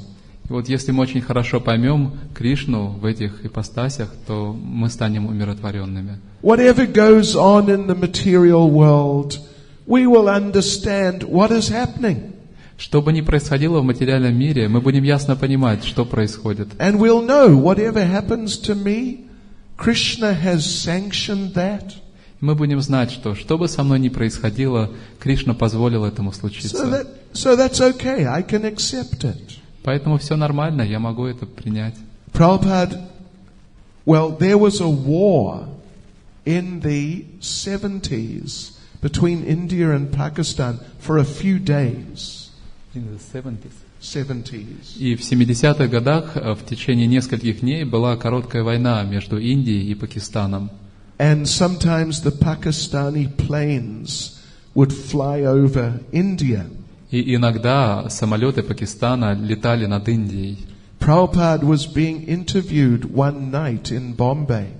И в Бомбее у Шрилы Прабхупады однажды вечером брали интервью. Some Pakistani planes flew over Bombay. И несколько самолетов пакистанских пролетали над Бомбеем. And the city government turned off the electricity for the whole city. И городская мэрия отключила электричество во всем городе. So the whole city was suddenly in darkness. Поэтому внезапно весь город погрузился во тьму. And this was in the middle of the interview. И это было прямо посреди интервью. And the interviewer said to Prabhupada that this is very bad. И журналист сказал Шриле Прабхупаде: это очень плохо. See what the Pakistanis are doing. Просто посмотрите, что эти пакистанцы делают. They're bad people. Они плохие люди. And he asked Prabhupada, what would you do if they dropped a bomb on us right now?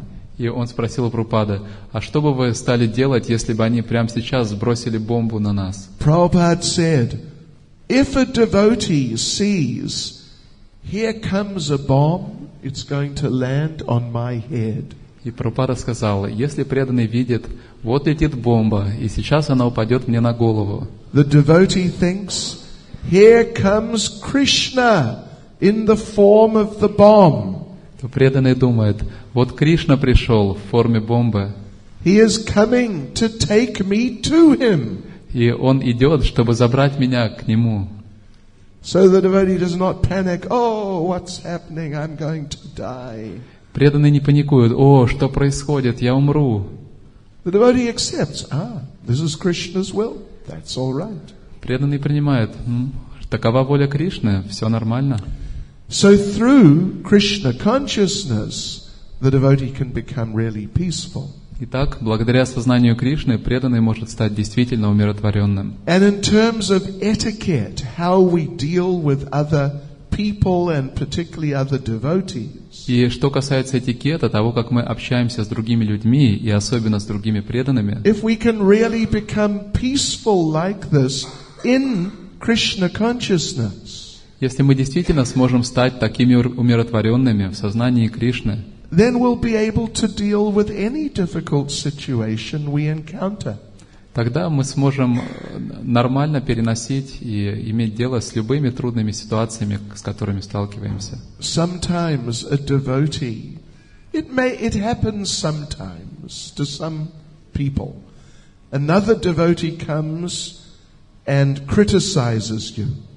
И иногда у преданных такое бывает, и вообще у всех людей такое бывает. Иногда приходит другой преданный и начинает вас критиковать. You are a nonsense. Ты просто ерунду какую-то делаешь. Ты негодяй. You are rascal. Did it ever happen to any of you? Бывало такое с вами? It happens sometimes to some. Иногда с некоторыми людьми такое случается. Normally, if you're in material consciousness, you will react. Если вы в материальном сознании, то вы отреагируете.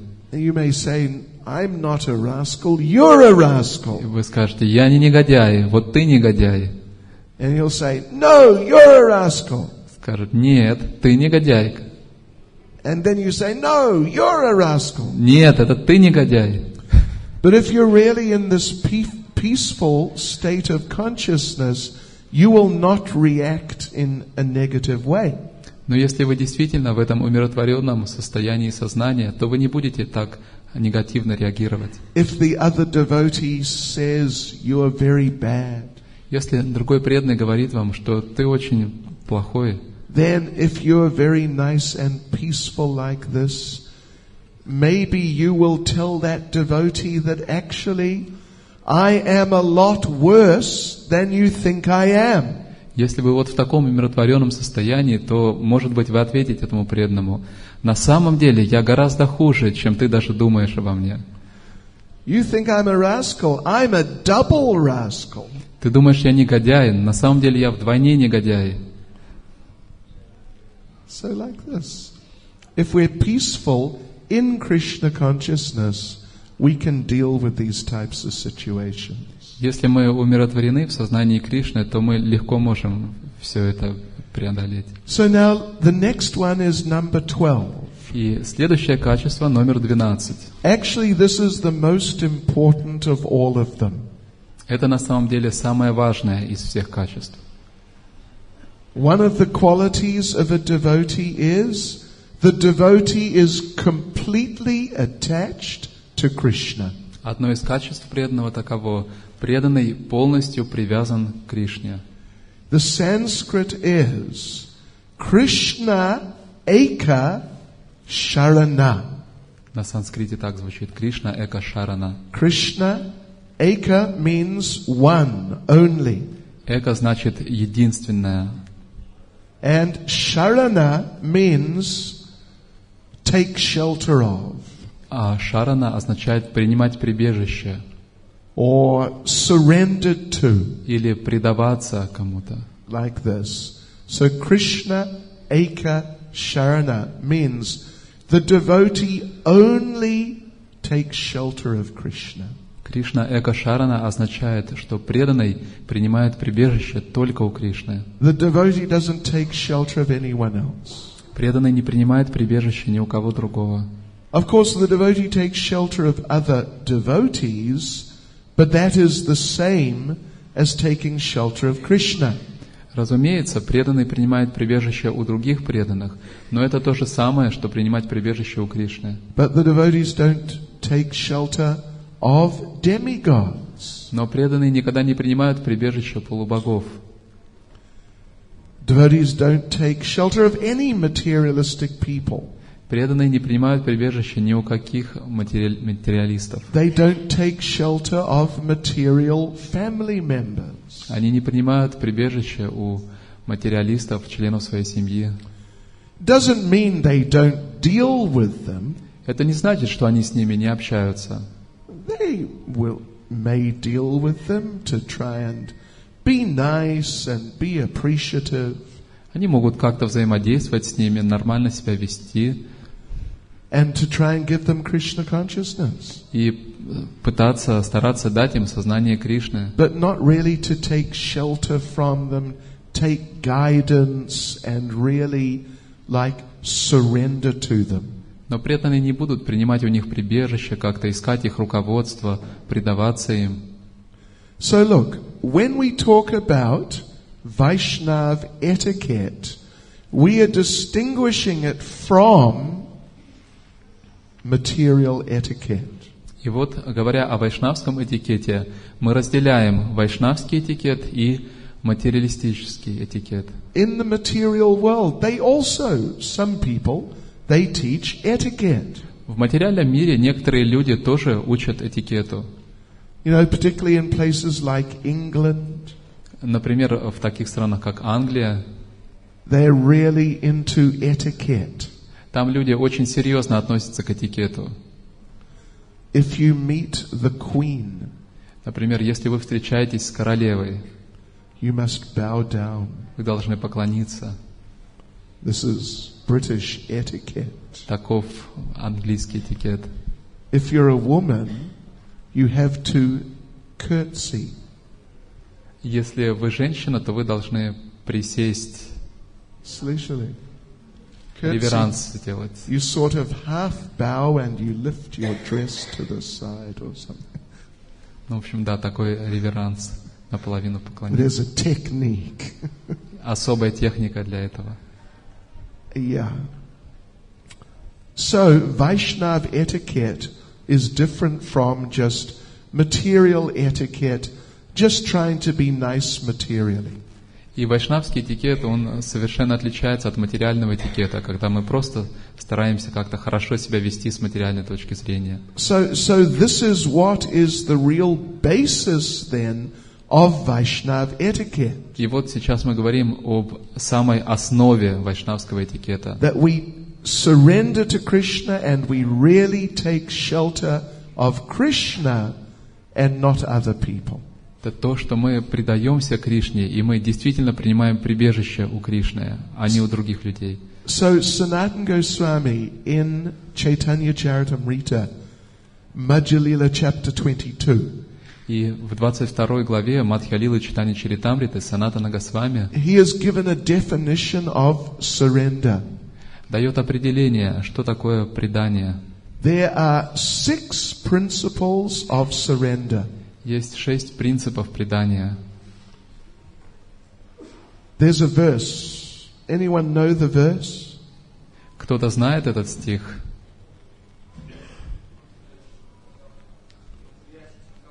Okay, da, e. Okay, let me just recite it. Anukulyasya sankalpa pratikulyasya varjanam rakshishyatiti vishvaso goptritve varanam tata atma nikshepa karpanye shadvidha sharanagati. The Sanskrit word for surrender is sharanagati. На санскрите предание звучит как шаранагати. That word sharana is also used here. И здесь также используется это слово шарана. Sharanagati. Sharana means surrender. Gati means to go. Шарана-гати. Шарана означает предание, а гати означает идти, отправляться. Sharana means take shelter.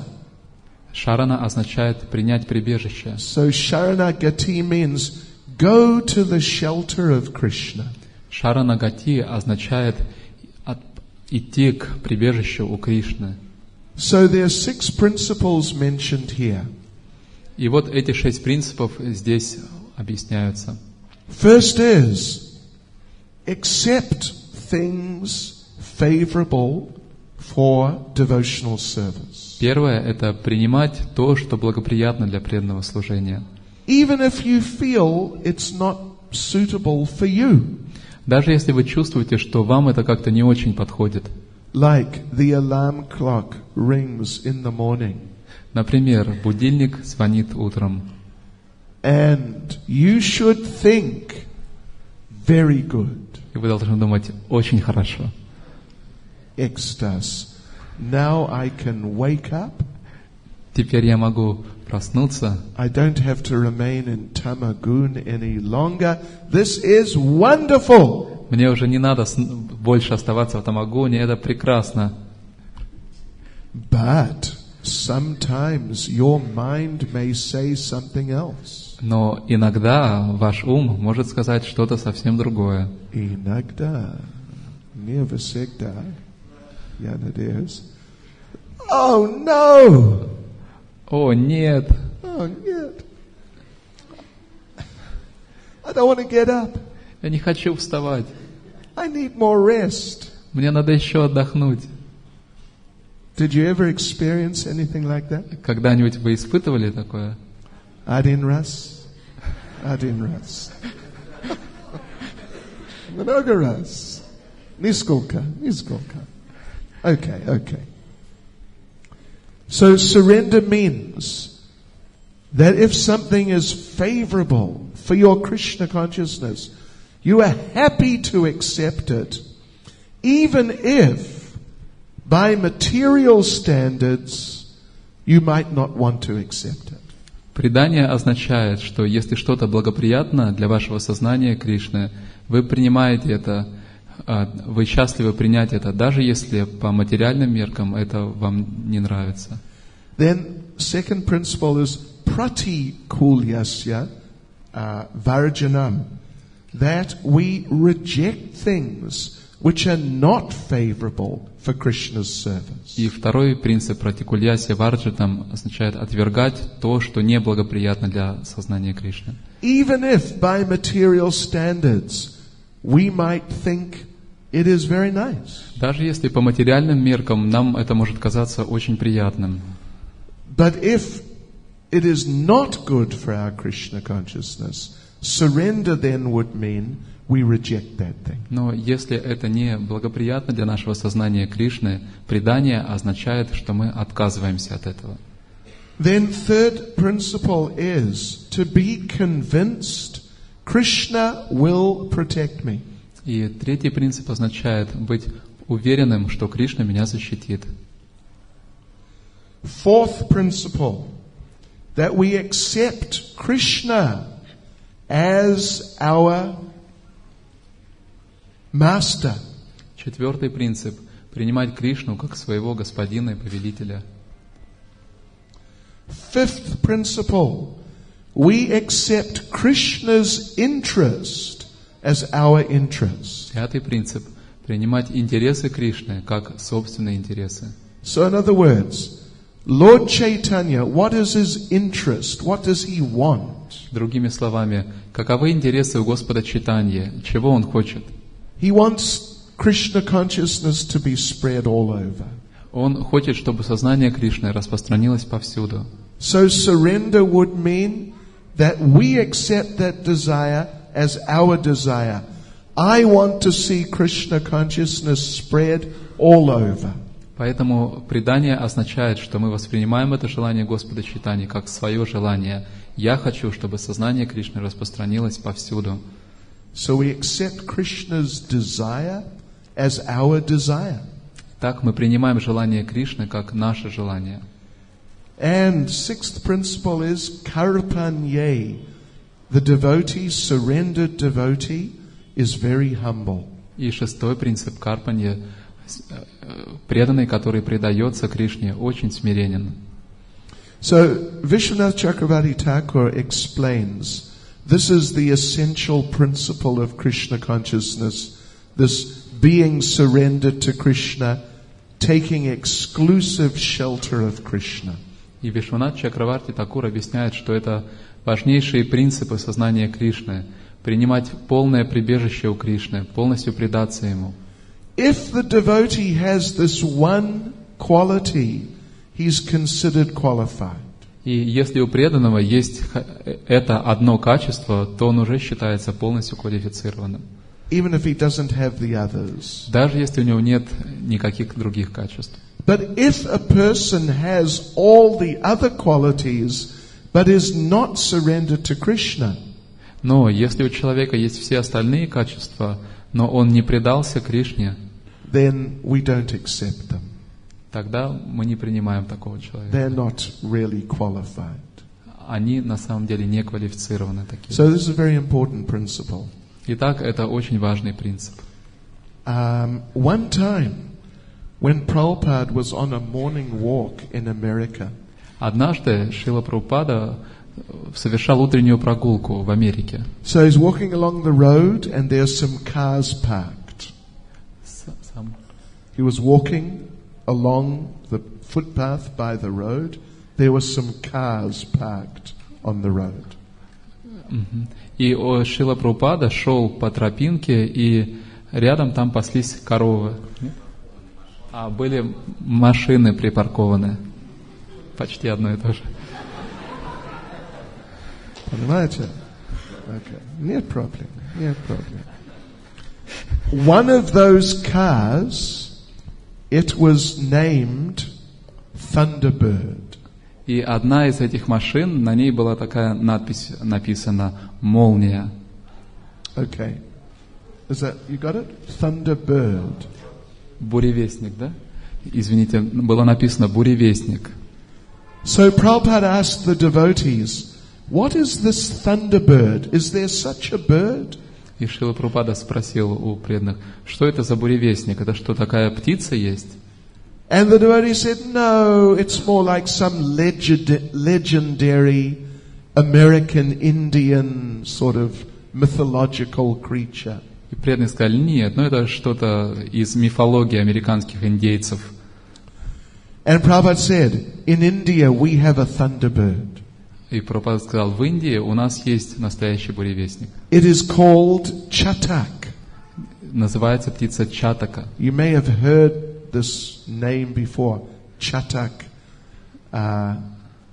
Lord Chaitanya would run up Chatak Parvat in Jagannath Puri. Вы, наверное, слышали уже это слово. Господь Чайтанья, он бежал к Чатак-Парвате в Джаганнатха-Пуре. So anyway, Prabhupada said, yes, Chatak, he is thunderbird. Прабхупада сказал, да, Чатак — это действительно буревестник.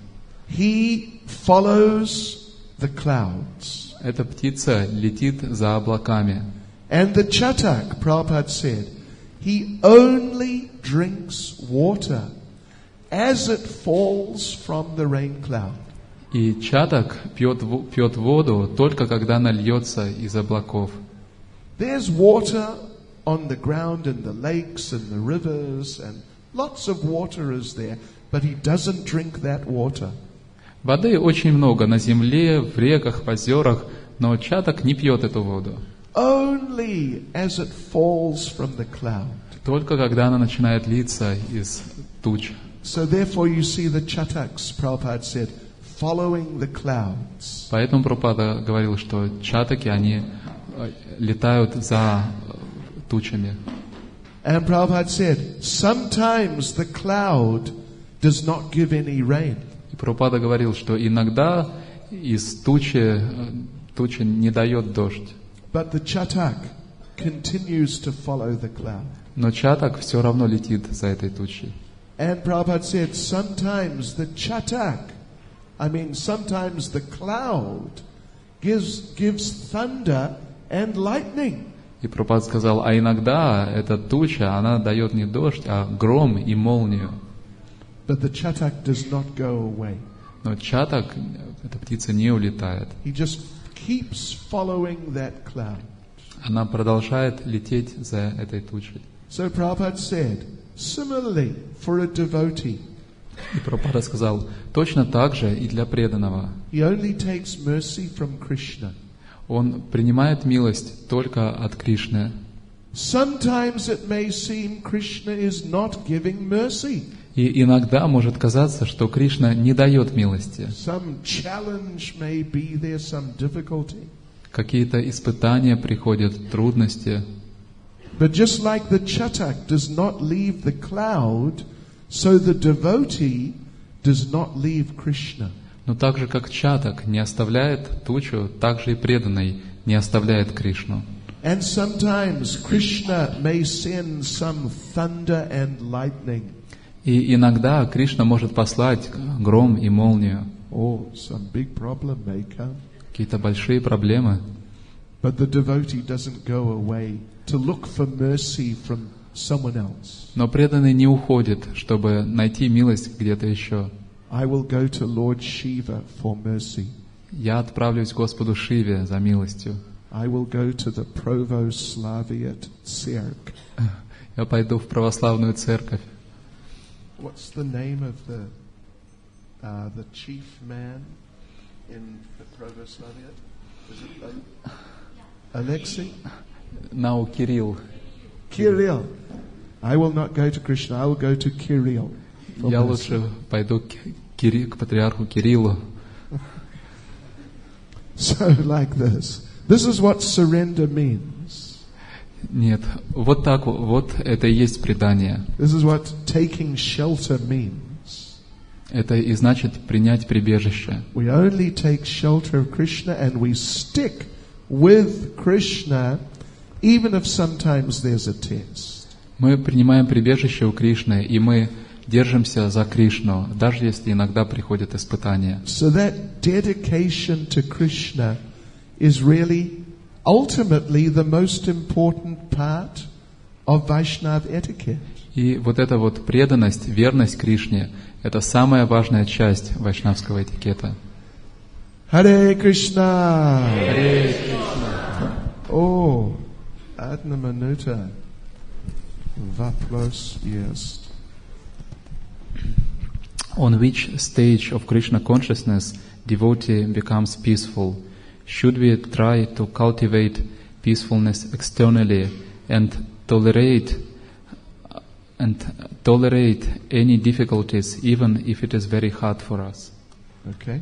На каком этапе сознания Кришны приходит умиротворение? Нужно ли пытаться культивировать умиротворение внешне и терпеть во что бы то ни стало, даже если очень тяжело? Well, you start becoming peaceful on the first day. Когда приходит умиротворение, с самого первого дня. And then shag za shagam, bolsha, bolsha, bolsha. И потом шаг за шагом все больше и больше становится. And when you come to the level of nishta, then you become very peaceful. А когда вы приходите на уровень ништи, тогда вы становитесь очень умиротворенными. Because nishta means you're fixed, basically fixed in Krishna consciousness. Потому что ништа означает, что в основном вы уже утвердились в сознании Кришны. And yes, we should try to cultivate it. When we're faced by difficulty, we should try to remain peaceful in Krishna consciousness. И да, конечно, мы должны стараться культивировать это, и когда мы сталкиваемся с трудностями, мы должны стараться оставаться спокойными в сознании Кришны. How not to imitate proper reaction? Jai Jai Sri Chaitanya Jai Nityananda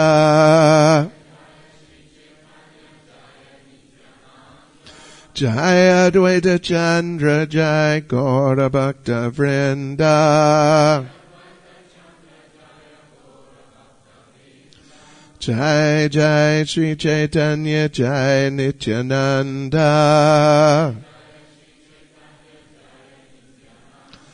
Jai Advaita Chandra Jai Gaura Bhakta Vrinda Jai Jai Sri Chaitanya Jai Nityananda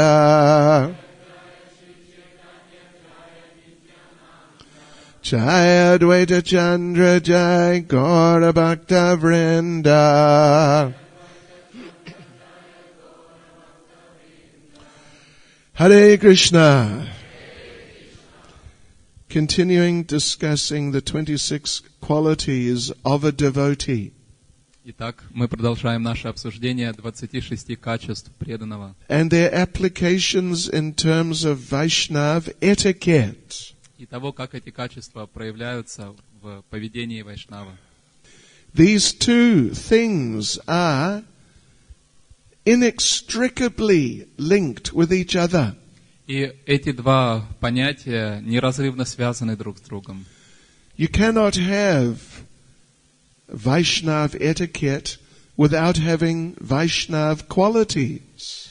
Не может быть и речи о вайшнавском этикете вне вайшнавских качеств. Ultimately, Vaishnav etiquette is just a reflection of Vaishnav qualities. И в конце концов, вайшнавский этикет — это всего лишь отражение вайшнавских качеств вайшнава. And whatever etiquette, whatever your ways of doing things, dealing with people and so on, whatever that may be, it just reflects your qualities. И каким бы ни был ваш этикет, то есть то, как вы общаетесь с людьми, как вы взаимодействуете с другими, это всегда является отражением ваших качеств. Right. So, now there are 26 qualities. Итак, есть 26 качеств преданного. We have discussed, I think, 12. И мы уже обсудили 12. And today is our last day. А сегодня наш последний день нашего семинара. Извините, пожалуйста. But that's, yeah. So we will try and cover, not all of them, but a number of them today. Поэтому сегодня мы постараемся рассмотреть побольше качеств. And if you have any questions, please write them on a piece of paper and hand them in here. And towards the end, we'll try to answer some questions. И если у вас есть вопросы, пожалуйста, запишите их, передайте на сцену, и в конце лекции мы постараемся ответить на эти вопросы. Okay, so our next quality is number 13. Следующее качество, номер 13. The Sanskrit word is akama. На санскрите звучит как акама. Kama not karma, but karma Не- means lust. Не карма, а кама. Кама означает вожделение. So, yeah. A devotee, natural quality of a devotee is that he or she is free from just being grossly lusty. Это естественное качество вайшнава, оно проявляется в том, что он или она естественным образом свободен от грубого вожделения. Of course, lust is the perverted reflection of our natural love for Krishna. Разумеется, вожделение — это искаженное отражение нашей естественной любви к Кришне. And our natural love for Krishna, that is the main part of our being. И наша естественная любовь к Кришне — это естественная, неотъемлемая часть самого нашего бытия, нашей сущности. So the perverted reflection in material life, lust, is such a powerful part of people's material natures. И поэтому искаженное отражение этой любви, вожделения, является очень могущественной силой, неотъемлемой частью личности материалистичных людей. You know, you may have seen, there's a picture in Bhagavad Gita. Вы, наверное, видели в Бхагавад-гите эту картинку. There's one picture. It is of the reflected tree, which is described at the beginning of the 15th chapter.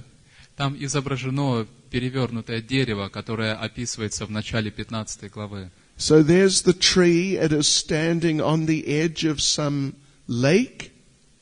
Итак, дерево растет на берегу озера. And the reflection is in the lake. И кажется, что отражение этого дерева, оно находится прямо в озере. And in the reflection, what is at the top of the real tree, in the reflection, is in the bottom of the reflection. И верхушка этого дерева в его отражении находится внизу этого отражаемого дерева. Понимаете, да? So what is at the top is Krishna Prema. Поэтому что наверху? Кришна Према. And ultimately the love of Srimati Radharani and Lord Krishna. И в конечном итоге это любовь Шримати Радхарани и Гопи к Кришне. And in this material world, which is the perverted reflection, that loving relationship between male and female in material life, that is at the bottom. А в этом материальном мире, который является искаженным отражением духовного, любовные взаимоотношения между мужчиной и женщиной, они находятся как раз внизу. So like this, people become entangled in material life. The strongest part of that is attraction between male and female. И люди запутываются в материальной жизни, и одним из самых сильных пут, которые запутывают людей, это привязанность между мужчиной и женщиной. And of course now is Kali Yuga. И, конечно, сейчас у нас Кали-юга. It is not just limited now to the attraction between male and female. Поэтому сейчас дело уже не ограничивается привязанностью между мужчиной и женщиной. In the good old days, it was mainly attraction between male and female. В старые добрые времена, как правило, речь шла о влечении между мужчиной и женщиной. But now there's attraction between male and male. Но сейчас уже привязано влечение мужчин к мужчинам, Female and female. женщин влечет к женщинам, Human being and animal. людей уже влечет к животным. Hare Krishna. Это Kali Yuga. Dobra Pajalavat va Kali Yuga. What can you say? One time one devotee approached Srila Prabhupada. Однажды преданный обратился к Шриле Прабхупаде. Prabhupada, this Krishna consciousness is so nice. Шрила Прабхупада, это сознание Кришны настолько прекрасно. I am not feeling any more attraction for women. Теперь я не чувствую вообще никакого влечения к женщинам. Krishna consciousness is so nice. Сознание Кришны такое замечательное. So Prabhupada said, oh, you are not feeling any attraction at all for any women? Шрила Прабхупада сказал, о, ты вообще никакого влечения никакой женщине не чувствуешь?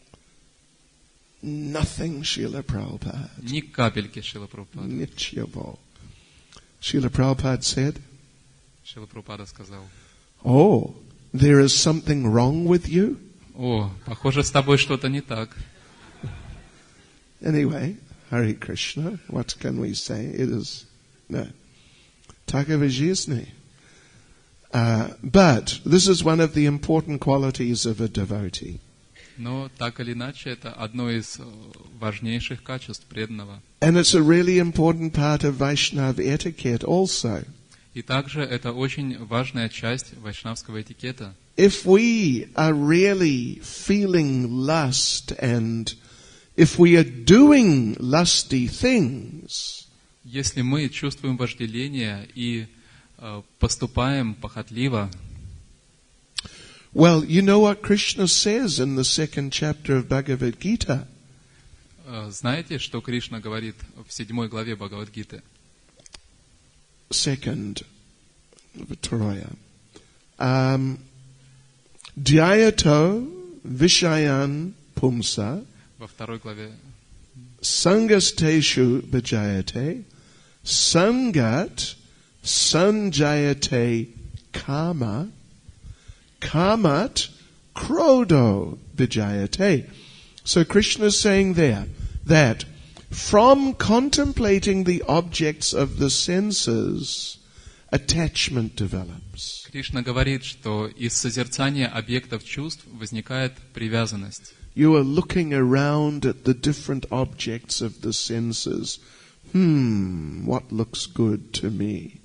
Вы смотрите вокруг на разные объекты чувств. Ага, что тут есть приятного для меня? And then you see, this looks good to me. И потом вы находите, ага, вот это вот мне нравится. You become attached. И вы привязываетесь.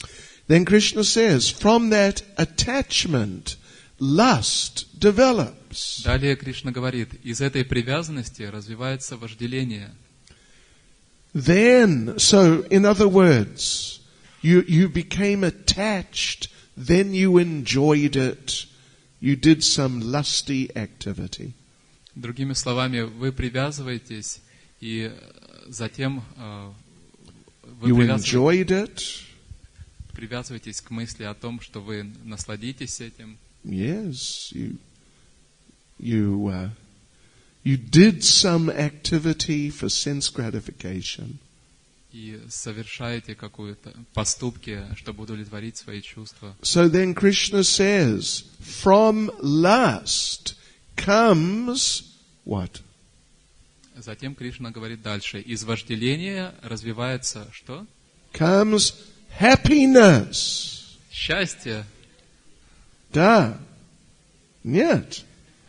Oh, I thought if you did things like that, you become happy.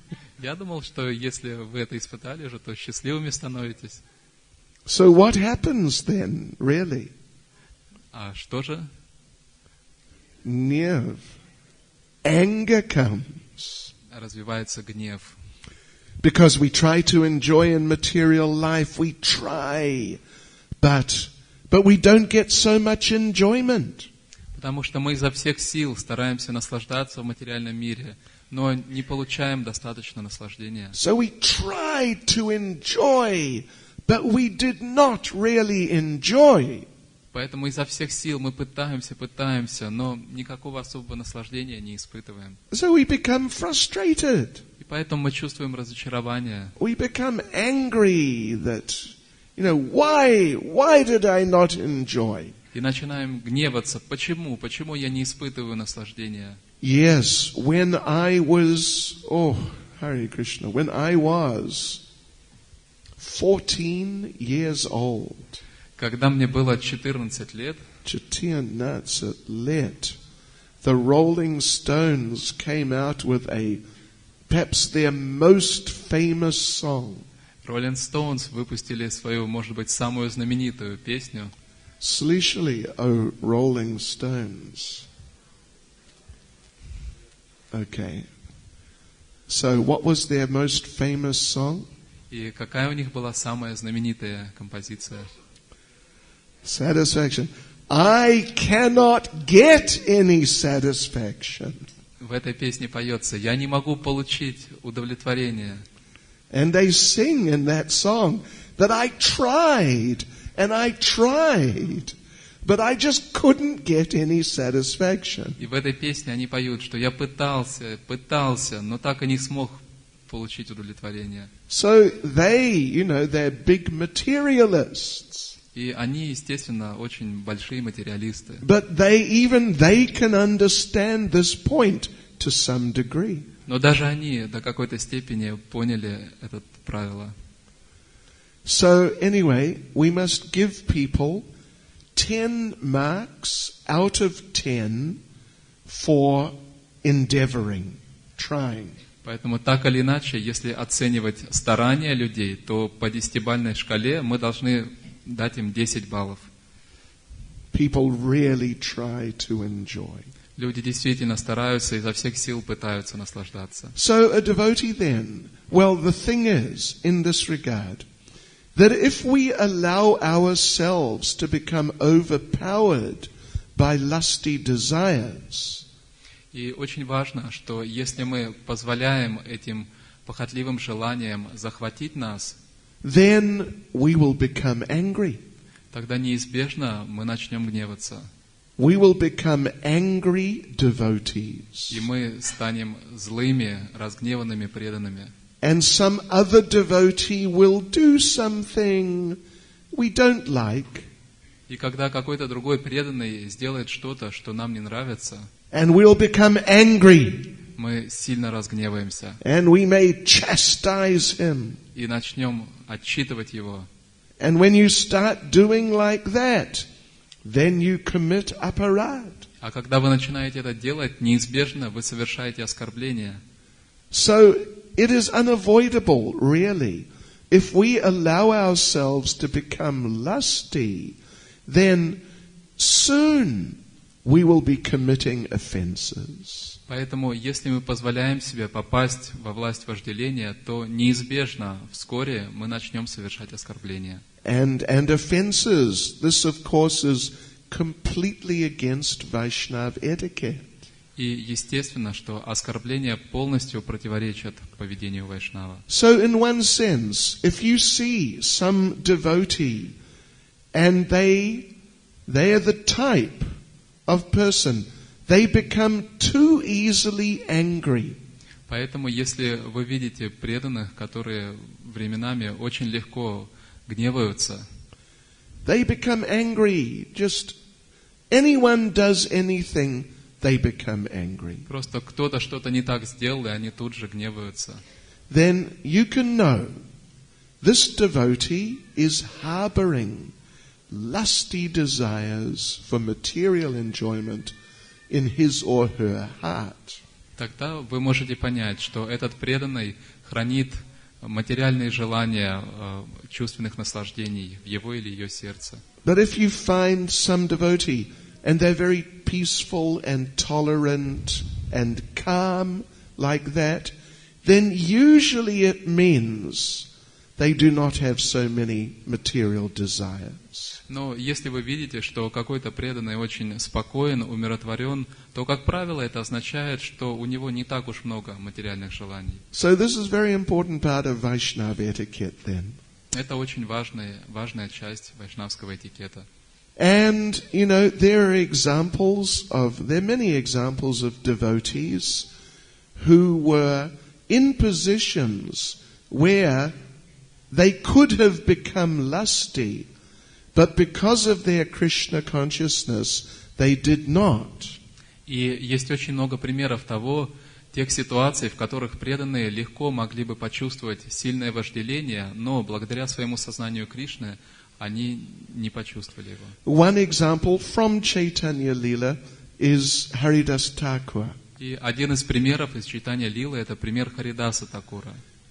One rascal named Ramachandra Khan wanted to discredit Haridas Thakur. Один негодяй по имени Рамачандра Кан хотел дискредитировать Харидаса Такура. So he hired a prostitute. Поэтому он нанял проститутку. And he told the prostitute, yes, you approach him and you try to influence him and seduce him. И он сказал ей: отправляйся к нему и постарайся как-то поймать его в свои сети, подчинить его себе. And when you have got him in a compromising position, we will jump out. И вот когда он начнет заниматься неподобающими вещами, компрометирующее поведение будет проявлять, вот тогда-то мы его и схватим. We will jump out with our cameras. Мы выскочим из-за угла со своими фотоаппаратами, Video cameras, and видеокамерами, it will be on CNN and BBC. и тут же это появится по CNN и BBC. And we will show them what this Haridas Thakur is really like. И мы всем покажем, каков этот Харидас Такур на самом деле. So I think most of you know that story. Я думаю, что в основном вы знаете эту историю. That prostitute approached Haridas Thakur. Эта проститутка обратилась к Харидасу Такуру And she said, "Oh, you look so handsome. и сказала: «О, ты такой прекрасный. I really want to enjoy with you. Я Really. очень хочу насладиться с тобой». 100%. 108%. 108%. In fact, she told him, "You are so beautiful. Она ему сказала: «Ты такой прекрасный. If I cannot have you, I will commit suicide." И если я не заполучу тебя, то я покончу с собой». If anyone ever says that to you, you must know something is wrong with the person. Вам кто-нибудь такое говорил когда-нибудь? Если да, то с ним что-то не так было. Не так. So, Haridas Thakur, he was such an astute Vaishnava. И Харидас Такур, он был таким строгим вайшнавом. Astute? Astute. Yes, in sharp intelligence. Таким разумным, таким проницательным вайшнавом. He looked at her and in 1 second he understood. This girl, even though she's a prostitute, she has the potential to become a devotee. Он посмотрел на нее и сразу же понял, хотя эта девушка и проститутка, но она вполне может стать преданной.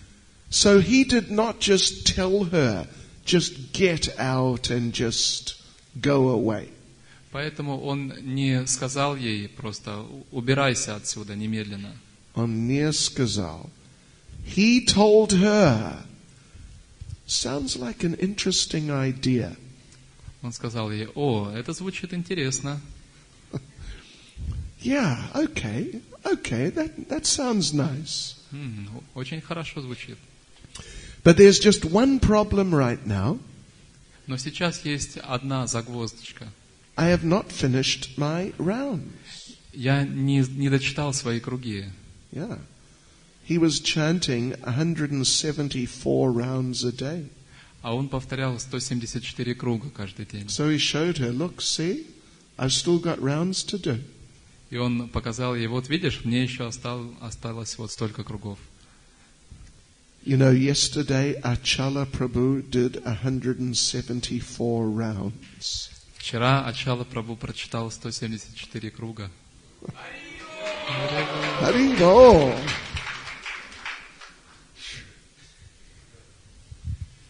It's another dimension. Это уже что-то из другого измерения.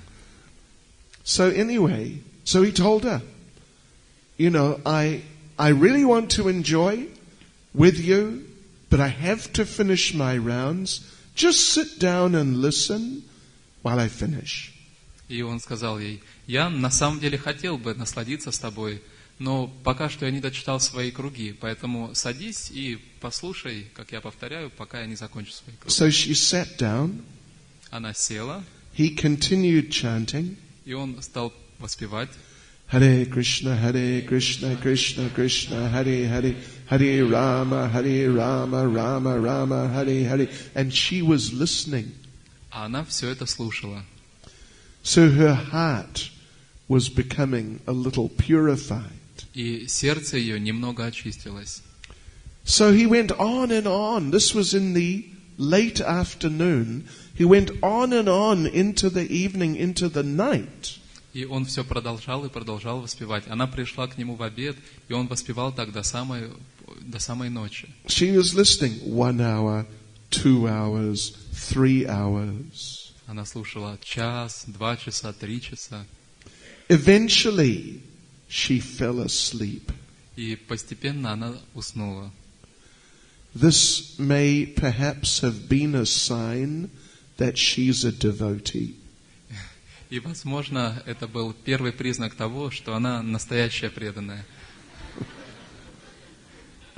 Once Prabhupada was asked, do we as devotees have a cure for insomnia? Однажды Шрилу Прабхупаду спросили: а как мы, преданные, можем излечиться от бессонницы? Шрила Прабхупада сказал, да. Шрила Прабхупада сказал: да, есть средства. Read Srimad Bhagavatam. Читайте Шримад Бхагаватам. Это правда. So she fell asleep, and then when she woke up, the sun had already risen. И вот она уснула, а когда проснулась, солнце уже взошло. And there was Haridas Thakur sitting there chanting. А Харидас Такур по-прежнему сидел там и воспевал. Hare Krishna, Krishna Krishna, Hare Hare, Hare Rama, Rama Rama, Hare Hare. And she asked him, haven't you finished your rounds yet? И она спросила у него: ты что, не дочитал свои круги еще? He said, yes, that was yesterday's rounds. Он сказал: да, дочитал, но то было вчерашние круги. Now I'm chanting today's rounds. А сейчас я повторяю свои сегодняшние круги. So again, he just chanted and chanted. She was listening. И снова он воспевал целый день, она сидела и слушала. And she's hearing the sound vibration, her heart became purified. И благодаря слушанию этой духовной вибрации ее сердце очистилось. And she became a devotee. И она стала преданной. And she realized, what am I doing? И она осознала, что я делала. He's a great saint. Он великий святой. I can't do this. I must stop. Я не могу так поступить с ним. Я должна прекратить это. I must surrender at his lotus feet. И она предалась его лотосным стопам. So later that day, it's the second day, И это she было surrendered. на второй день, и в конце этого дня она предалась ему. And she became a great devotee. И стала великой преданной. And that place where all this happened, it is still there. И место, где все это происходило, до сих пор сохранилось. It's in Bangladesh. Это в Бангладеш. So particularly our point then, it was about lust. Итак, сейчас мы говорим о вожделении. Haridas Thakur, of course, is very, very advanced devotee. Разумеется, Харидас Такур очень возвышенный преданный. So even with a prostitute, and she's really trying to show off and attract his mind, but he wasn't affected. Поэтому даже общаясь с проституткой, которая хотела как-то повлиять на его ум, возбудить его, он не попал под ее влияние. So, but anyway, all you young men, if you meet a prostitute, don't try to do this. Но вы все молодые мужчины, если вы встретитесь с проституткой, то не пытайтесь поступить как Харидас Такур. Okay. Just go away. Just say Hare Krishna and go away. Просто скажите Харе Кришна и уходите. But if we apply ourselves nicely to the whole process of Krishna consciousness, Но если мы тщательно следуем практике сознания Кришны, then gradually we will also become more and more free from lust. то постепенно мы будем все больше и больше освобождаться от вожделения. And then we will become more and more free from anger. И также мы будем все больше и больше освобождаться от гнева. And then we will commit less aparad. И тогда мы будем совершать меньше аппарат. So this is all very important kind of basic fundamental parts of Krishna consciousness. Все это очень важные, фундаментальные принципы сознания Кришны. So next one is number 14. We called it being non-acquisitive. И следующее, 14 качество, звучит как преданный лишен любопытства, бескорыстен. Простите, преданный бескорыстен. Yeah, not that the devotee does not want to acquire things. То есть преданный не стремится собирать все больше и больше вещей. Yeah, in other words, the devotee can live very simply and be happy. Другими словами, преданный может жить очень просто и быть счастлив. Prabhupada told the story of one yogi. Шрила Прабхупада рассказал историю одного йога. That yogi, he had a special benediction. He would live for as long as he had hair on his head. У этого йога было особое благословение, что он будет жить столько до тех пор, пока у него будут оставаться хоть какие-то волосы на голове. And he was very hairy. И волос у него было очень много. Очень много. And he had another benediction. И также у него было еще одно благословение. Only one hair would fall out of his head every day of Brahma. Из его шевелюры может выпадать лишь один волос за день Брахмы. So he's going to live a long, long time. Можете представить, что он должен был бы прожить очень-очень долгую жизнь. So he had some followers. И у него были последователи. And he would just sit, like sit outside under the sun. И вот он сидел где-то на природе под солнышком. He'd just sit there and meditate day and night. Сидел и медитировал день и ночь. So Prabhupada explains, one day the followers came to him. И Шрила Прабхупада объясняет, однажды его последователи подошли к нему. That, you're sitting here in the sun and you're going to be here for so long. Shall we build a hut to protect you from the sun? И сказали, ты сидишь здесь под солнцем, и тебе еще, судя по всему, долго предстоит здесь сидеть. Может быть, нам построят для тебя хижину, чтобы защитить от солнца. So that yogi, he thought about it momentarily. И йог мгновенно обдумал их предложение. And he said, no, it's not necessary. И сказал, нет, это не обязательно. I'm only here temporarily. Я же здесь временно. Hare Krishna. Anyway, that's okay. Prabhupada told this story. Шрила Прабхупада рассказал эту историю. So he's like a classic example. Someone who's just not interested in acquiring material things because he has a higher consciousness. Это классический пример. То есть человек абсолютно не заинтересован в приобретении, в накоплении материальных вещей, потому что его сознание, у него возвышенное сознание. Another nice example is Sudama the Brahmin. Другой замечательный пример – это пример Брамана Судамы. This is described in the 10th canto of the Bhagavatam. Описывается в 10-й песне Бхагаватам. Sudama had been at school with Krishna when they were boys.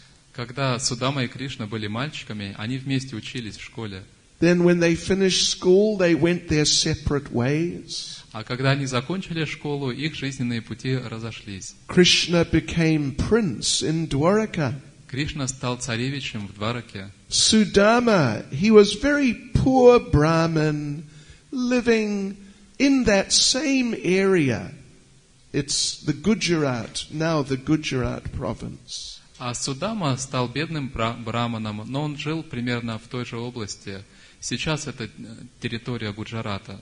So, but he was so poor, he had nothing. Но он был настолько бедным, у него вообще ничего не было. He and his wife, they had 2 children. И у него с женой было 2 детей. Some days they could not get any food.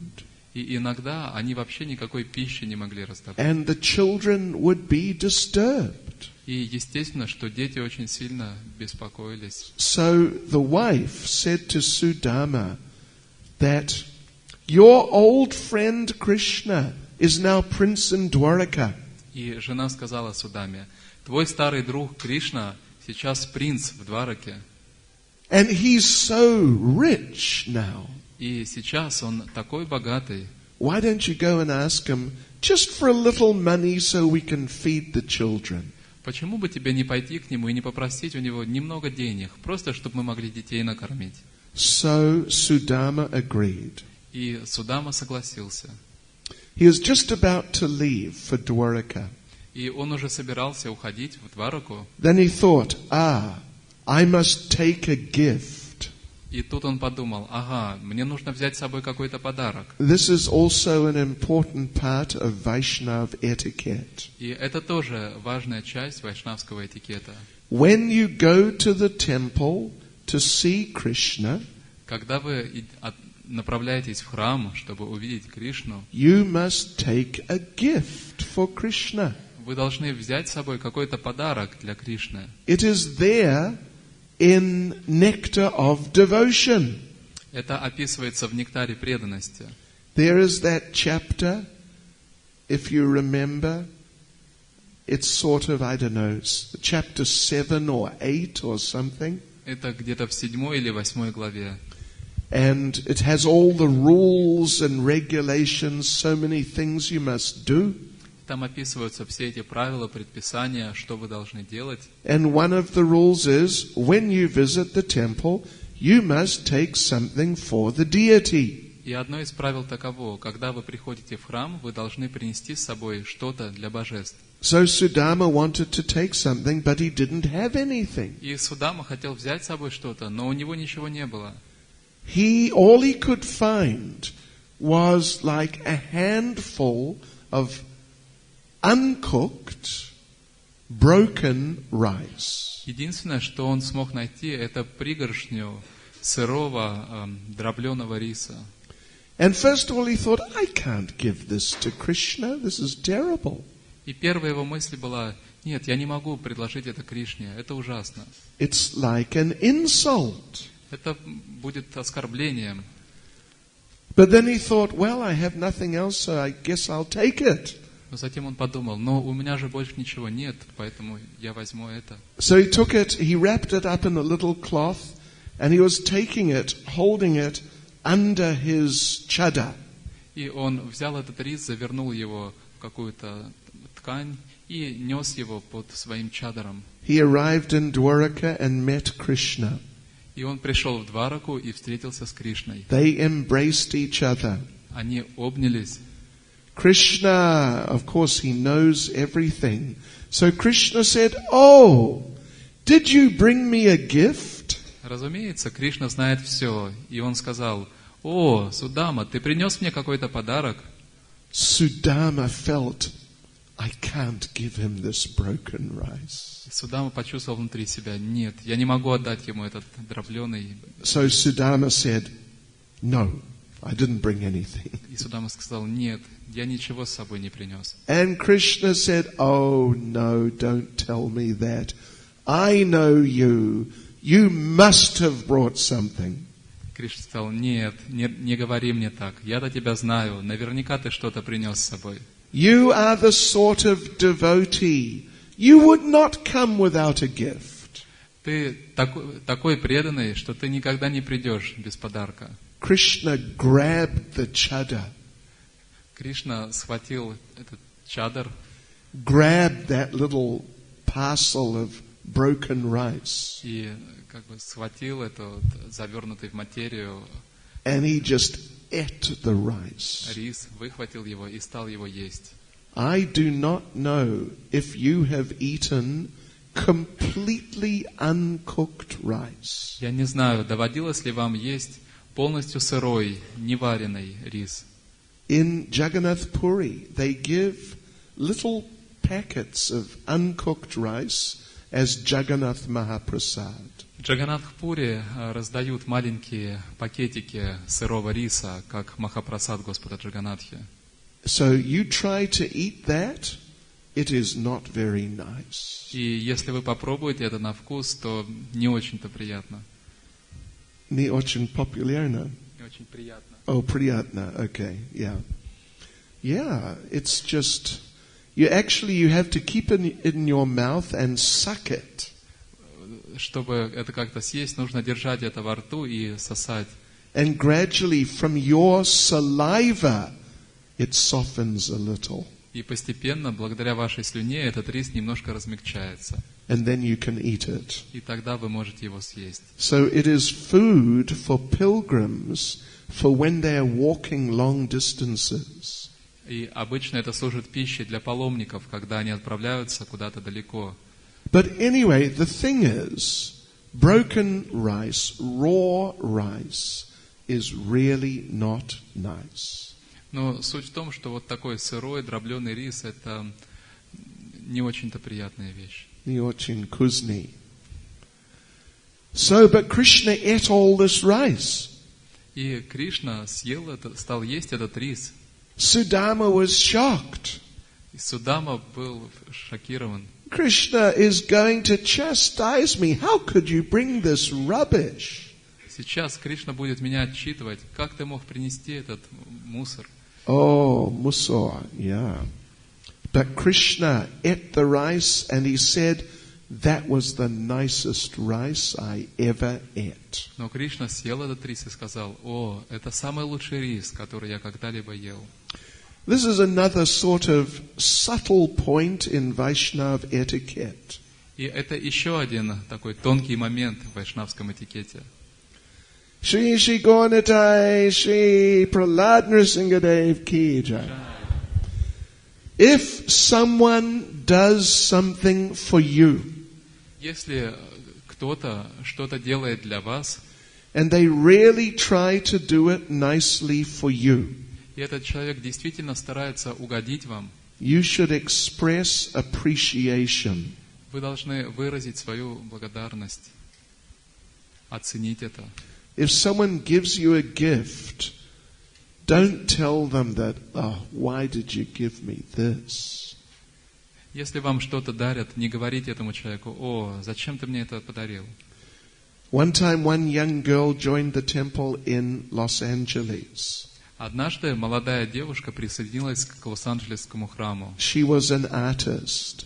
Она была художницей. They got her to paint a picture to show Prabhupada to see if she could paint for the books.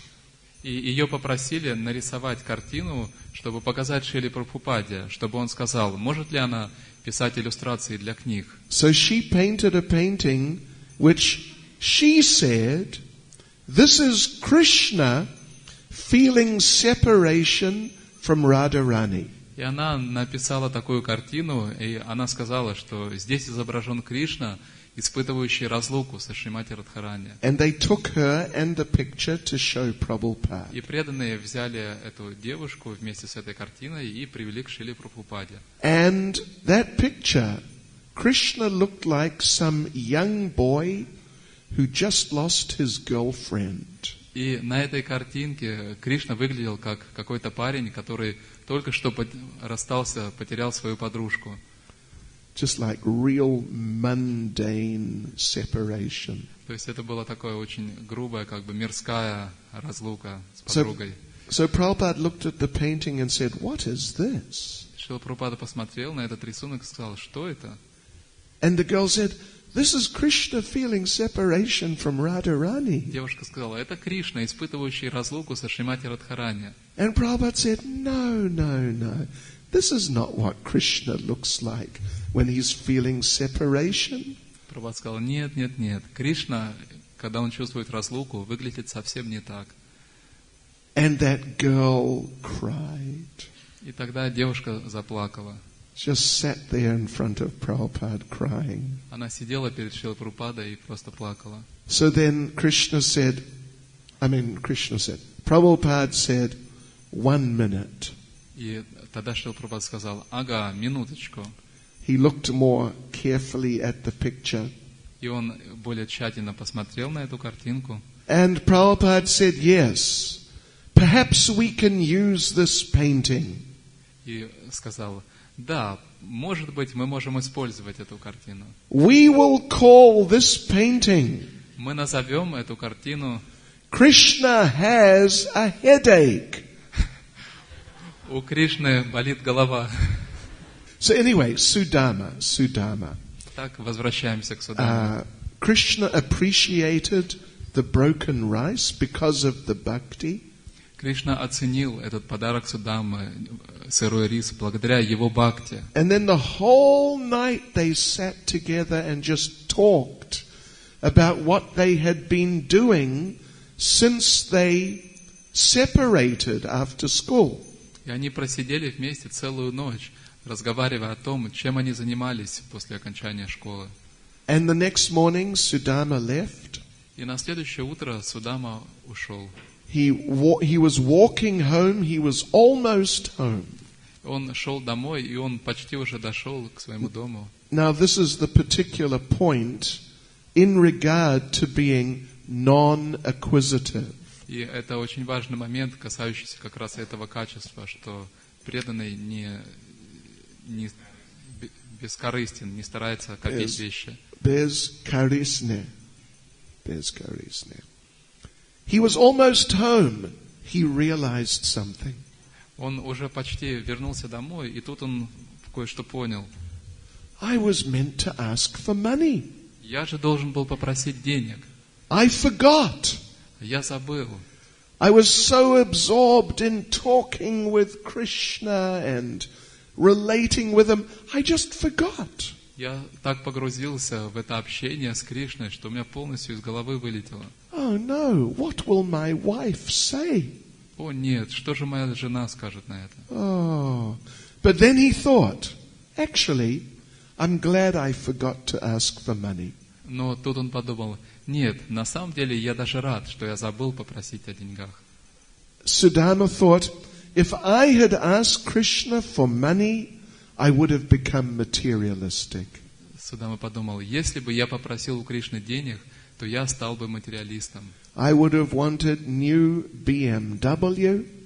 Я бы захотел новое BMW, new sari every week for the Sunday program. на каждую воскресную программу по новому саре. And и так далее, so many things. И так далее, много всего еще. So I'm glad I forgot to ask Krishna for money. Поэтому я рад, что забыл попросить Кришну. Then he got home. Затем он пришел к своему дому. There was a big palace there. И там стоял огромный дворец. And he thought, I must have taken the wrong turning. И он подумал, наверное, я не туда завернул. But then his wife came out of the palace, Но тут его жена вышла из этого дворца very opulently dressed. в очень роскошной одежде. And he understood, even though I didn't ask Krishna for anything, he understood and see what he gave me. И он понял, да, хотя я и не попросил у Кришны ничего, но Кришна все понял, и вот что он дал мне.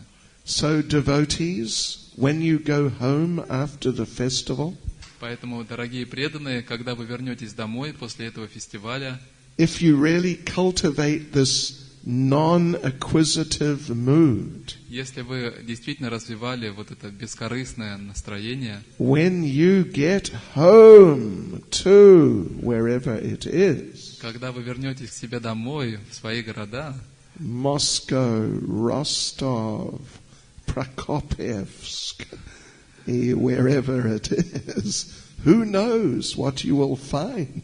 Кто знает, что вы там увидите? Of course, we're not on the level of Sudama. Конечно, мы не находимся на уровне Судамы. But still, it's very important quality of a devotee to not be looking to see so much how I can get this and get that and get so many things. Но все равно это очень важное качество преданного, что преданный не смотрит по сторонам и не думает, ага, как бы мне вот это получить, и вот это получить, и вот ту вот вещь раздобыть. I remember when we joined the temple in London, Я помню, что когда мы присоединились к лондонскому храму, January 1973, это было в январе 1973 года, we had no clothes. у нас вообще не было одежды. Одежды нет. At least we had no clothes of our own. По крайней мере, собственной одежды у нас не было. In the morning we would take bath. Утром мы омывались, Over one side was a big box. и там с одной стороны стояла большая коробка. It was full of dhotis and kurtas and socks. И там было много разных тхоти, курт и носков. And you would take one dhoti, И вы брали оттуда одну тхоти, one kurta, одну курту, one red sock. один красный носок. Where is its brother? Так, где пара его? Где брат of the red sock? But sometimes we could not find the brother. И иногда мы не могли найти его брата, второй носок. So we would have one red sock and one blue sock. И тогда мы находили один красный носок, брали, а второй синий. And I remember the first day I did this, I just moved into the ashram. И я помню в первый день, когда я только переехал в ашрам, как я вот так оделся. One red sock, Один красный носок, one blue sock. и второй голубой носок. And one other devotee walked by with the brother of the red sock. А другой преданный прошел рядом, у него был брат, второй красный носок. And the brother of the blue sock. И брат голубого носка.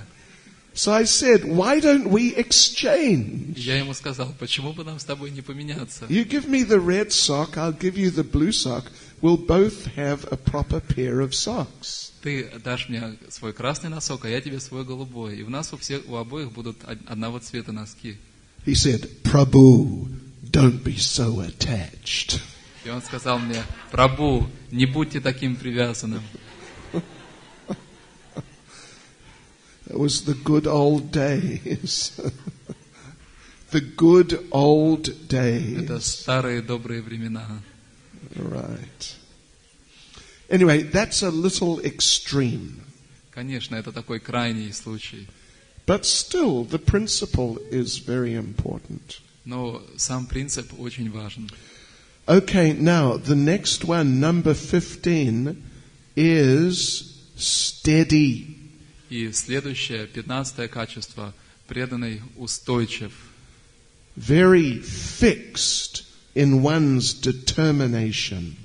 Преданный очень сосредоточен и решителен. This is also very important quality for a devotee. Это также очень важное качество для преданного. Because the devotee is steady and not easily shaken by different situations. Благодаря устойчивости, стабильности преданного, тому, что его не выводят из равновесия разные обстоятельства, Therefore the devotee is very reliable. на преданного всегда можно положиться. If the devotee gives his word, I will do this. Если преданный дает слово, я сделаю это, Then you can be confident he will do it. то вы можете быть уверены, да, он это сделает. But someone who is not steady, who is very flickering, Но если человек не устойчив, если он такой очень легко меняющийся, then you can't rely on them. тогда вы не можете на него положиться. They may say, yes, I will do it. Он может говорить, да, я это сделаю. But you come back later and they have not done it. Но позже вы приходите, а ничего не сделано. And they say, well, this happened, and that happened, and I couldn't do it, and... И вам говорят, ну да, вот это вот случилось, и это случилось, такие-то обстоятельства, и поэтому я не мог этого сделать. Such a person is very expert at making excuses. Такой человек очень сведущ в поиске разных оправданий. That is not a good quality for a devotee to have. И для преданного это совсем не хорошее качество. So, again, there are many examples of such fixed, determined and steady devotees. И опять же, мы видим много качеств такого устойчивого, стабильного поведения преданного. Много примеров. One of the main examples is Raghunath Das Goswami. Один из главных ярких примеров это Рагунат Дас Госвами. His regulative principles, his standards were so fixed. Его стандарты, его регулирующие принципы, его практики были настолько стабильными. They were like if somehow you managed to carve a line in rock. Их сравнивают с тем, что выгравировано на камне. If you have some big rock, представьте большой камень, and you take, I don't know, maybe some diamond-edged blade, и вы берете какой-то, может быть, вот алмазный круг, and you can, лезвие с алмазным сечением, and you just scratch a line in that rock. И выскребаете линию на этом камне. You come back in 100 years, the line will still be there. Даже если вы вернетесь туда через 100 лет, эта линия, царапина по-прежнему останется там. So he was completely reliable. Поэтому он был абсолютно надежным человеком. Prabhupada tells the story of one devotee named Lal Babu. Шрила Прабхупада рассказывал историю об одном преданном, которого звали Лал Бабу. He is mentioned actually in Nectar of Devotion. В нектаре преданности упоминается его имя. And in one lecture, Prabhupada talks more about him. И в одной из своих лекций Шрила Прабхупада более подробно о нем рассказал. He had been a very rich man. Он был очень богатым человеком. But he was a very dishonest businessman. Но он был очень нечестным бизнесменом. He would cheat people. Он обманывал людей. And he was a landlord. He owned many buildings. И он был большим землевладельцем, и также ему принадлежало много разных зданий. Some people he would take the money for the rent, throw them out. Люди брали у него деньги под залог, и если они не отдавали, то он вышвыривал их. Inagda. Sometimes he would do like that. So he had so many enemies. Иногда он так поступал, и у него было очень много врагов. Then he became a devotee. И в какой-то момент он стал преданным. And he gave up everything. И он все раздал. And he became like a Babaji. Он стал как Бабаджи. So as an austerity, he took a particular vow. И в качестве аскезы он принял один обет. That vow was, I will find all the people who I cheated. И его обет был таков. Я найду всех людей, Who I cheated. Yeah. Я найду всех людей, которых я обманул.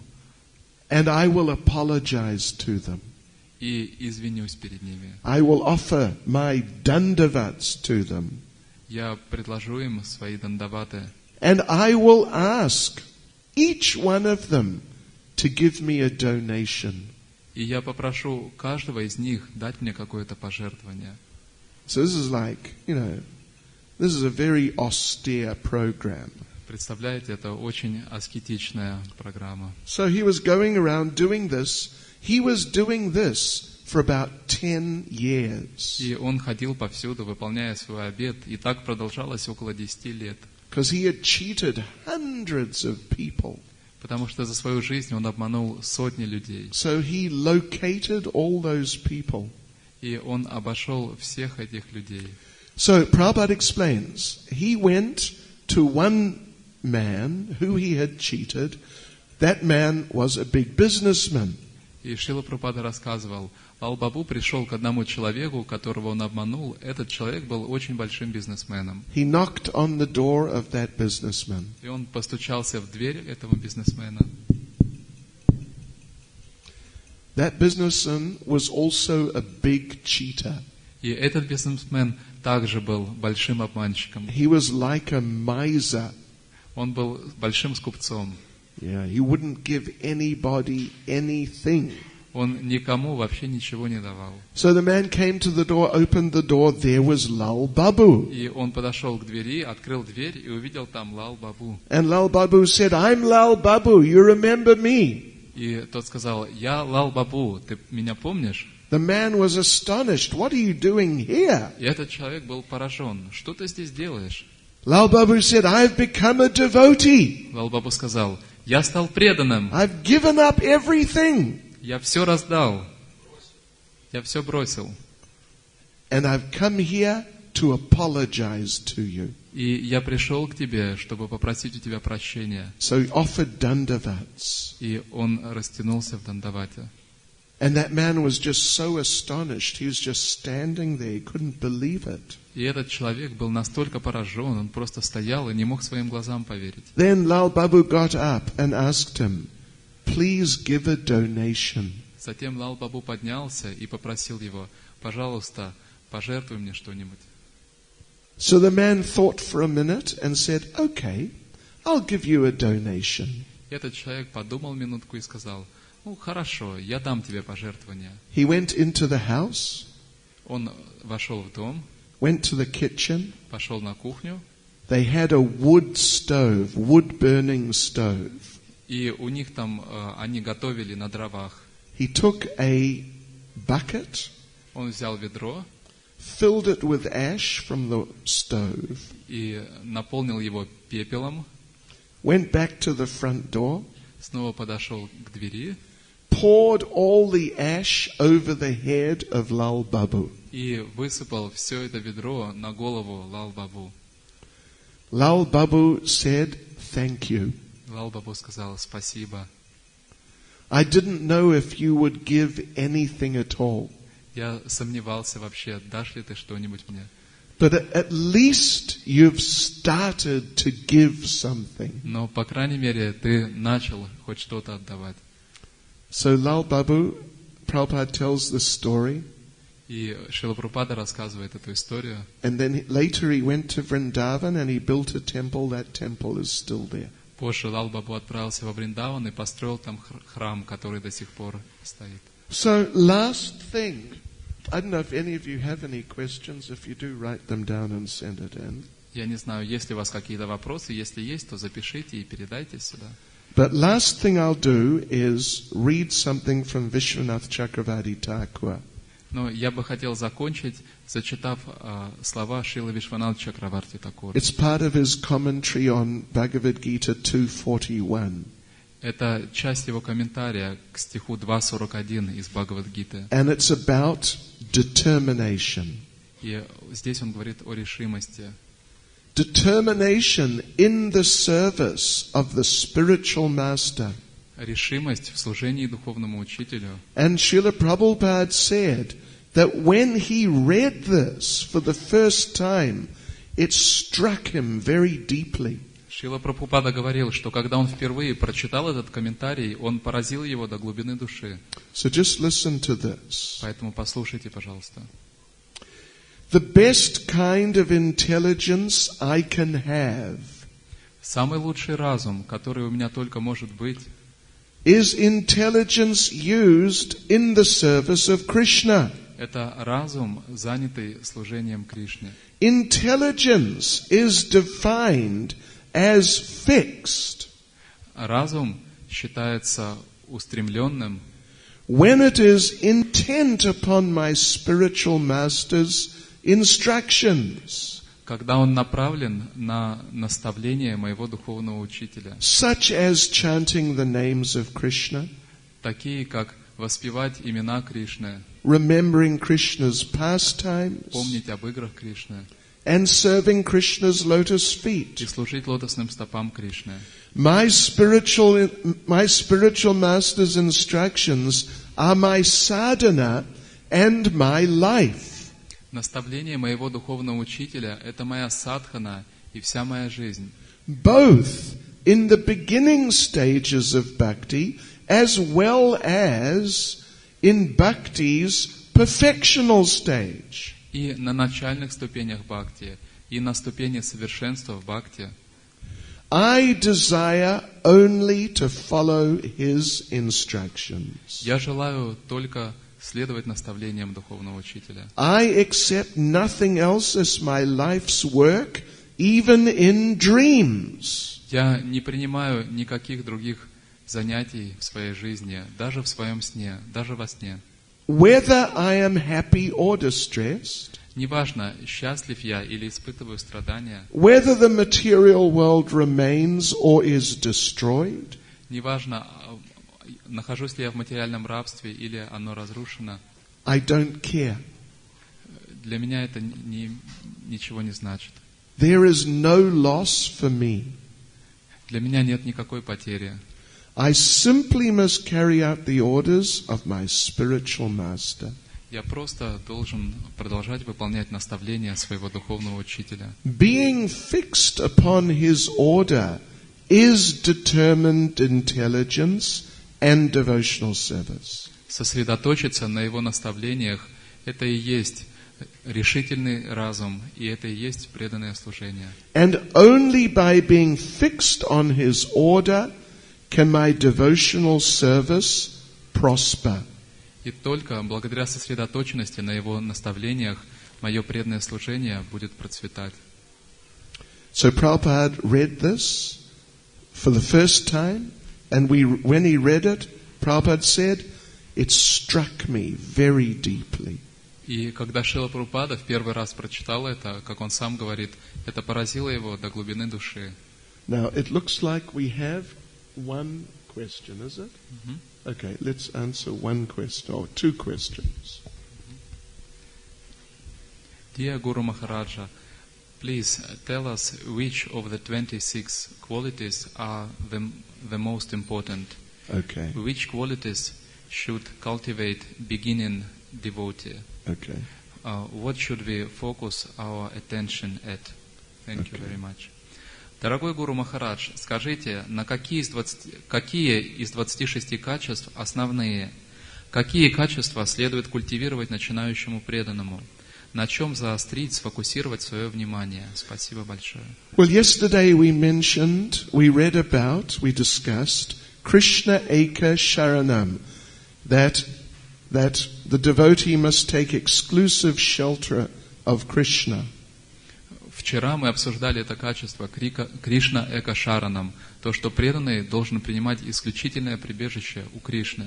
This is the main quality of the 26. Это главное, основное из 26 качеств. For the beginning devotee and every devotee. И для начинающего преданного, и для любого преданного. The next one is one we have not reached yet in the list. Следующее качество, до него мы еще не дошли. That is the quality of humility. Это качество смирения. In Brihad Bhagavatamrita, Sanatana Goswami says, В Брихат Бхагаватамрите Санатана Госвами говорит, humility and prema, Krishna prema, are connected together as cause and effect. Что смирение и Кришна према связаны между собой, как причина и следствие. Yeah.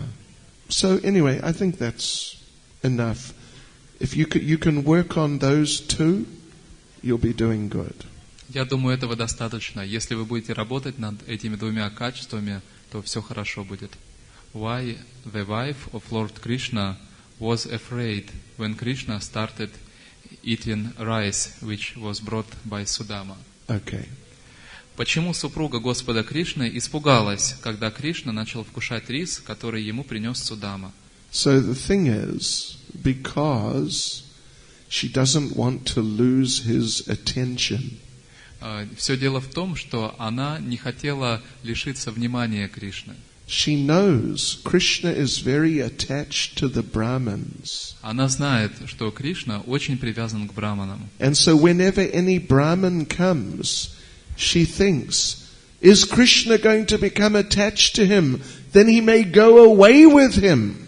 И поэтому всякий раз, когда приходит какой-то браман, она думает, если Кришна к нему привяжется, то он может уйти вместе с ним. And I'll lose Krishna. И тогда я потеряю Кришну. Anyway, that is one perspective on it. There are others also. Это вот одно из объяснений, и есть также и другие. One Brahman, Bhrigu Muni, offended Krishna one time. Однажды один браман, Бхригу Муни, оскорбил Кришну. That's described in the 10th canto. В 10-й песне это описано. He kicked Krishna in the chest. Он пнул Кришну ногой в грудь. So since that time, Rukmini Lakshmi has always been a little concerned, not so happy with the Brahmins. И с тех пор Лакшми, Рукмини, всегда немного беспокоилась и не была особо рада видеть браманов. Are they going to offend my Krishna again? Неужели они опять моего Кришну оскорбят?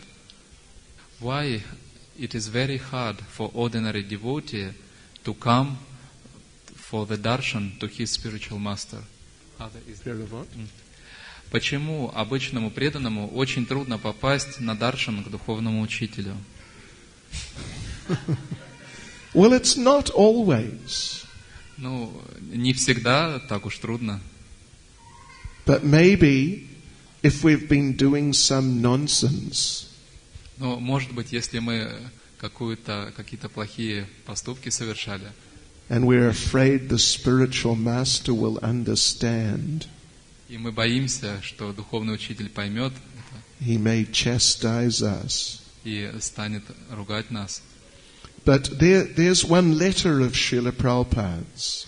Есть одно письмо от Шрилы Прабхупады. He had just chastised one girl very heavily. Он очень сурово отчитал одну девушку. And then he wrote a letter to that girl.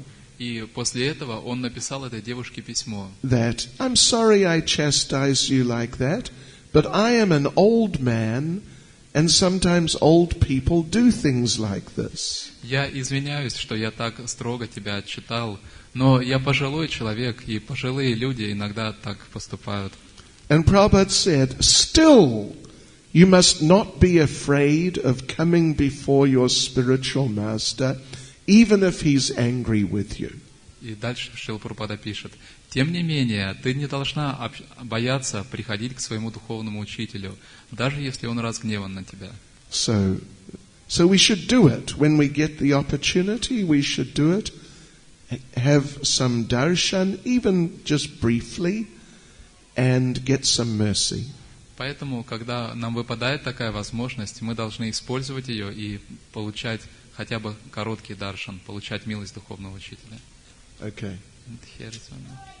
Should a devotee leave his wife if she offends devotees and spiritual masters and forbids him practice Krishna consciousness if they have 2 children? Okay.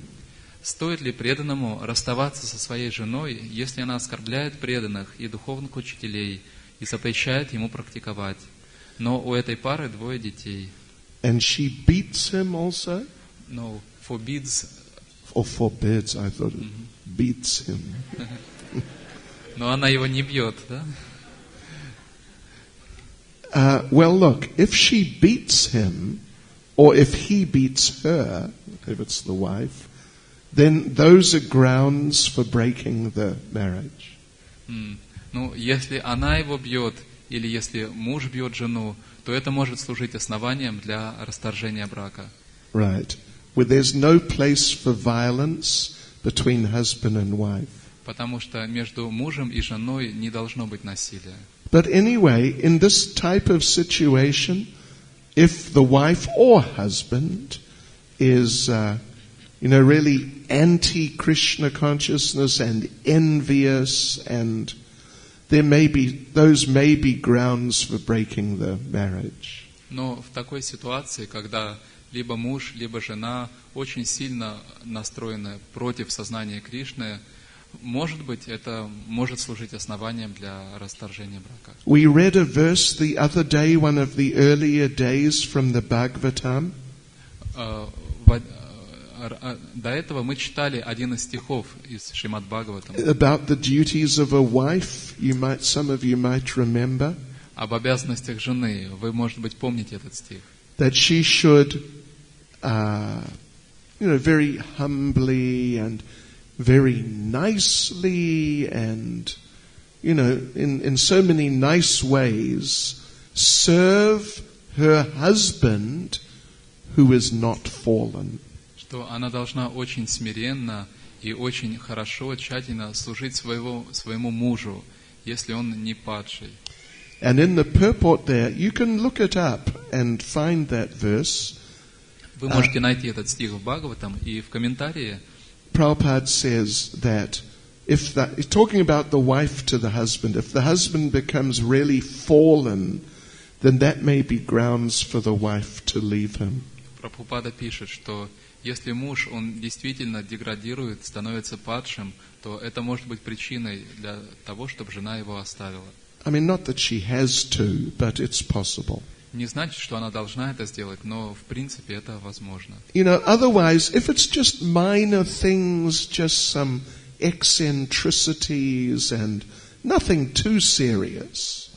А иначе, если тут ничего серьезного нет, и просто какое-то небольшое у нее недопонимание, какая-то эксцентричность в характере, then husband and wife should tolerate. Тогда муж или жена должны терпеть это. Not be too sensitive to react too easily. Не следует быть таким уж чересчур чувствительным, очень чувствительным и так остро реагировать на это. One devotee approached Prabhupada once.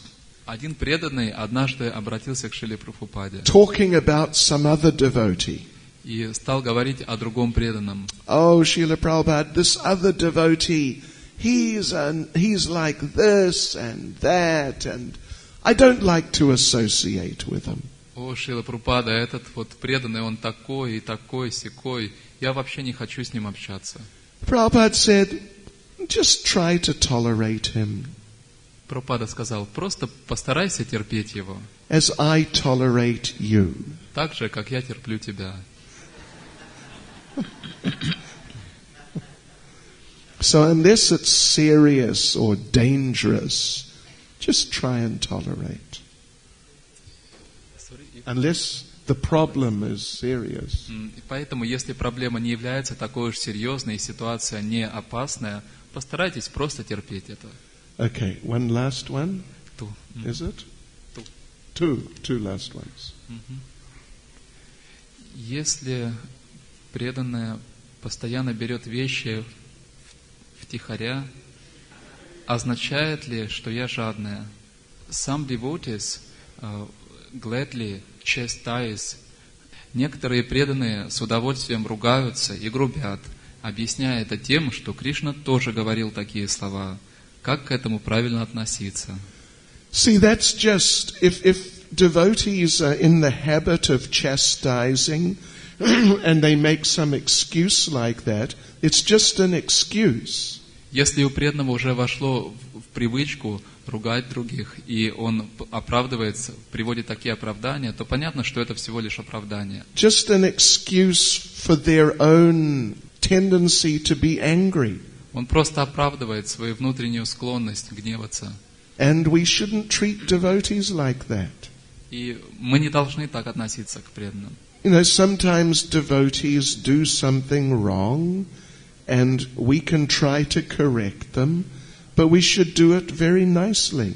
Иногда преданные что-то делают неправильно, и мы должны стараться попытаться их исправить, но мы должны делать это очень мягко. And in a kind, compassionate mood. По-доброму, с состраданием. We don't find in this list of 26 qualities of a devotee, we don't find a quality that likes chastising other devotees. В этом списке 26 качеств преданного нет такого качества, как любит отчитывать других. No. So anyway, if someone does that to you, or they're in the habit of doing that, you could try pointing it out to them, but if that's not practical, or doesn't work, or whatever, you can take it to some other senior devotee and ask them to intervene and try to influence that devotee to not chastise so much. Поэтому если кто-то так вот грубо общается, то вы можете попытаться поговорить с этим преданным. Если же это не практично или как-то не сработает, то вы можете обратиться к старшему преданному и попросить, чтобы он поговорил с этим преданным и разрешил эту ситуацию. Or you could even tell the spiritual master. Или вы можете сказать его духовному учителю даже. But it would be good to do something about it, because if you get chastised too much, it may sort of damage your consciousness. Но, пожалуй, даже стоит что-то с этим сделать, потому что если вас все время сильно ругают, то это может негативно отразиться на вашем сознании. Последнее или последнее? Не совсем понятен вопрос. Возможно, Мадажа какая-то живет в ашраме, и ее вещи берут, не спрашивая ее. И она спрашивает, значит ли это, что я жадная? Well, look, it may well not mean you're greedy. Ну, это может и не значить совсем, что вы жадная. It probably means you're not looking after your things properly. Возможно, это значит, что вы не смотрите должным образом за своими вещами. You got to look after your things, otherwise they'll just disappear. Вы должны смотреть за своими вещами, а иначе они будут исчезать. But anyway, if you're trying to look after it properly, but still, somehow they're actually stealing, then you should take it to higher authority. Но в любом случае, если вы стараетесь смотреть за своими вещами, и так или иначе они исчезают, может быть, их крадут, тогда нужно сказать об этом старшим авторитетам. Okay. Last, okay. Последнее. Which husband should be considered fallen? Fallen. Какого мужа можно считать падшим? Prabhupada describes that in that purport quite extensively. Шрила Прабхупада подробно описывает это в своем комментарии. It's the husband who is like chronically not following the regulative principles. Это муж, который хронически нарушает регулирующие принципы. Prabhupada's quite clear about it there. Шрила Прабхупада очень ясно об этом пишет. So wives, husbands, you should read that. It's important. Поэтому и жены, и мужья, почитайте об этом. Это очень важно. Все? There are three types of people: devotees, demons, and fallen. What is definition of fallen and demons? There are three types of people: devotees, demons, and fallen. Okay. Есть три типа людей: преданные, демоны и падшие. Каково определение падших и демонов? Well, Prabhupada also discusses this in detail. Это Шрила Прабхупада также подробно объясняет. Fallen, Prabhupada uses actually the term innocent. Шрила Прабхупада не использует слово падшие, он использует слово невинные. So they're not devotees, they're not spiritual, they are in a fallen condition. То есть они не преданные, не духовные, они сейчас в падшем состоянии. But they're not envious, they're just kind of foolish and bewildered. Но они не завистливы, они просто, может быть, глупые и сбиты с толку. So we can preach to them. Поэтому им мы можем проповедовать. And because they're innocent, then they may accept if we preach nicely. И поскольку они невинны, то если мы будем хорошо им проповедовать, они могут принять. But the envious, they're usually atheists. Но завистливые люди, как правило, атеисты. And like very strong materialists. И они очень такие сильные, грубые материалисты. And so when we try and present Krishna consciousness, then they just reject, they don't like it. И когда мы пытаемся представить им сознание Кришны, они просто отвергают, оно им наотрез не нравится. So we avoid them. Поэтому их мы должны избегать. Now please don't go away. Пожалуйста, не расходитесь. Because as soon as we finish the last question, we have some special books here. Потому что как только мы ответим сейчас на последний вопрос, у нас здесь есть особые книги для вас. Yes, and there's some special deal here, and we want you all to get the opportunity. Сегодня для вас будет специальное предложение, и мы хотим, чтобы у всех у вас была возможность. Okay, this is the last one, yeah? Okay.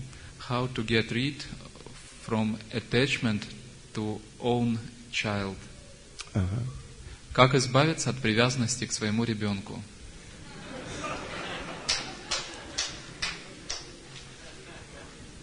Train the child to be a devotee. Воспитайте своего ребенка преданным. Understanding that Krishna has sent this child to me so I could train the child to be a devotee. Понимая, что Кришна послал мне этого ребенка для того, чтобы я воспитала его преданным. And your home, use it in Krishna's service. И ваш дом, используйте его в служении Кришне. And, have Bhakti Vriksha programs regularly. И регулярно проводите у себя программу Бхакти Врикша. Otherwise, take sannyas. А иначе, если этого не можете сделать, тогда принимайте саньясу. Come and travel the whole world, and you're never in one place more than a few days. You can't really become attached. И путешествуйте по всему миру, нигде не задерживаясь больше, чем на несколько дней, тогда вы уж точно не сможете привязаться. Шрила Прабхупаде ки. Харе Кришна.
Bhagavate Vasudevaya.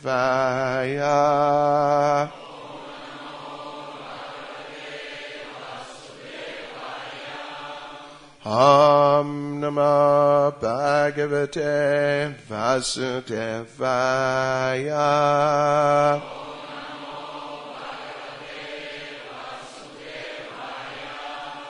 Om Namo Bhagavate Vasudevaya.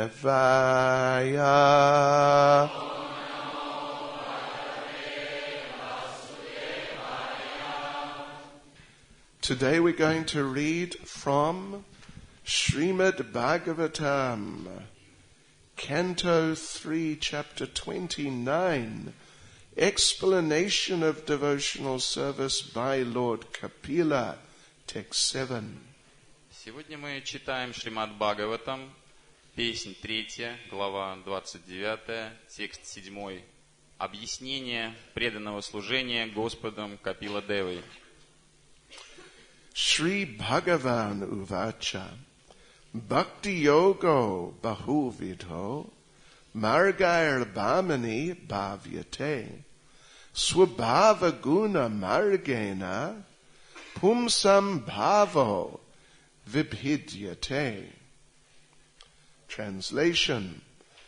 Lord Kapila, the personality of Godhead, replied, O noble lady, there are multifarious paths of devotional service in terms of the different qualities of the executor. Господь Капила Дева, Верховная Личность Господа, ответил: О дамы, существуют различные способы, различные пути преданного служения в зависимости от различных качеств человека, избирающего этот путь. So I'll read the purport in English. Я буду читать комментарии по-английски. Pure devotional service in Krishna consciousness is one, because in pure devotional service there is no demand from the devotee to be fulfilled by the Lord. But generally people take to devotional service with a purpose. As stated in Bhagavad Gita, people who are not purified take to devotional service with 4 purposes. A person who is distressed because of material conditions becomes a devotee of the Lord and approaches the Lord for mitigation of his distress. A person in need of money approaches the Lord to ask for some improvement in his monetary condition. Others who are not in distress or in need of monetary assistance, but are seeking knowledge in order to understand the absolute truth, also take to devotional service, and they inquire into the nature of the Supreme Lord. This is very nicely described in Bhagavad Gita, chapter 7, verse 16. Actually, the path of devotional service is one without a second. But, according to the devotee's condition, devotional service appears in multifarious varieties, as will be nicely explained in the following verses.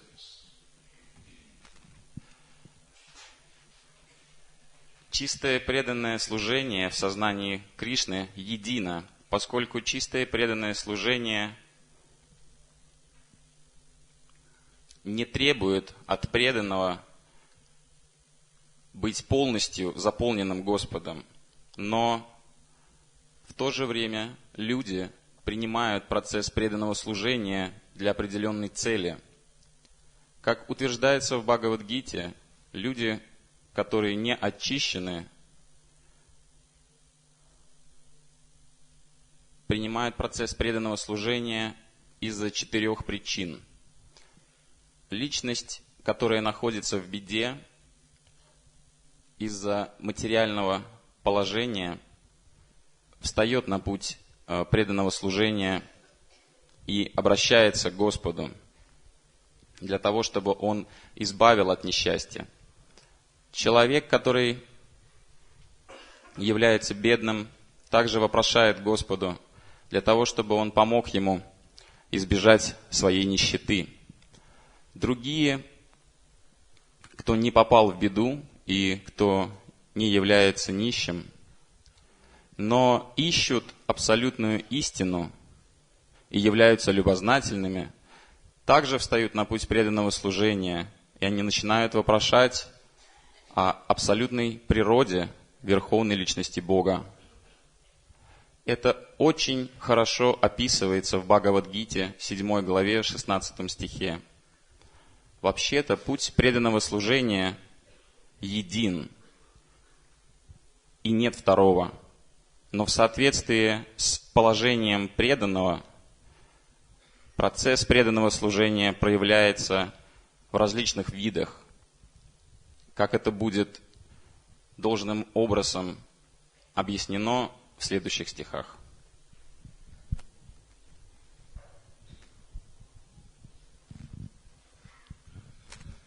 Shri Bhagavan Vacha Bhakti Yogo Bahuvido Margar Bhamani Bhavyate Swabhava Guna Margena Pumsam Bhavo Vipidyate. Lord Kapila, the personality of Godhead, replied, O noble lady, there are multifarious paths of devotional service in terms of the different qualities of the executor. Верховная личность Бога, Господь Капила, сказал: «О благочестивая дама, существуют различные виды и пути преданного служения в соответствии с теми качествами, которыми обладает человек, который встал на этот путь».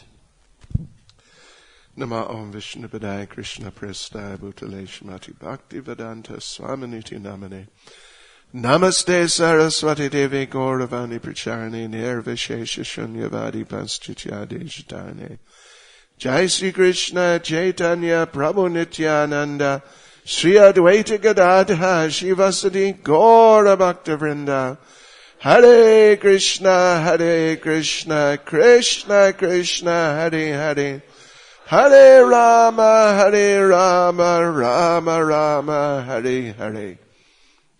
So here it is being explained that pure devotional service is of one absolute nature.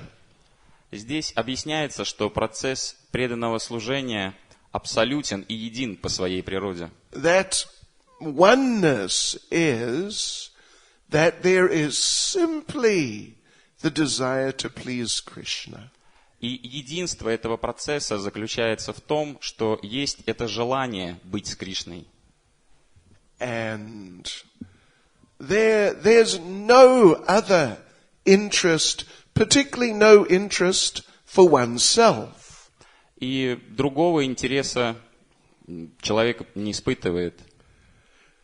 Yes, but when people begin devotional service, then it is somewhat different.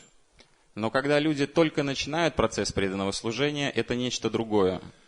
That people are coming into devotional service from different types of positions in material life. Люди встают на путь преданного служения из различных других предыдущих ситуаций, жизненных ситуаций из предыдущей материальной жизни. And people just have different physical bodies, different psychologies. И у людей разная физиология, разная психология. And as a result, people have different desires. They're looking for different things in life. И в результате у людей разные желания, которые они исполняют в течение жизни. So therefore, when they come to Krishna, they're looking for different things from Him and from the process of devotional service. И поэтому, когда они встают на процесс преданного служения, они ждут что-то от процесса преданного служения, ждут что-то от Кришны. But on the level of pure devotional service, then it is quite different. Но на уровне чистого преданного служения совсем все наоборот. Actually, having said that, on the levels of very advanced pure devotional service, there are also different types of natures.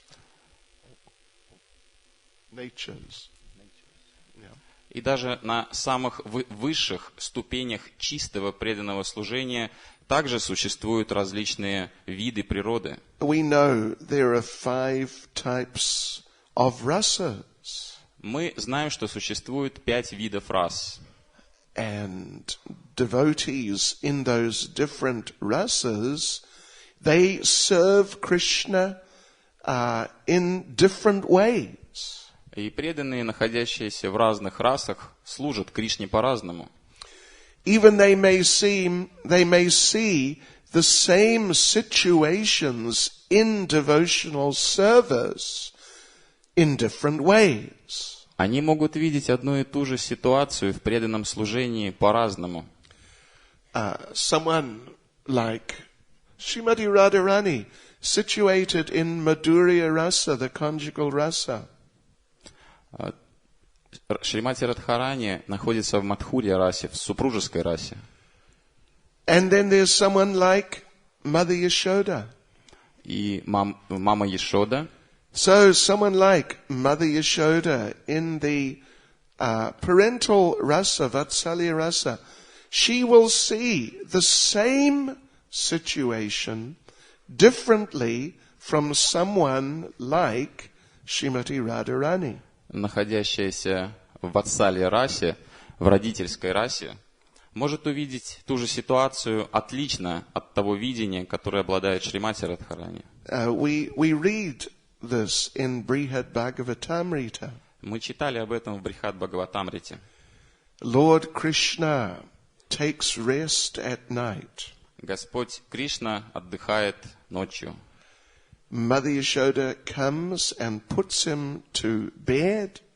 Мама Яшода приходит, чтобы уложить его в постель. As far as she is concerned, he is simply her little boy. И она глубоко убеждена, что это просто ее маленький мальчик. So she pats him on the head. И она треплет его по голове. And tells him, be a good boy and go to sleep. И говорит ему, будь хорошим мальчиком, иди спать. And Krishna says, you must tell me a bedtime story first. И Кришна говорит, ты должна сначала рассказать мне страшилку. So Mother Yashoda has to tell some, a story, but in a children's type of way. И мама Яшода должна рассказать эту детскую сказку страшную на ночь. And Krishna responds to that in that way.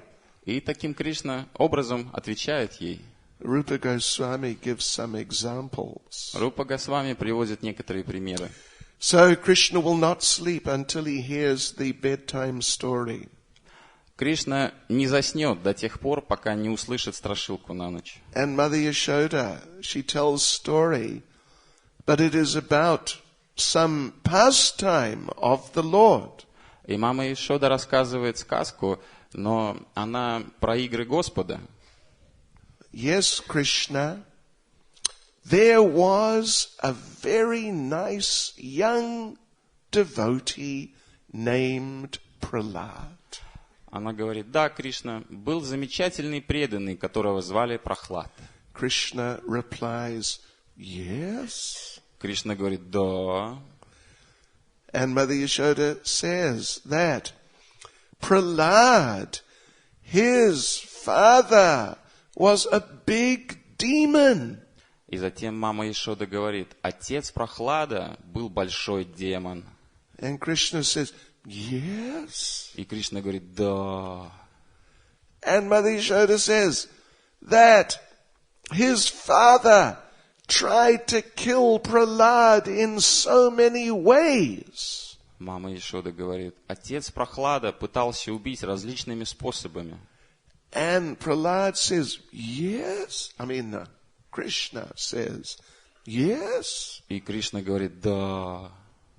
Not really like that. Ну не так, он говорит, да. But then Mother Yashoda says that then the Lord appeared as Nrsingadev and killed the father. И затем мама Яшода говорит, и затем появляется Господь Нрисимхадев и убивает отца демона. And Krishna becomes ecstatic. И Кришна приходит в экстаз. Tell me that story again, Mata. И он говорит, расскажи мне эту сказку еще раз, Мата. So this happens every night. И так каждый вечер. Krishna will not sleep until he hears his children's bedtime story. Кришна не заснет до тех пор, пока не услышит страшилку на ночь. And then Mother Yashoda goes out. Затем мама Яшода покидает его. Krishna is now closing his eyes and it looks like he's drifting off. Кришна постепенно закрывает глаза, создается впечатление, что он погружается в сон. Mother Yashoda closes the door. Мама Яшода закрывает дверь. As soon as she goes, Krishna is out the window. И только стоит ей закрыть дверь, Кришна уже за окном. He's off to dance with the gopis. Пошел танцевать с гопи. And then Krishna comes back just as the sun is about to rise. И когда Кришна возвращается, как раз перед тем, как солнце восходит. Comes back in through the window. Забирается обратно через окно. Collapses in the bed after a hard night, heavy night of rasa dancing. Просто валится с ног из-за того, что устал от тяжелого танца раса. Immediately falls asleep, bang. И сразу же засыпает. 5 minutes later, Mother Yashoda comes in. Через 5 минут входит мама Яшода. Krishna, time to get up. Кришна, время вставать. Got to go and herd the cows. Пора коров пасти. Krishna is so exhausted after a full night of dancing. А Кришна так измотан после целой ночи танцев. He lifts his head 1 inch. Он приподнимает свою голову на 1 дюйм. Grunts, makes some noise. И издает какой-то шум. And his head goes down, he's asleep again. И его голова снова падает. And Mother Yashoda thinks, oh, my poor little boy. И мама Яшода думает, мой бедный маленький мальчик. He was herding the cows yesterday so enthusiastically. С таким энтузиазмом он вчера коров пошел пасти. That even after sleeping the whole night he's still exhausted. Что даже после того, как целую ночь проспал, все равно не отдохнул. So she tells Krishna, no problem, you can have another 2 minutes rest. И она говорит Кришне, нет проблем, ты можешь еще 2 минутки поспать. So Krishna sleeps 2 more minutes. Кришна спит еще 2 минутки. And then Mother Yashoda tells him, you must get up now. The cows are waiting. И затем мама Яшода ему говорит, ты должен вставать, коровы ждут. So Krishna had approximately 7 minutes rest. То есть у Кришны примерно получается 7 минут отдыха. And he has to get up and it's a full day again. И затем он встает, и у него снова полный рабочий день. So life in Goloka Vrindavan is very busy, very intense. Поэтому жизнь на Галоке Вриндаван наполнена различными занятиями. And she doesn't know he's been out dancing with the gopis. И, естественно, мама Яшода не в курсе того, что Кришна протанцевал всю ночь с гопи. So then Krishna starts getting out of the bed. И Кришна потихоньку выползает из кровати. And Mother Yashoda sees different markings on his body.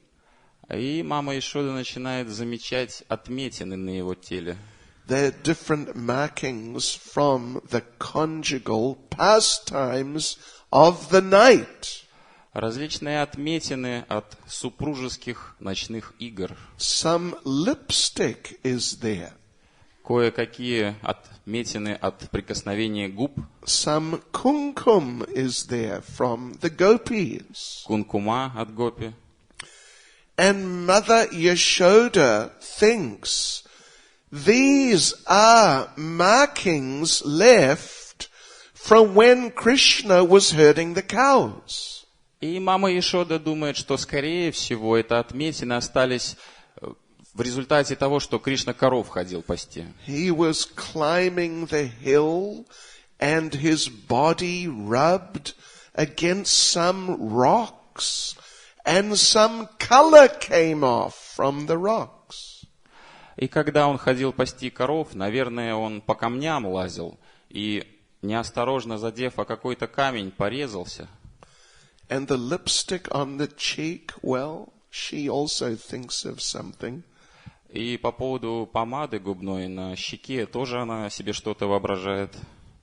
Maybe he slipped and fell on some red flowers and some red juice from the flowers got on his face. Скорее всего, когда он спал, он повернулся и лег на цветок. И красный сок этого цветка и является этой отметиной на щеке. And even there are some scratches from the fingernails of the gopis. Также есть царапины от ногтей на теле Кришны. And Mother Yashoda thinks, oh, my poor little Krishna. И мама Яшода думает, мой бедный маленький Кришна. He was trying to rescue one of the cows. Наверное, он пытался спасти одну из коров.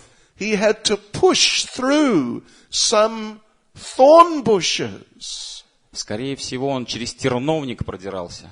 He got scratches from the thorns. И поцарапался от колючек.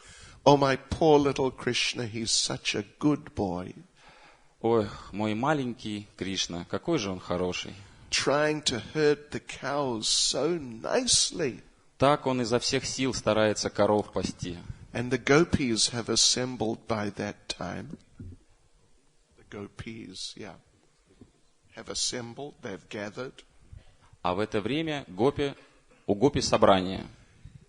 And they're looking at Krishna with all these marks. И они смотрят на Кришну со всеми этими отметинами. And they're wondering if Mother Yashoda will understand what really happened.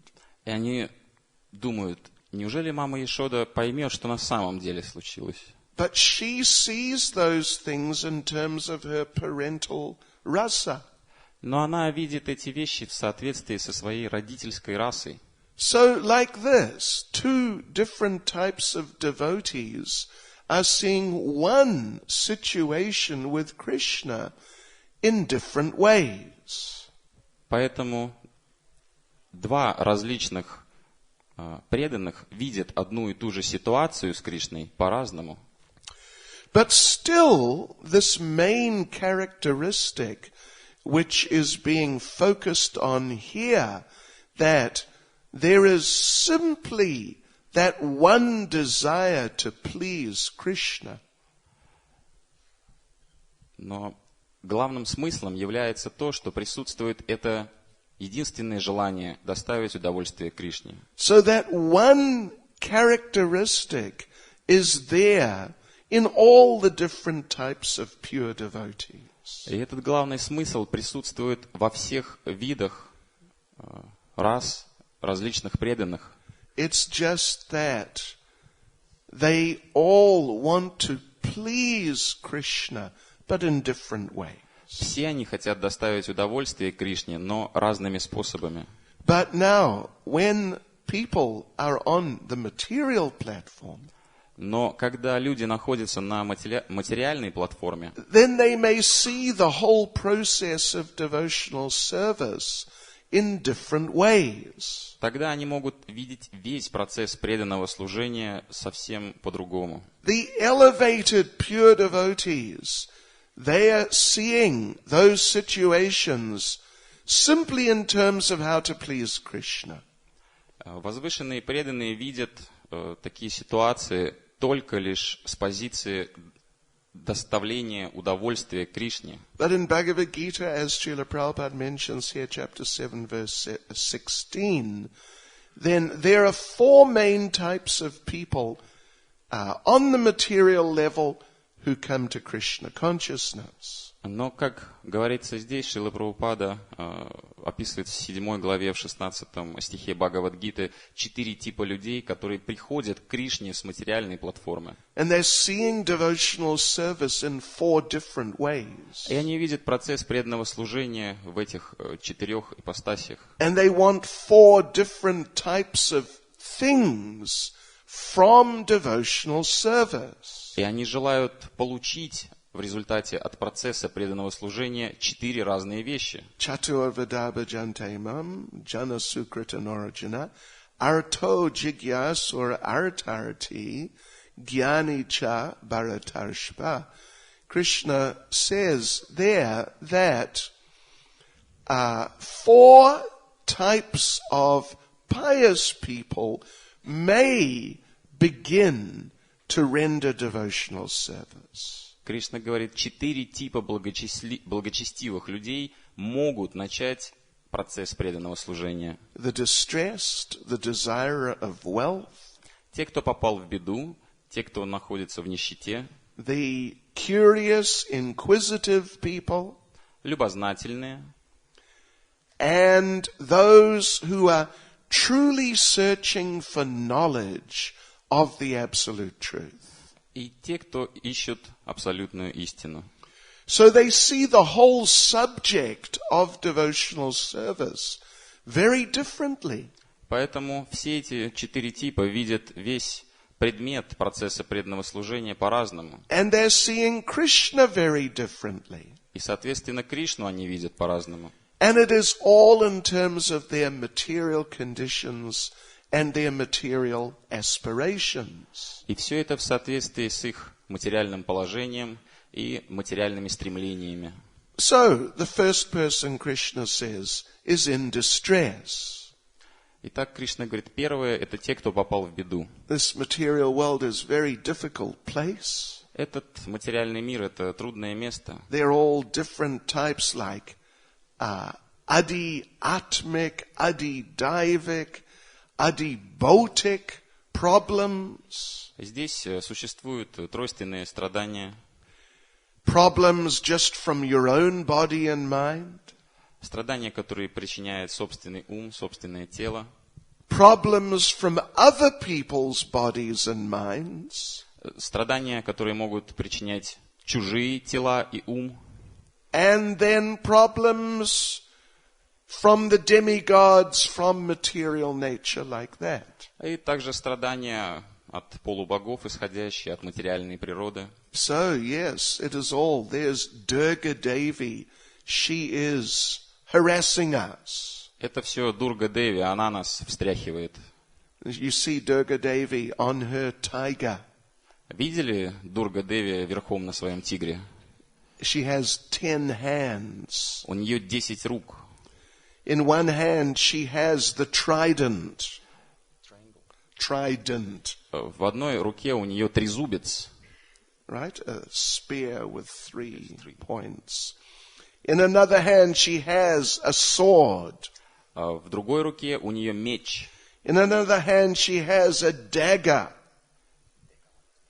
A stabbing knife. в другой руке у нее разделочный нож, In another hand she has her chopper. в другой руке у нее Like an axe. резак. Wow. And she still has 6 more hands И у нее еще 6 рук with other deadly weapons. с другим смертоносным оружием.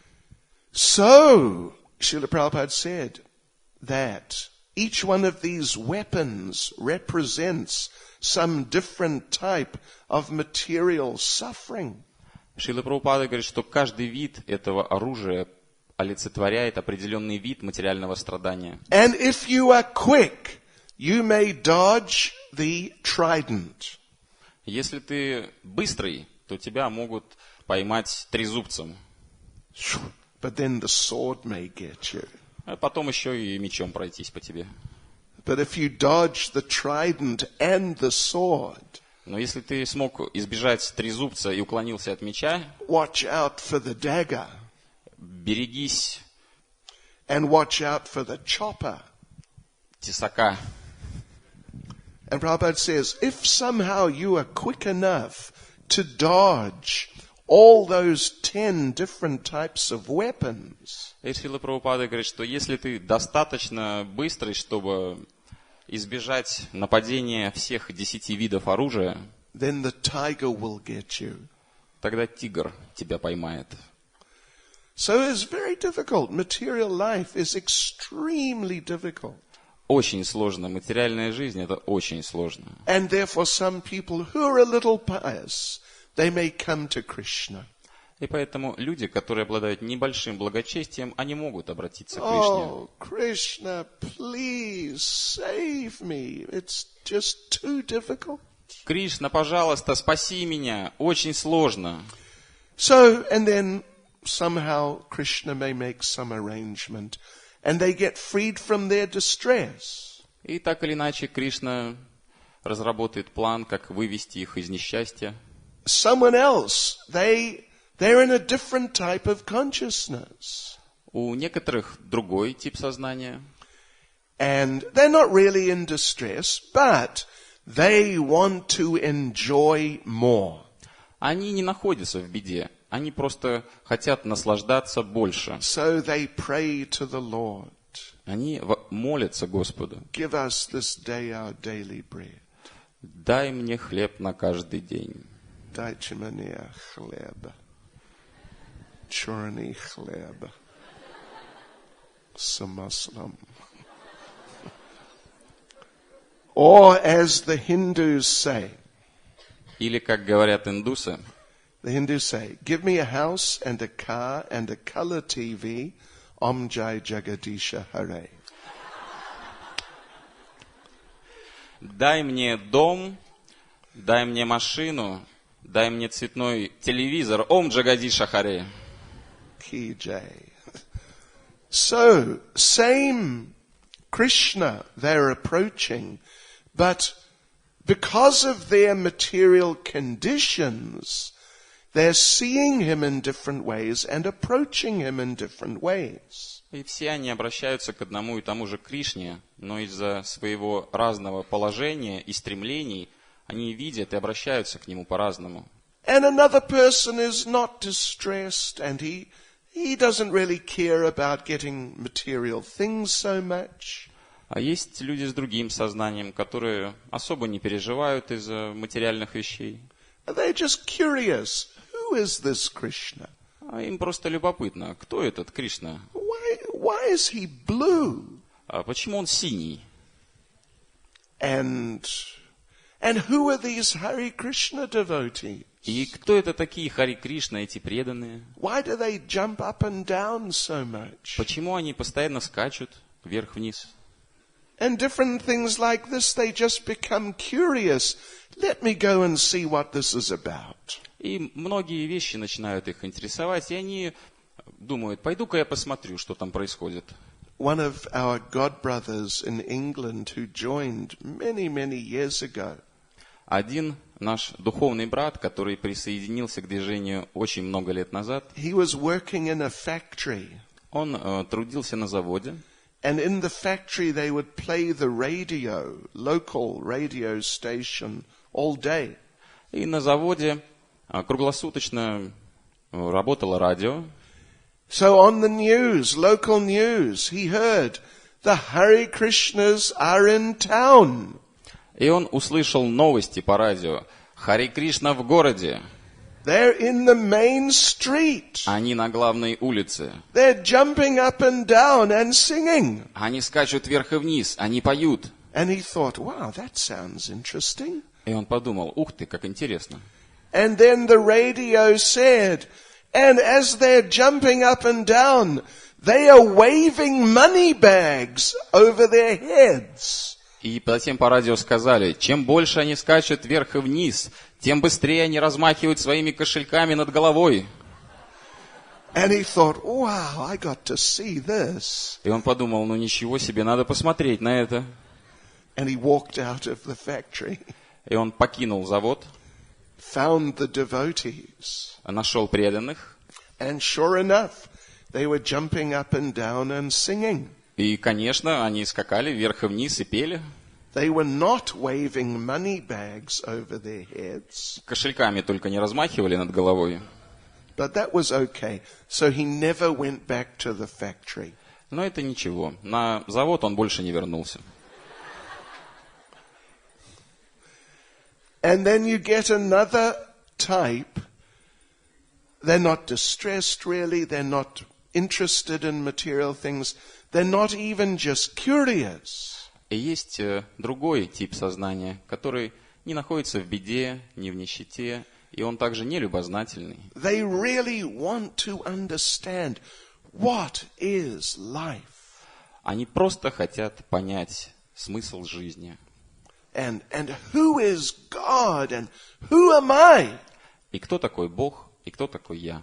And in this way they approach Krishna. И таким образом они обращаются к Кришне. So this is all in terms of different material conditions, different material perspectives. Поэтому все это происходит в соответствии с материальным положением и различными материальными перспективами человека. In the hippie days, there was one famous book. В дни хиппи была одна очень известная книга. It was explaining how you could live for free in some of the main cities in the world. В этой книге объяснялось, каким образом ты можешь жить бесплатно в самых главных городах мира. And one thing it said is, if you need a free meal, И там было написано, если тебе нужен бесплатный обед, go to the Hare Krishna temple. отправляйся в храм Харе Кришна.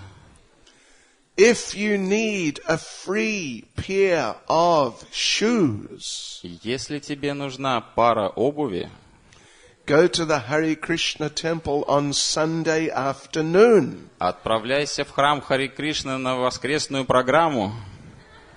And there's good range to choose from. И там будет большой выбор. So some of those people, they came with just those ideas in mind. Вот есть и такие люди, у которых такие идеи в голове. So some of them came, took some prasadam and left. Они пришли, покушали прасад, ушли. But some of them came, took some prasad, and they didn't leave. Но кто-то из них пришел, покушал прасад и не захотел уйти. And they became devotees. И они стали преданными. Yes. So now the thing is though, in that verse 7:16 Bhagavad Gita, Krishna says, these people may begin to render devotional service. В этом стихе, в 7 главе, в 16 стихе Бхагавад-гиты, Кришна говорит, что эти 4 типа людей могут начать процесс преданного служения. Nachanayat. Not that they will just become devotees just like that, but they may begin to do some service. Не то, чтобы они сразу становятся чистыми преданными, но они могут начать выполнять какое-то служение. But those who are distressed and those who just want something material from the Lord, they have to come to a higher level. Но те, кто попал в беду, и те, кто из позиции нищеты вопрошает Господу, должны подняться на более высокий уровень. Not simply that they're looking on Krishna and Krishna consciousness as a way of getting material things. Чтобы перестать смотреть на Кришну и на общество преданных как способ получения каких-то материальных вещей. When I'm in distress, I go to Krishna. Когда мне плохо, я обращаюсь к Кришне. When my distress is finished, когда беспокойство закончено, I do not go to Krishna. я не иду к Кришне. I go to the disco. Я иду на дискотеку. Or somewhere like that, because no more distress, now I can enjoy. Или куда-нибудь еще, потому что сейчас все хорошо, можно наслаждаться. So if people are simply seeing Krishna as being some means for solving their material problems, Поэтому, если люди видят Кришну как способ решения своих проблем, then when there are no material problems, then they don't need Krishna. то в таком случае, когда у них нет проблем, им не нужен Кришна. So they have to come to the level of being curious. Поэтому для них важно подняться на уровень любознательного. How does Krishna solve my problems? Как Кришна решает мои проблемы? But then they have to also go beyond simply being curious. Но затем им нужно также пойти дальше, на следующий уровень. Because if you're simply curious, then when you've investigated Krishna a little bit, you'll become curious about something else. Потому что, как только вы, будучи любознательным, изучите Кришну, вы начнете изучать что-то другое. Okay, I looked into Krishna. Хорошо, я взглянул на Кришну. Now let me look into Sai Baba. А теперь посмотрю-ка я на Sai-Бабу. Even in English there is a saying, На английском есть выражение curiosity killed the cat. На английском это звучит как любопытство кошку погубило. Но русский вариант любопытной Варваре на базаре нос оторвали. I don't know how it killed the cat, but anyway, you shouldn't just be curious about different things. Не знаю, как уж там кошки, уж это любопытство, что оторвало, но смысл выражения в том, что не стоит просто оставаться на уровне любопытства. You have to take things seriously and really try and go into it deeply. Нужно быть серьезнее и проникать в процесс более глубже. Therefore, the distressed, those who are desiring wealth and those who are curious, they have to come to the level of truly wanting to understand absolute truth. Поэтому те, кто попал в беду, те, кто хотят денег и те, кто являются любознательными, обязаны захотеть постичь абсолютную истину. Then they can really take to devotional service heart and soul. Для того, чтобы процесс преданного служения вошел в их сердце и душу. So now in this chapter, in the following verses, Lord Kapila Dev is discussing this. И в последующих стихах Господь Капила Дева будет обсуждать эту тему. Someone is in the mode of goodness, but they're also engaged in some Krishna consciousness. Даже те, кто находится в гуне благости, тоже занимаются преданным служением. So their devotional service in goodness will have certain characteristics. И их процесс преданного служения в гуне благости имеет определенные характеристики. Someone is in the mode of passion. Кто-то находится в гуне страсти. But they're rendering devotional service. Но тем не менее они продолжают процесс преданного служения. But it will have different characteristics. Но с определенными характеристиками. It'll reflect their passionate desires for material enjoyment.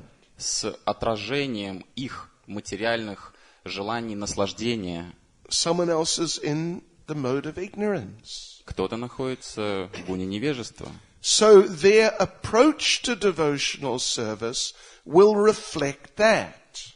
И поэтому их посыл к преданному служению будет отражать это.